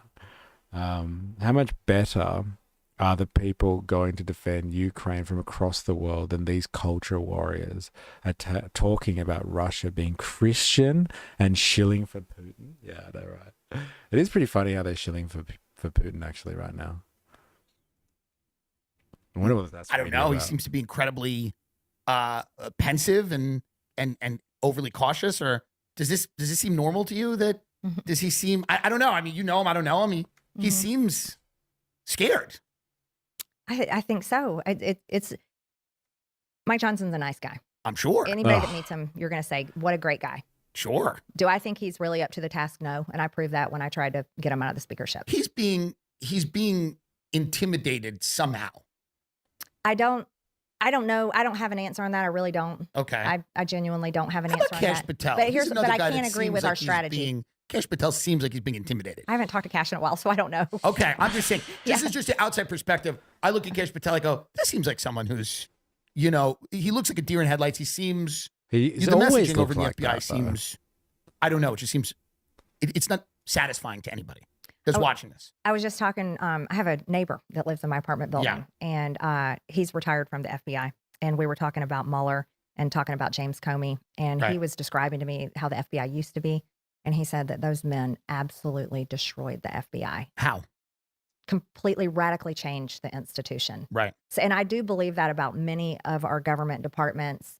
And I think when people come in and they're in the top position, it is extremely difficult to know what's happening all down through the ranks. I do believe that. Right. I think that is incredibly hard. I think that's at the DOJ. I think that's at the FBI. Oh my goodness, what Bobby Kennedy is up against at the HHS. For sure. I mean, these institutions, these giant departments, ever since Obama, have been filled with Marxists, have been filled with some of them communists, some of them just Democrats. And then some of them just Democrats. So, like, that's the thing. Like, if you're a Democrat, you're only ever one step away from being a full-blown commie. So good. Fucking commies. They're the worst, bro. This is the remember, rhetoric. these institutions got like, why are the Democrats commies? Like, I wouldn't give them that much credit. Hey, I wouldn't give her that much credit at all. This is what I'm saying. Georgia was invaded. She's compromised. Yes. Yeah, it does seem that way, doesn't it? filled with those type of employees. Then you had President Trump's first term, and that's why you saw the resist movement. And these government offices literally had resist signs in their windows or in their cubicles when President Trump was in his first term. So, and none of them got fired, by the way. They stayed in through there. Then you get Joe Biden, their presidency, and there it is some more, filling these positions, filling these roles, filling these departments with those people in that mindset, to the point where we had literally insane trans people in charge. DEI reigned everything, and everything got flipped upside down. I think most Americans are happy that the DEI stuff is being unwound. Yeah, nobody Yeah, wants it's that. a fundamentally un-American idea. And I think a lot of There it is. There it is. DEI is a fundamentally un-American idea. Now, I would put it to you that equality of opportunity is actually as American as, what do they say, apple pie? Is that the saying that they say in America? I would say equality of opportunity is. Now, am I arguing that the DEI system is imperfect? No, obviously not. If it is picking people off based on, like, I don't know, certain particular cultural traits or something like that. But like, that is bullshit. That is a shit go to surmise American culture or American history and say the American history hasn't spent a lot of time trying to make sure that there are guardrails to help people that are unable to get access to the luxuries of the system, help them get a leg up. That is bullshit to say that that is not an American value. That has been an American value. If you look at anything that Abraham Lincoln talks about, it is about ensuring that you have the state there so you don't have these monopolistic, maniacal, oligarchic style fuckwits who come in and try to dominate the economy and make it work in their interests. That was the whole Lincoln Project, was to try and level the playing field a bit and give people that needed a bit of a leg up an opportunity to participate in the system. An opportunity. Now, if DEI has been manufactured in a certain way that just grants people access to stuff as opposed to just granting them an opportunity to something, but just grants them access to stuff based on the color of their skin or whatever genitals they have or something like that, then fine. Like, that sort of stuff, you know, can be shot down in flames and it's just incendiary. It just pisses people off. But don't act like America hasn't tried very hard historically from its founding almost as a modern nation, like post-Civil War, to try and make sure people have equality of opportunity. Don't pretend like that's not a real thing. That is a real thing, and that's just fucking whitewashing history. I hate that shit. Democrats got tired of it too. Yeah, 100%. I think they were like, we don't want to do this anymore. People in my business got tired of it. The paint by numbers, rabid identity politics is something that I think a lot of people tire of. It's exhausting. This Very much performative so. activism, virtue signaling, stuff like that. According to the National Institutes of Health, as many as 30 million men in the U.S. experience ED. It's more common than a bad night's sleep. The good news, HIMSS makes getting access to treatment simple. What the hell is You can feel like ED? yourself again without the stress or awkwardness. Confidence shouldn't be complicated through ED. Let's bring for Does anyone know what providers ED is? with simple 100 CC. Did you get CC? HIMSS.com/TFDA. Yeah. Track them all. We try. Yeah. And quality. Prescription required. See website for details, restrictions, and important safety information. Details. I hate when people say details. It's funny. Someone said that the other day, and I was making fun of it. All right. Who got CC'd and why? You naughty, naughty person. Biden trained with the Viet Cong. We should have known that he'd bring down the USA. That's hilarious. He trained with the Viet Cong. It makes sense. Like, remember, Democrat is just like one step away from Marxist and communist. Dirty fucks. Communists are the worst, man. No white woman wants to work. No white woman's wants to works. To the kitchen. Fry me up some DEI tacos. There you go. I'll give it to Tim. He's done well not to laugh right in her face so far. Yeah, like, as a comedian, he is like, he's missing a lot of golden material right now. Fuck gender affirmative care.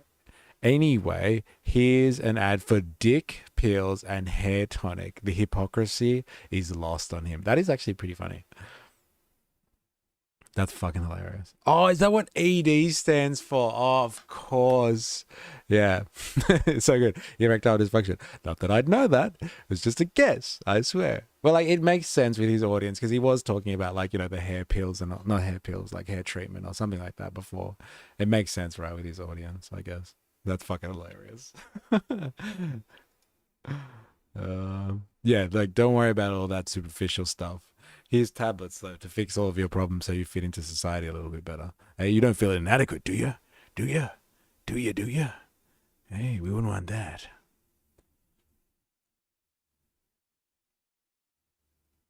All right.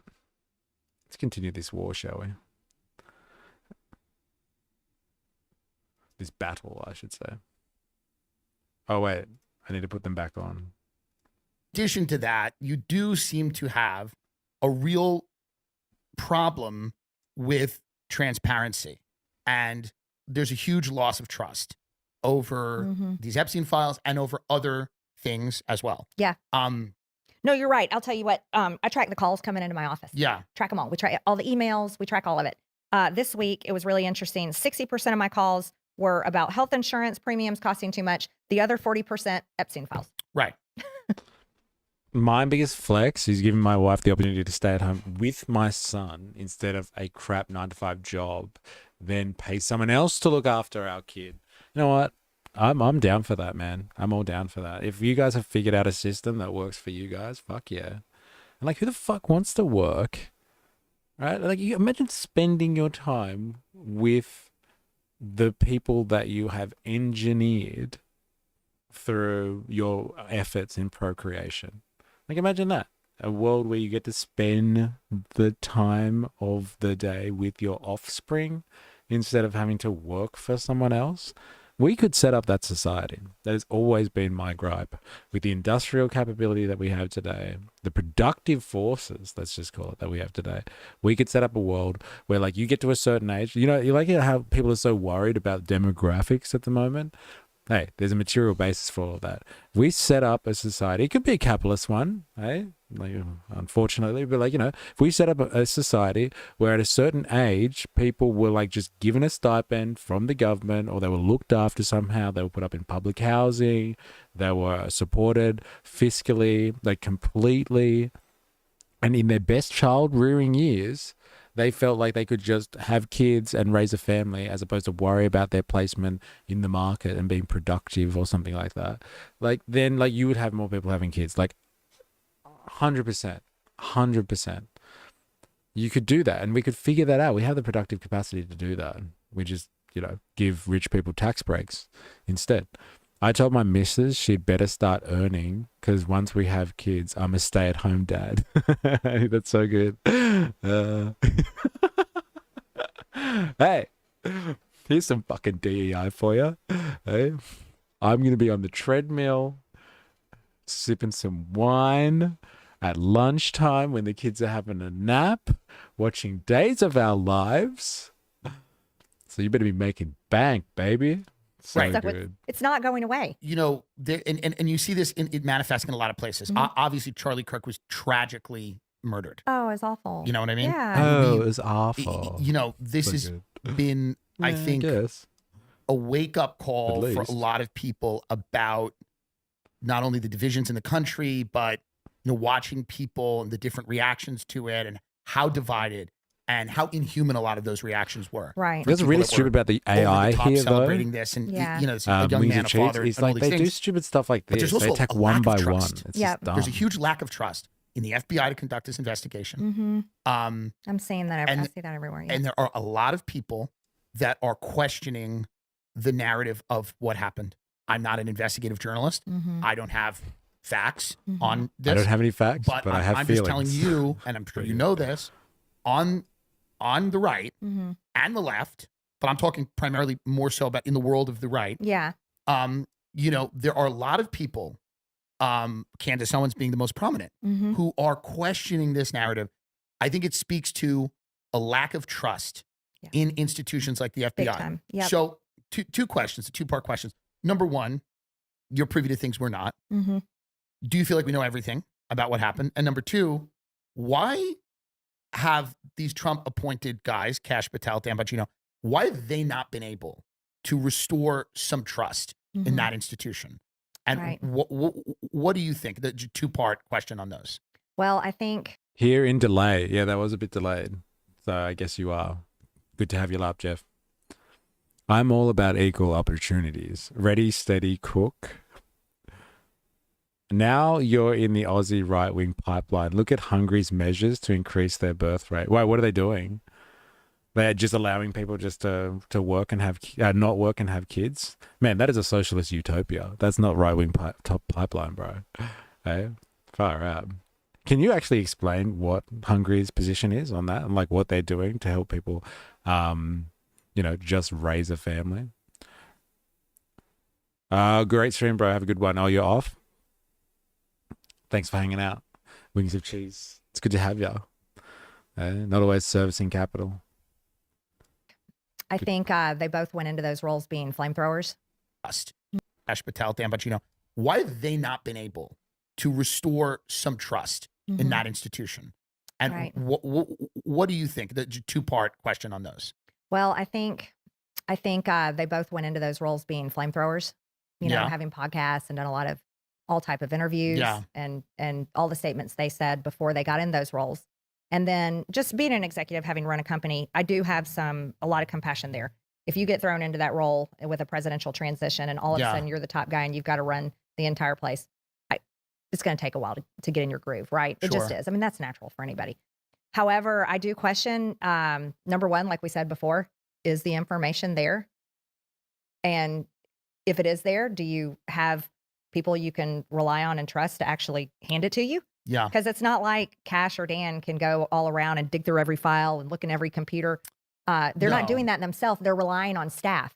So Yeah. is their staff reliable But they to do also that? seem to be part of this strange gaslighting campaign of saying that, like, there's no evidence, there's never been any evidence, and there's Right. no story Thank here, you. and nothing happened. Well, it's Thank you, it's Tim. coming It's been fucking an hour and he's finally being like, no, that's bullshit. She's like, look, Kash Patel, Pam Bondi, you got to give them a break, man. It's not easy to step into these jobs. Like, they haven't done this stuff before. So they're like deer in the headlights. And he's like, come on, man. They've been gaslighting people. Kash Patel's exactly been doing that. So has Pam Bondi. They have been fucking gaslighting people about the Epstein files. They like ran a campaign being like, we will release the files. And then as soon as it happens, they're just like, what files? What fucking files? You goddamn hicks? What do you know? You don't know anything about government and stuff. Series of tax breaks. Then after a certain number of kids, you don't pay tax. Or if mum goes back to work after the kids have grown, she can earn tax-free money. It's something like that. Okay, interesting. Having lots of kids while the mum stays home is peak right wing. I'm not talking about mum staying at home. I'm talking about everyone staying at home. Mums, dads, everyone in between. If you got kids and you are procreating or even just supporting them, you don't have to procreate, I guess. If you are with kids, doesn't matter what genitals you have, you get supported by the state to just be a family, especially during the formative years, at least. Like if they have to start going to school, like I guess sometimes it's kind of boring. What else are you going to do, right? But like at least in the formative years before school, like don't you want to just be around them if you have the opportunity and spend that quality time? They want to be around you anyway. They love being around you. There's nothing more that brightens their day than being around like kind of their parents. They want to share everything with you. And then they get to a certain age and they're like, fuck you, mum and dad, leave me alone. I'm independent. So like, if that phase of people's lives, which is supposed to be their most productive years, right, in their like, 20s, 30s, whatever you want to call it, like was given to not being a member of the economy, but like supported by our amazing economic capacity. And I'm saying for mums and dads, this is not a woman stay in the home thing. Like, I think parents should be able to spend their time. We could structure society to have the parents staying at home with their kids. I'd be all for that. Literally, It's coming. Coming from the top, basically. Do you believe the official narrative of what happened to Charlie Kirk?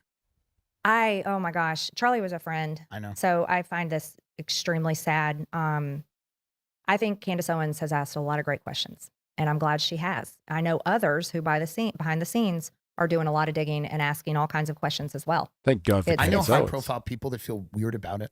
It's horrible. But, you know, she's being accused of, people are accusing her, saying she's accusing Israel. I never heard her say that. Not once. Candace seems to be doing something, you know, when I grew up, right, when there was a crime, there was a massive amount of interest from the media in all of these things. For sure. Right? Yeah. I remember growing up and O.J. Simpson was on the news every single day. Right. Or whatever, right? Yeah.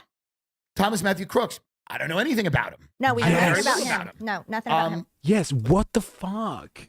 That's a good one. Why don't we know more about Thomas Matthew Crooks?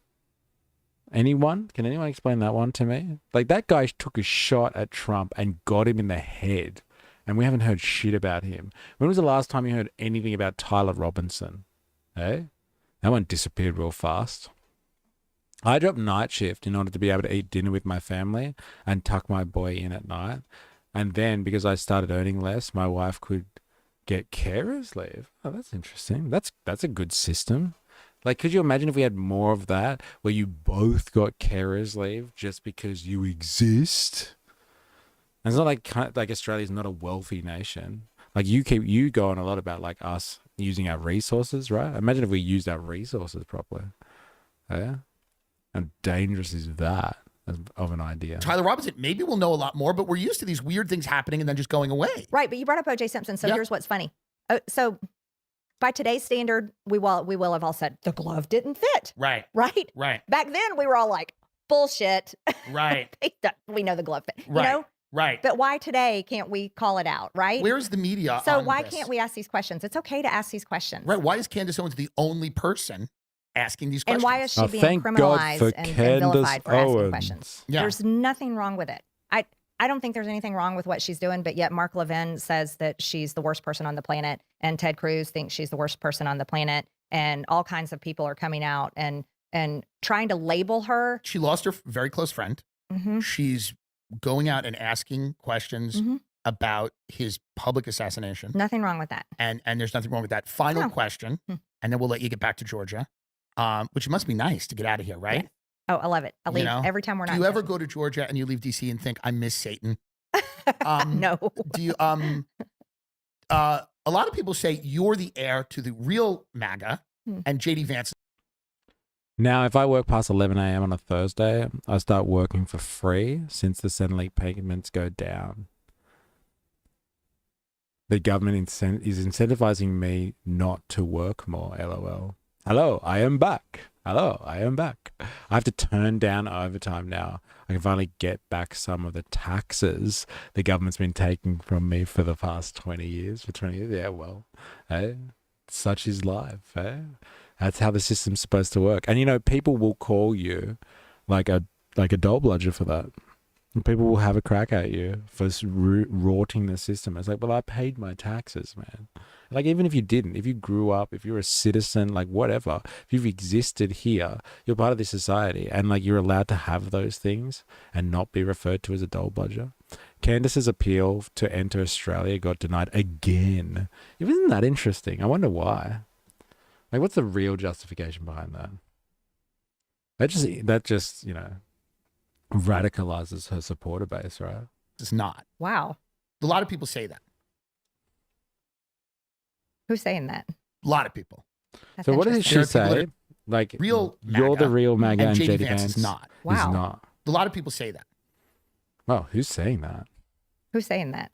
A lot of people. Enough. That's interesting. There are people that are saying that. Enough people. There are people that are saying that. I like JD. I like him too. But there are people that are saying that. What do they mean by that? They mean that they hear what you say and they gravitate more towards that. And they think that is emblematic of what the MAGA coalition, love it, hate it, whatever, stood for. And that they feel that you have carved out a space where they felt MAGA was about being an outsider. And they feel that you embody that more than he does. Well, he's vice president. Right. Which is a hard role. Sure. I mean, that's a very hard role. Is it? Like, what does he do that's I think so MAGA difficult? is about... Does that surprise you that people are saying that? Yes, it does. Yeah. Really? I haven't heard that, but I've been up here mad at health insurance all week. But that's why they're saying it. Well, then... Because you're getting mad at health insurance. You get mad at things that affect them. And, you know, I like JD. I'm not saying. No, I love JD, but I'm mad about a lot of things, and I'm not going to stop talking about it. And I'm not going to stop finding solutions for it. I'm mad at education in this country. Of course. I, as a conservative, I want to defund it, but at the same time, I want to get people. I want to rebuild it. I want to go back to the classics and us to have the best reading and math levels, and I want high schoolers to graduate with like being an electrician or a plumber or a welder or whatever it is. I want them to have real life skills when they graduate. If you don't see a Republican candidate in 2028 that has the values that you think matter, will you throw your hat in the ring? Oh my goodness. I hate politics so much, Tim. I know, but you are a congresswoman. Oh, I'm a congresswoman. So it isn't a crazy question. It is your job. Well, people are saying that, and I've seen a few people saying she's running. What I'm doing right now is I very much want to fix problems. That's honestly all I care about. And I am genuinely angry on behalf of every American, even if they're a Democrat and they don't like me. Yeah. I'm upset for them as well, because here's how I see our country. It's like we're all in a little house together. This is all our home. Right. And our home is so dirty, and the windows are broken, and the air conditioning's broken, and the fridge has no food in it, and our clothes are dirty and tattered, and everything is messed up. Yeah. And I don't buy the rhetoric, woman, man. I'm a woman and I'm a mother, and I see our country that way. And all of us live in it together, even though we fight with each other and we squabble and all of that. It is heartbreaking to me. And I never wanted to run for Congress, never wanted to. But I ran for Congress because I thought real people, regular people have to get in there and bring that perspective into Congress and into politics and try to fix it. And that's very much where I am right now. Do I know what that means 2 years down the road or 4 years down the road? I don't know what that means. But I can tell you right now, there won't be any Republican candidate that will ever have my support or will be able to earn my support if they are not going to, in the moment, which we're in right now, stand up. And even if it has to be going against the president or his staff, I'm not against the president. I think a lot of it is some staff things. But even if it is the president, no matter what your position is, if you're not willing to say, this isn't what we said we were going to do. I don't know if she this really is not goes for the president, though. America first is. She doesn't go against the president, does she? Like, come on. She's thinking, I can't be the next leader. Theo only likes the boys. Yeah, Theo wouldn't be backing her, that's for sure. Maybe the agricultural lobby will. They seem to be powerful. Our home is ruined and destroyed, so instead of helping each other keep it tidy and nice or repairing the damage, I'll give that money to the fossil fuel lobbyists. So good. Better place to put that money. Yeah, I know, right? Priorities. If they're not willing to do that, then they're not going to have my support, and I don't know what that means in the future. We need a border. We need we need the rule of law, obviously. Oh my gosh. Is there a better way to do these ICE raids? I think Trump's losing support amongst, they did a poll recently about Latinos. Is there a better way, a more humane way to conduct some of these raids? Because I think there are a lot of people that go, we want a border, we need a country, and that certain people also need to be deported. Absolutely. But when people see children being zip tied or a grandmother being zip tied, and these are people who've maybe lived in a community 30 years and they're not committing a crime, they're here illegally, we know that. To me, you see a lot of people that are, more moderate types, people like myself that very much want a border and a country. Right. But I look at, showing up to a high school graduation and deporting someone's father, I go, this seems to a lot of people to be inhumane. Yeah, that's hard to watch. Yeah. Yeah. So I love Laken Riley's mother. It's hard to watch. Family. Yeah. And so I have to say, oh boy, do I want to deport any illegal criminal like that. Right. That's horrific. Yeah. Horrific. And having a secure border, oh hell yeah. Unapologetically. Yeah. Yes. Immigration laws, you have to follow our immigration laws. Those are our laws. Right. Me and you can't go to, say, Mexico or Colombia or Brazil, and we can't overstay our visa and not expect to get arrested and deported. Right. Like, that's just facts. However, let's be in reality for a minute. Yeah. The reality in America is, for decades and decades and decades, it's been whatever administration turned a blind eye. Even Ronald Reagan, big time, changed it. Big time. My goodness, California turned wanted cheap labor, and yes, and so we have, and I own a construction company, right? So I'm going to speak from very real experience. We have a labor force in America across many industries that has been built on illegal labor. That's a fact. That also cannot be ignored. Right. And I'll say it like this: the same way I look at the health insurance industry, and I'm analyzing, we need to build an off-ramp. We have a construction industry that was built on illegal labor. Like, what an admission to make. Isn't that crazy? Like, admitting openly. And so, you're cracking down on it now, because it doesn't suit you anymore having it? Like, I own a construction company. I've made a lot of money off illegals. Like, that's what she's saying. And now she's on her fucking high horse saying that she wants to get rid of the illegals. Like, I've done my business. I've made my money off the illegals. Now we got to stop this stuff, because I'm worried because my kids aren't going to have health insurance. Like, that's the logic here. Nobody else can benefit from it. I've benefited from it, but like, we need to stop that. And like, he brought up a good point. He's like, you're watching kids get zip tied and people's graduation ceremonies getting busted. And like, she's not talked about that at all. She just brought up like, oh, you know, there's some crime out there though. There's some real heinous criminals.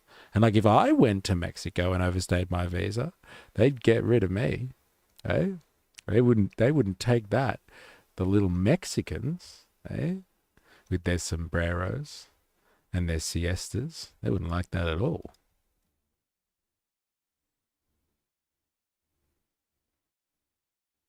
Should have been quicker, sweetie. Yeah. Man. Interesting. The logic fails me. This logic fails me. Like, I guess I don't understand where these people are coming from. I guess I just don't understand.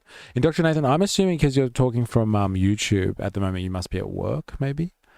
So let me know if you're going to do a stream and you want to be rated. But like, yeah, just let me know. I would like to know more. Not really a state secret. Mexicans and Chinese built America. Africans worked the fields. Look, there was a lot of Americans of European descent that like built the America too. Let's be honest. But like, yeah, it was a fucking team effort, right? And it's the history of them. Little Mexicans with their sombreros and siestas. Mystery movement. 15th to the 10th.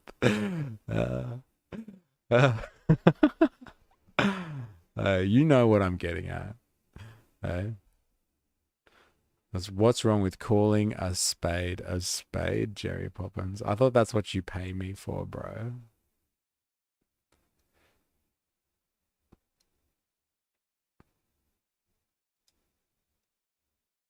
But an off-ramp is gradual, right? Off of the Affordable Care Act, off of Obamacare, into some sort of new system that is... Insurance claim. Ooh, you poor bastard. Fill out this other fucking paperwork, man. Huh? Don't be a Mexican. Be a Mexican. Quote. Just don't clip it. If you're going to clip me, Jerry, clip me in the right context. Don't clip it out of context. You wouldn't do that. Much better. I also look at this problem that we have with illegal immigration, that we can build an off-ramp there. And as a conservative and as a business owner in the construction industry and as a realist, I can say we have to do something about labor, and that needs to be a smarter plan than just rounding up every single person and deporting them just like that. And I'm going to get pushback on that, but it's... Yeah. Are they just doing that, though? Like, that's the $1 million question. With all the ICE raids that are going on at the moment, can you give me a figure on how many people have been round up and thrown into ICE detention centers awaiting processing versus how many people have actually been deported, i.e. taken out of the United States of America?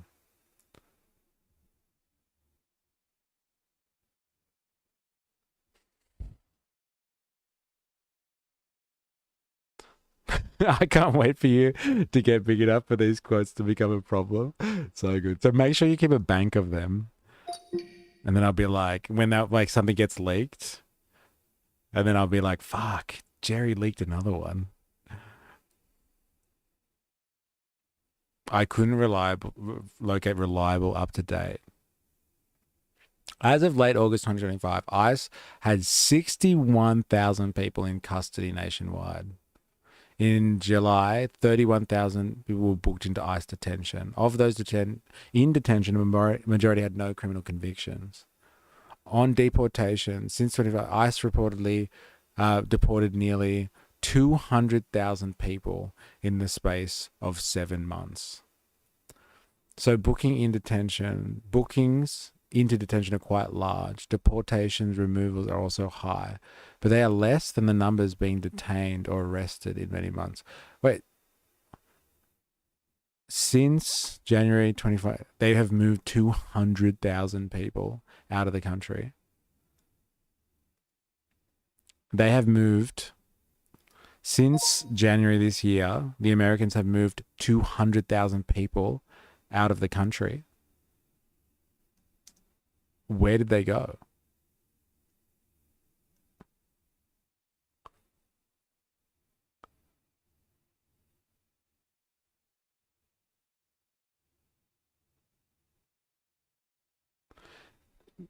Go to the home countries, but increasing the use is sending people to third countries? Many deportations return migrants to countries from which they came from. For example, Mexico has historically been one of the top lists. US has resumed or expanded the practice of deporting people to countries that are not their home. Also reports of deportations to, yeah, I've heard about this, in southern Africa. Eswatini, I've heard about that. Rwanda has agreed to take 250 migrants. Like, that's not big numbers. 207,000 people is a lot of people. That's mental. There's been a lot of deportations as well. Trump must be so jealous Obama holds the deporter-in-chief title.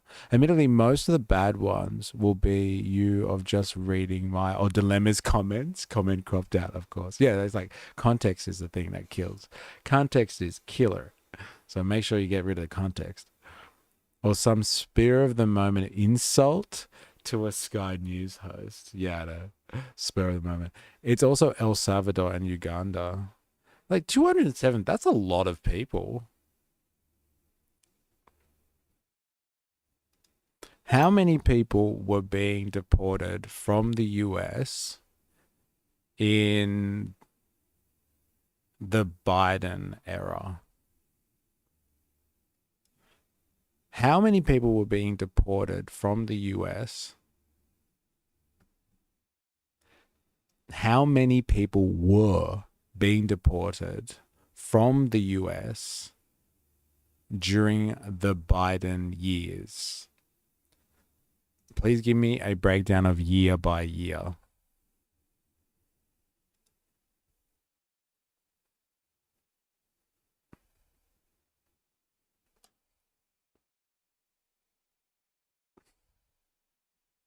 Fucking, that's crazy. What a ramp up. 59,000 removals, 72,000, 142,000, then 271,000. That's mental. There was a drop in removals in 2021, especially compared to Trump's administration years. Removals then rose by 2022 and then increased. Okay, so this is like par for the course stuff for the US then. Interesting. This is crazy. That's a lot of people. But I guess they're dealing with massive numbers of people. Look at me. I'm famous on the interwebs. You seen Bukele's prison? Yes. Hey, Bukele, bro. The world's coolest dictator. Have you seen Sekot prison? Hey, that mega... I think they don't even get... They call it a mega prison. That's what they call it. They had more illegals cross their border than we have taxpayers in Australia. That's crazy. 270,000. So like they've deported. So like let's get some, now we've got some context there. They've done 200,000, which is basically what the Biden era was doing anyway in terms of deportations. During the Biden years, how many people were detained in ICE detention facilities? During the Biden years, how many people were detained in ICE detention facilities? Give me a breakdown per year.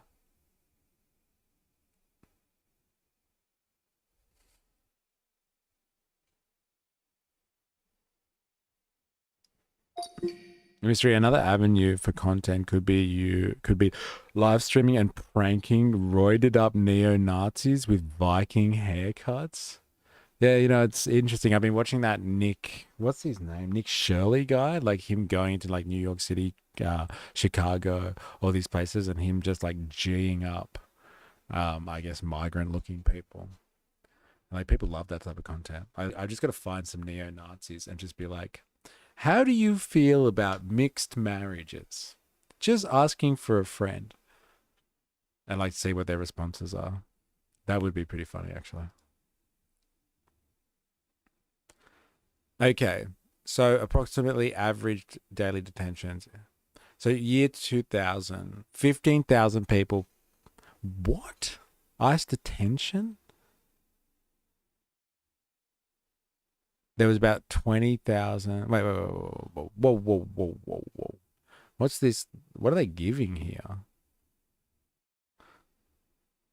In 2021, there was 15,000 people, approximately. 22,000, 30,000, 37,000, 39,000. So he stepped it up. He's doubled it. Trump's doubled that. So the amount of people in ICE detention has doubled, I guess you would say, from the Biden years. But when it comes to like how many people have been deported, like, look, there's still a number of months to go, a couple of months to go. But like he hasn't even hit Biden's deportation rate of 270,000 removals. This is really culture war stuff, isn't it? Like you can't even tell, like by the numbers, these two really aren't that different. Like there's still 140,000 removals in this year. That's a lot. That's a lot of people, man. Yeah, I'd like to know the answer to that question. Yeah, how funny would that be? Or go to Bob Catter and confront him about being a leb and take a punch for the content to be hit by a legend. Yeah, I would so take a punch from Bob Catter. So do that for some good content. Like we could all get behind that and be like, yeah, Mr. E, you could take a punch, right? Hey, we could all get behind that. And like by someone like Bob Catter, the notoriety and like what a person. I probably would never wash the side of my face that he punched me with for a long time. Just to soak up all the Catter, bro.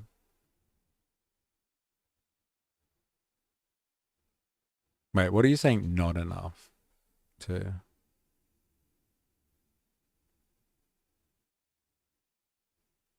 Oh, sorry, the El Salvador prisons are wild. There's two types. And you really want to be one more than the other.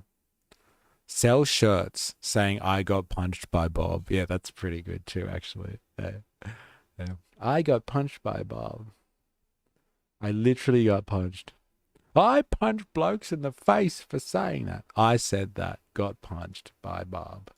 I'm just living in reality from here on out. Yeah. And if anybody's mad at me for saying the truth, then I'm sorry. Marjorie Taylor Greene, ladies and gentlemen, our next president. Sorry, JD Vance. Well, I mean, there's people are saying it. I go to dinner parties. Yeah, I heard you. Well, by the way, I heard you on Joe Rogan. By the way, I'll tell you this one story, and then we'll let you get out of here. I have a house in the Hamptons in Long Island. Oh, okay. The Hamptons of Bill Ackman fame.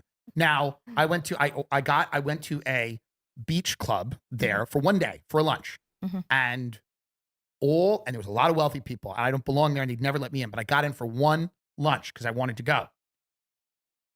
The workers at the beach club loved you. Aww. The billionaires hated you. That's right. And they said, and these were Republican billionaires. Yep. And they said nice things about Bush and Clinton. They love Bush and they didn't like you. They hate me. And guess what?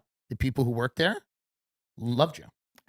She's working class like hero. So She's a fucking according working to class Tim's plan, hero. I'm going to need 100 million people to donate $10 today. That's right. And all of them Israeli. All right. Thank you, everyone. She's a working class hero. I don't know why I ever doubted her. I take it back. Just every time. I take it back. I should never have doubted her.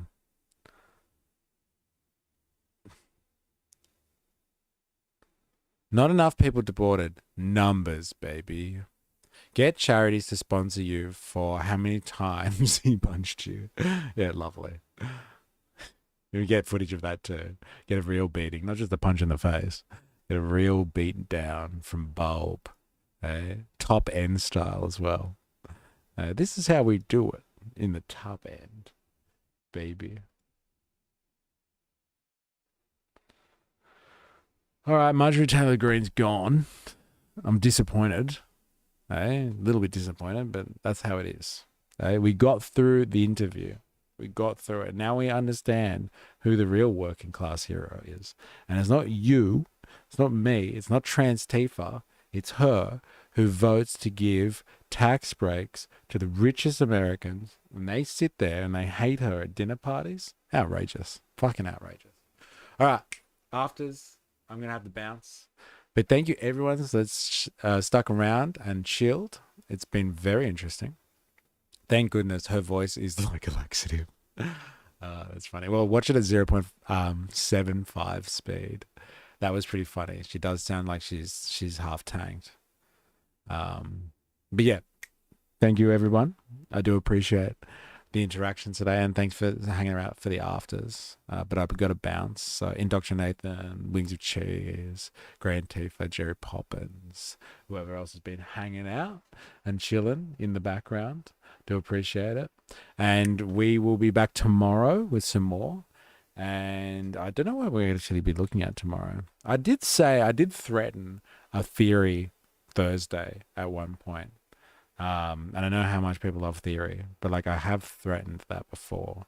So we might do some theory at some point, but like, you know, there's a lot of stuff developing on the world stage that we have to cover. So we'll find out tomorrow. But yeah, thank you, everybody. Do appreciate it. If you're working right now, if you're in the employ of capital, I hope it's treating you well, and you are being duly compensated for your sacrifices.